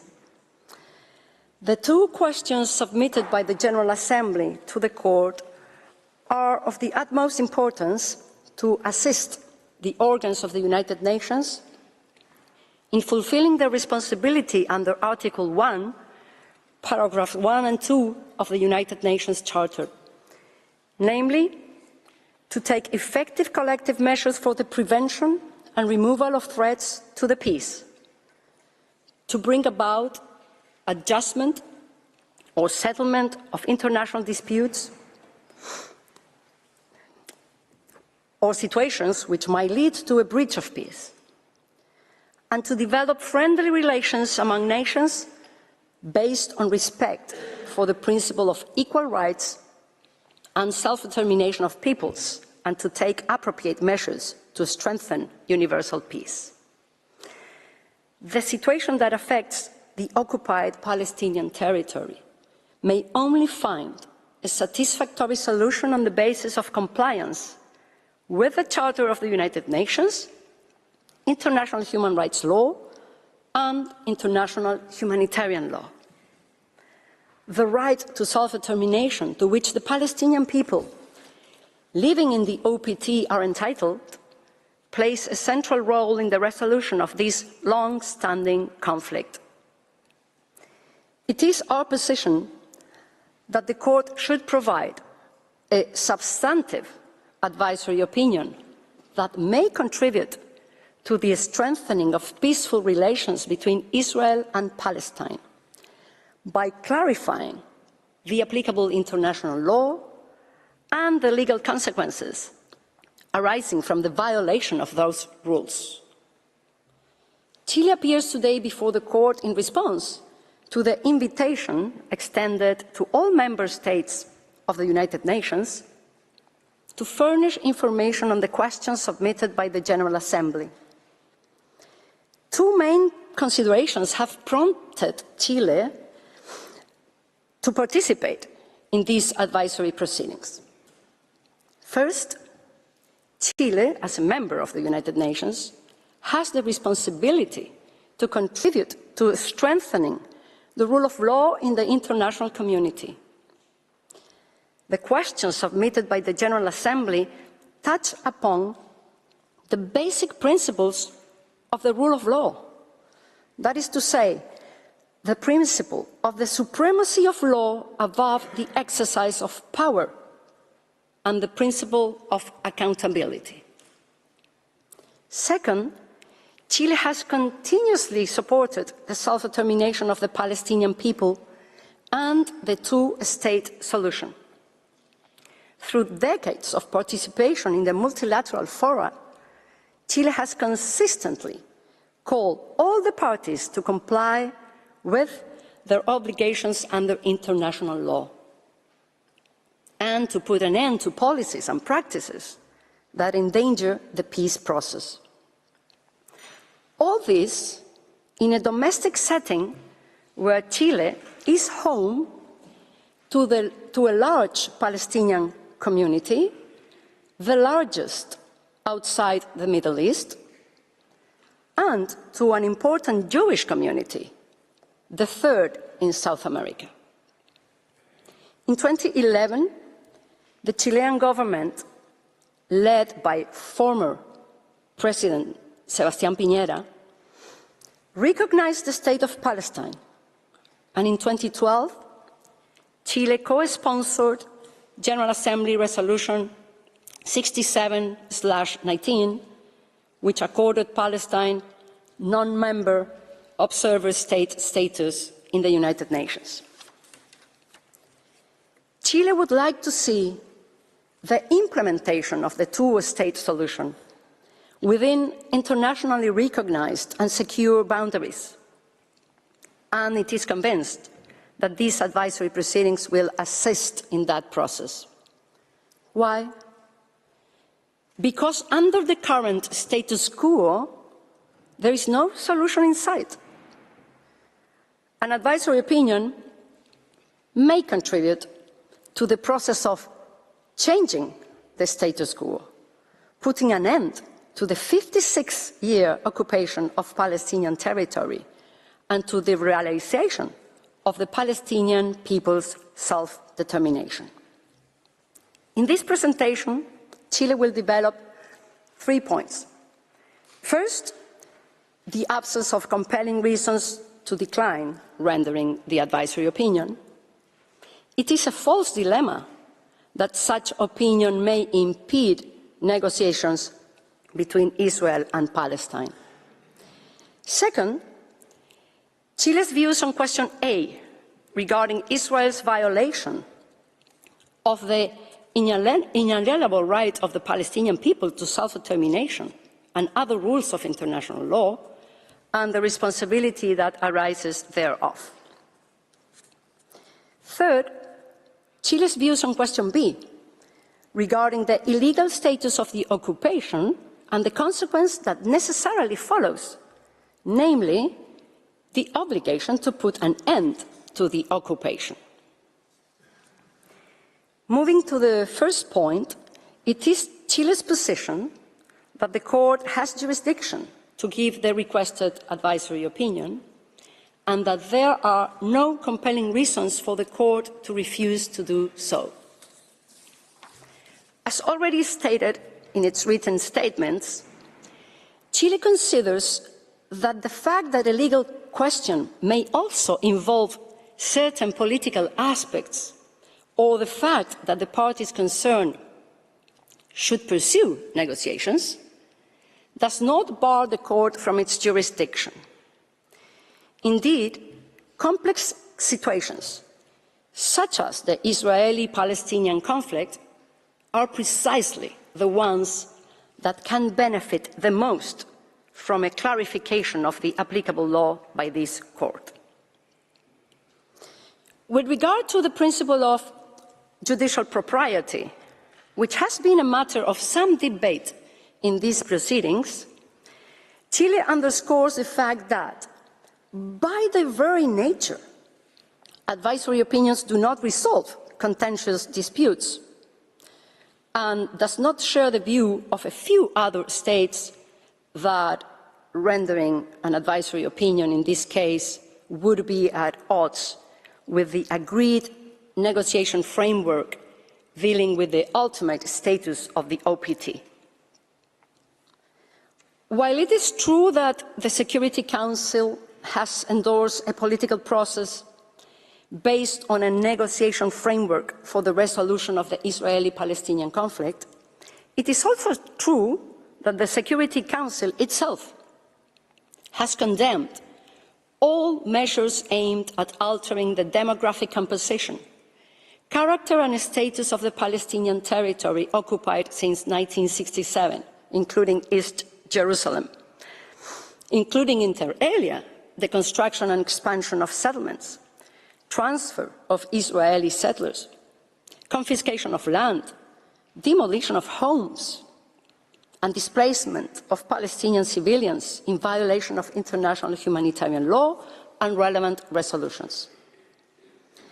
Chile recalls that this court, in the Namibia advisory opinion, was clear in stating that an international instrument, such as a Security Council resolution, has to be interpreted and applied within the framework of the entire legal system prevailing at the time of interpretation.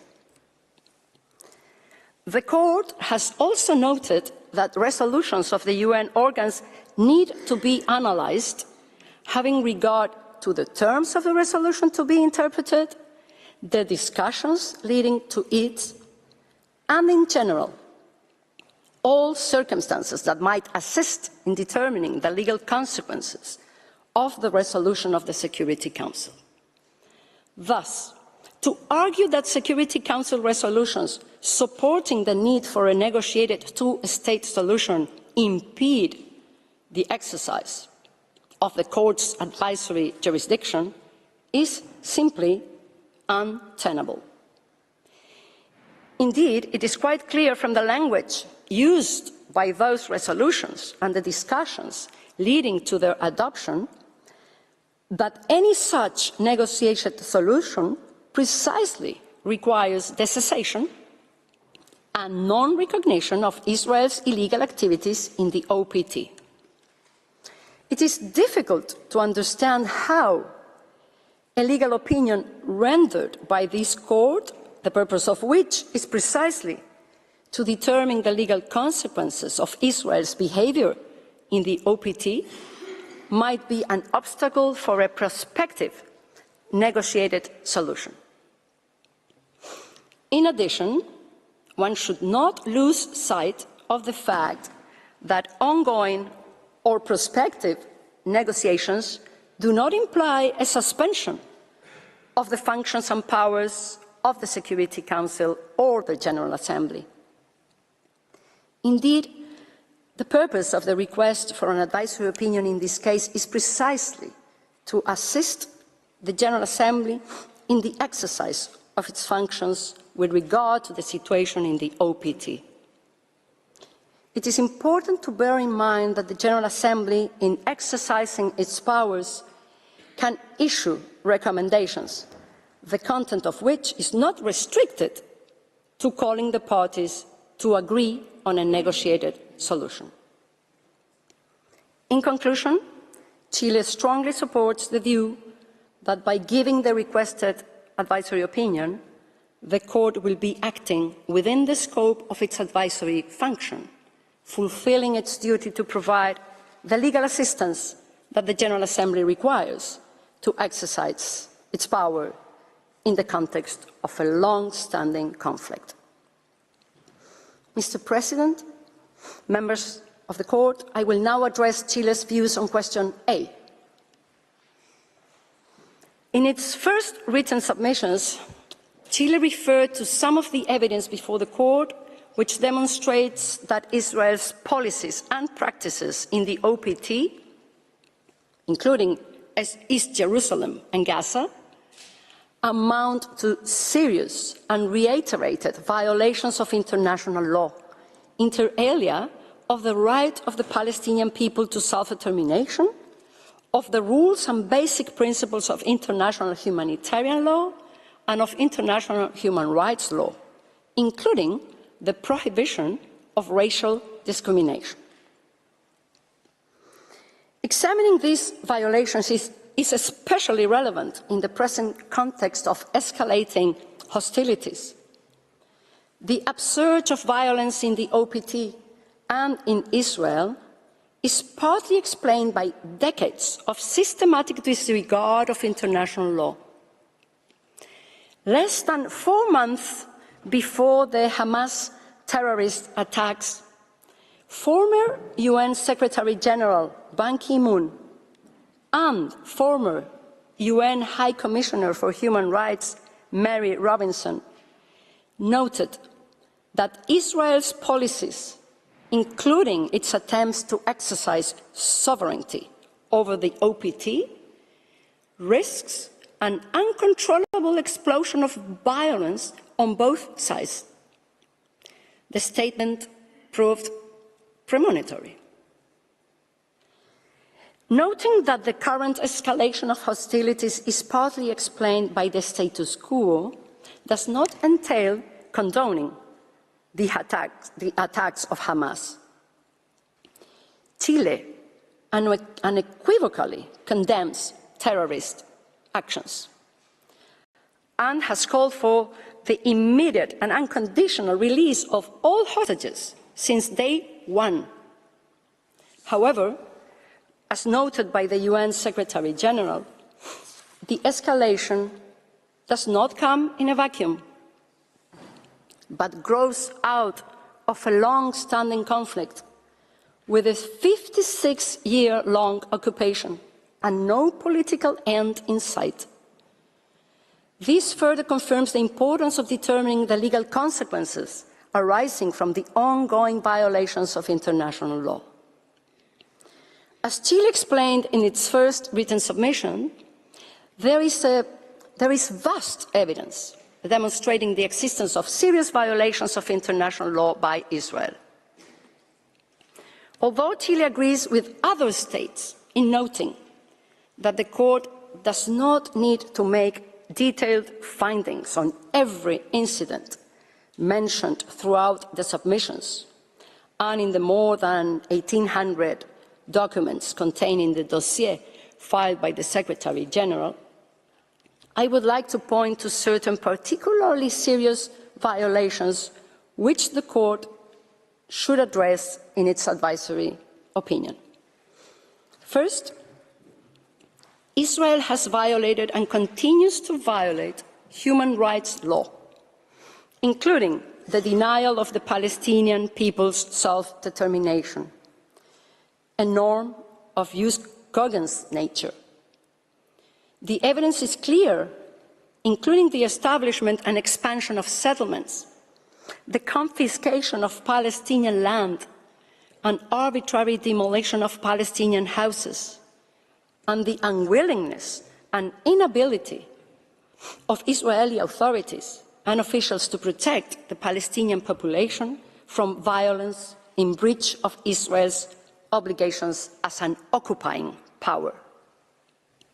The Human Rights Committee, the views of which have been given significant weight by the court in the past, regretted that Palestinians have been systematically deprived of their land and housing rights for decades, expressed concern for the systematic practice of demolitions and forced evictions based on discriminatory policies, and noted that such practices led to the separation of Jewish and Palestinian communities in the occupied Palestinian territory, which amounts to racial segregation. These violations have worsened after the October 7 attacks. Israeli human rights NGO Yesh Din has noted that 2023 was the most violent year in settler violence against Palestinians in the West Bank, in both the number of incidents and their severity. And that the first 2 months after October 7 were particularly violent. Similar findings were made by Israeli NGO B'Tselem, Human Rights Watch, and the UN Office for the Coordination of Humanitarian Affairs. The Office of the UN High Commissioner for Human Rights has also noted the rapid deterioration of the human rights situation in the West Bank and East Jerusalem after October 7, including unnecessary and disproportionate use of force resulting in unlawful killing, mass arbitrary arrests, detentions, and ill treatment, and further rise in settler violence, already at record high levels. In parallel, high-ranking Israeli authorities have expressed that they have no intent to guarantee the Palestinian people's right to self-determination in Gaza by stating that, and I quote, "The state of Israel will no longer be able to accept the existence of an independent entity in Gaza," end of quote, and by calling for the resettlement of the Strip. Israel has not only violated the Palestinian people's right to self-determination, but also other rules of international law, including the jus ad bellum, by its de jure and de facto annexation of Palestinian territory. As developed in more detail in Chile's written submissions, and as eloquently put by former Special Rapporteur Link, the inexorable Israeli occupation has become indistinguishable from annexation. Chile agrees with the views of most participants in these proceedings in noting that Israel neither regards itself nor behaves as a temporary occupant of the OPT, and that its practices and policies are inconsistent with a temporary administration of occupied territory. Israel's policies and practices in the OPT also amount to serious violations of Israel's obligations under international humanitarian law, including the prohibition of transferring civilian population into the occupied territory, which also amounts to a war crime. And under the rules of international human rights law that forbid racial discrimination. This latter point has been repeatedly noted by authorities including the Secretary General, the UN High Commissioner for Human Rights, special rapporteurs, among others. In his 2023 report to the Human Rights Council, the High Commissioner documented patterns of systematic discrimination in law, policy and practice encompassing almost every sphere of life, in particular housing, land and property rights, and the right to life, security of person, and access to justice. Already in 2019, the words of Prime Minister Netanyahu were crystal clear on this point, and I quote, "Israel is not a state of all its citizens. Israel is the nation state of the Jewish people and only it," end of quote. Before moving to question B, I want to note one additional feature of the above-mentioned violations. Israel has incurred them in blatant disregard of repeated admonitions by the Security Council, the General Assembly, the Human Rights Council, and the Court itself. Furthermore, as noted in February 2023 by the President of the Security Council, it is clear that Israel's practices actually ran contrary to the possibility of reaching a two-state solution and a sustainable peace in the region. These violations, among others, detailed in Chile's written statements, trigger Israel's international responsibility. Thus, Israel is under the obligation to cease these violations, make full reparation, and offer appropriate assurances and guarantees of non-repetition. These violations also impose on other states various related obligations, including the obligation to cooperate to bring this situation to an end. Through lawful means, Chile is precisely cooperating to bring this situation to an end by participating in these advisory proceedings and by its joint submission with Mexico of a referral to the International Criminal Court on the situation in Palestine. Mr. President, I will move to the second question posed to the Court.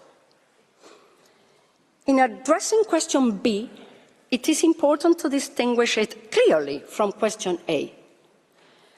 As previously explained, question A is concerned with the legal consequences arising from the violation by Israel of various international law obligations in the OPT. The second question is of a different nature. Question B focuses on the legal status of the occupation, that is to say, on the illegality of the occupation itself. In this regard, if the Court finds that the occupation is unlawful, it necessarily follows that the occupation must come to an end. The conclusion that Israel's occupation of Palestine territory is illegal lies on two grounds. First, there is ample evidence, as we have heard from states' oral presentations during these 2 days, that the occupation has become an annexation. Second, the cumulative effect of the above-mentioned systematic violations also requires the end of the occupation as the measure needed to effectively protect the rights of the Palestinians. With regard to the legality of an occupation, the test put forward by former Special Rapporteur Link is particularly useful. According to this test, the occupier cannot annex any of the occupied territory. The occupation must be temporary, and the occupant must seek to end the occupation and return the territory as soon as reasonably possible. The de jure and de facto annexation of the OPT by Israel contradicts the basic principle of no acquisition of territory by force. In this regard, General Assembly Resolution 2625 establishes that the territory of a state shall not be the object of acquisition by another state resulting from the threat or use of force, and that no territorial acquisition resulting from the threat or use of force shall be recognized as legal. The principle of no acquisition of territory by force has been applied by this Court in the relation between states with regard to mandated territories and in relation to peoples and the right to sovereignty and integrity of their national territory. This Court has recognized that the territorial integrity is a key element for the exercise of the right of self-determination through which peoples freely determine their political status and pursue their economic, social and cultural development. In fact, the Court in the HAGUE's advisory opinion has considered there is an intrinsic link between territorial integrity and self-determination, such that any detachment or annexation, like in this case, by the administering power of part of a non-self-governing territory, unless based on the freely expressed and genuine will of the people of the territory concerned, is contrary to the right to self-determination. Occupation is often the result of armed conflict, and insofar as one of the main purposes of humanitarian law is to protect the civilian population that lives in areas affected by war, humanitarian law imposes various obligations upon the occupying power, precisely to prevent the violation of their basic rights and the conquest of their territory. In this context, Article 47 of the Fourth Geneva Convention contains an absolute prohibition of the annexation of occupied territories. In this case, the intention to annex the territory of the Palestinian people is demonstrated by the fact that the Israeli occupation has already expanded for a period of 56 years with no intention to put an end to it and with no satisfactory explanation as to the relation between occupation and the protection of its citizens. The policy and practice of settlements pursued by Israel since 1967 indicate its intention to claim that its own population has a right to stay permanently on these territories. Similarly, its exploitation of Palestinian natural resources also demonstrates Israel's attempt to exercise sovereign powers over the OPT. As an occupying power, Israel is obligated to act as a temporary administrator on behalf of the protected population, and as such, it cannot destroy or appropriate these resources. However, the fact that it has completely sequestered them clearly shows that Israel does not conduct itself as a provisional occupying power. Indeed, by virtue of its actions, including the exploitation of natural resources, the policies of settlements, the erection of the wall, the legalization of outposts, among others, Israel has demonstrated its intention to control indefinitely the OPT. Hence, Israel's occupation has become an annexation. Mr. President, members of the Court, turning now to the cumulative effects of the violation of self-determination, humanitarian law, human rights law, and international criminal law in the OPT, Chile contends that these systematic breaches are also a basis to declare that the occupation is illegal. Again, Special Rapporteur's links test is useful in this regard.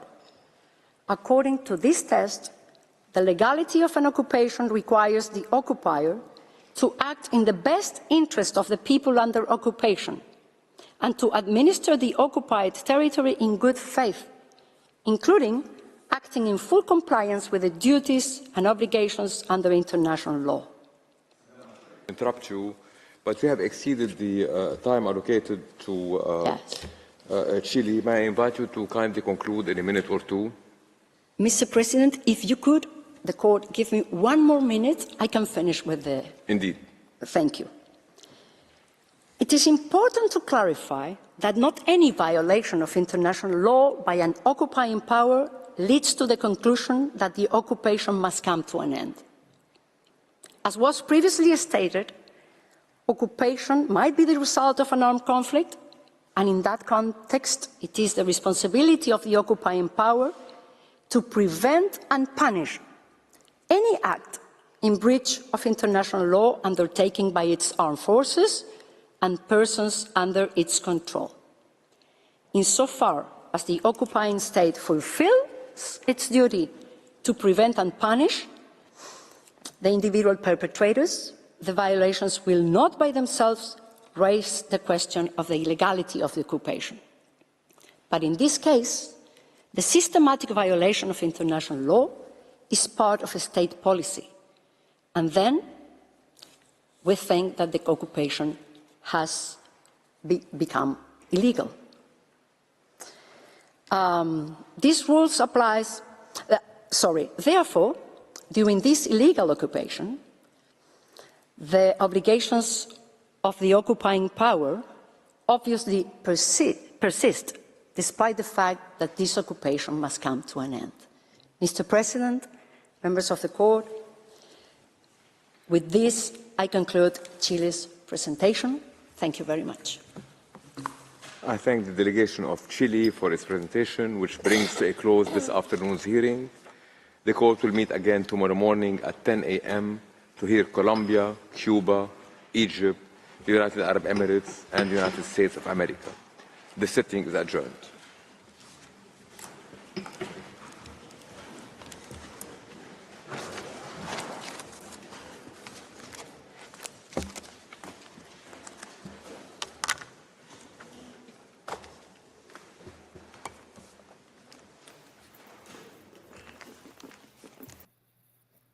Well, thank you, everybody. It's been a very, very long day, I must say. But, anyways, I love listening to this. A lot of it is repetition, but a lot of good insight there, and reiterating that, yes, the CPU, we've been right all along in regards to international law, and Canada has to start listening. So, anyways, hopefully the people will get educated on this. We'll see you tomorrow morning. Not sure what time. I have a meeting before, but then I'll be live streaming again the next session. Tomorrow is going to be the United States, and wait till you hear what they've got to say. Not nice. So, anyways, they're trying to just make sure that they could keep vetoing any actions of the international courts, or the countries will decide. So thank you very much, and we'll see you in the morning.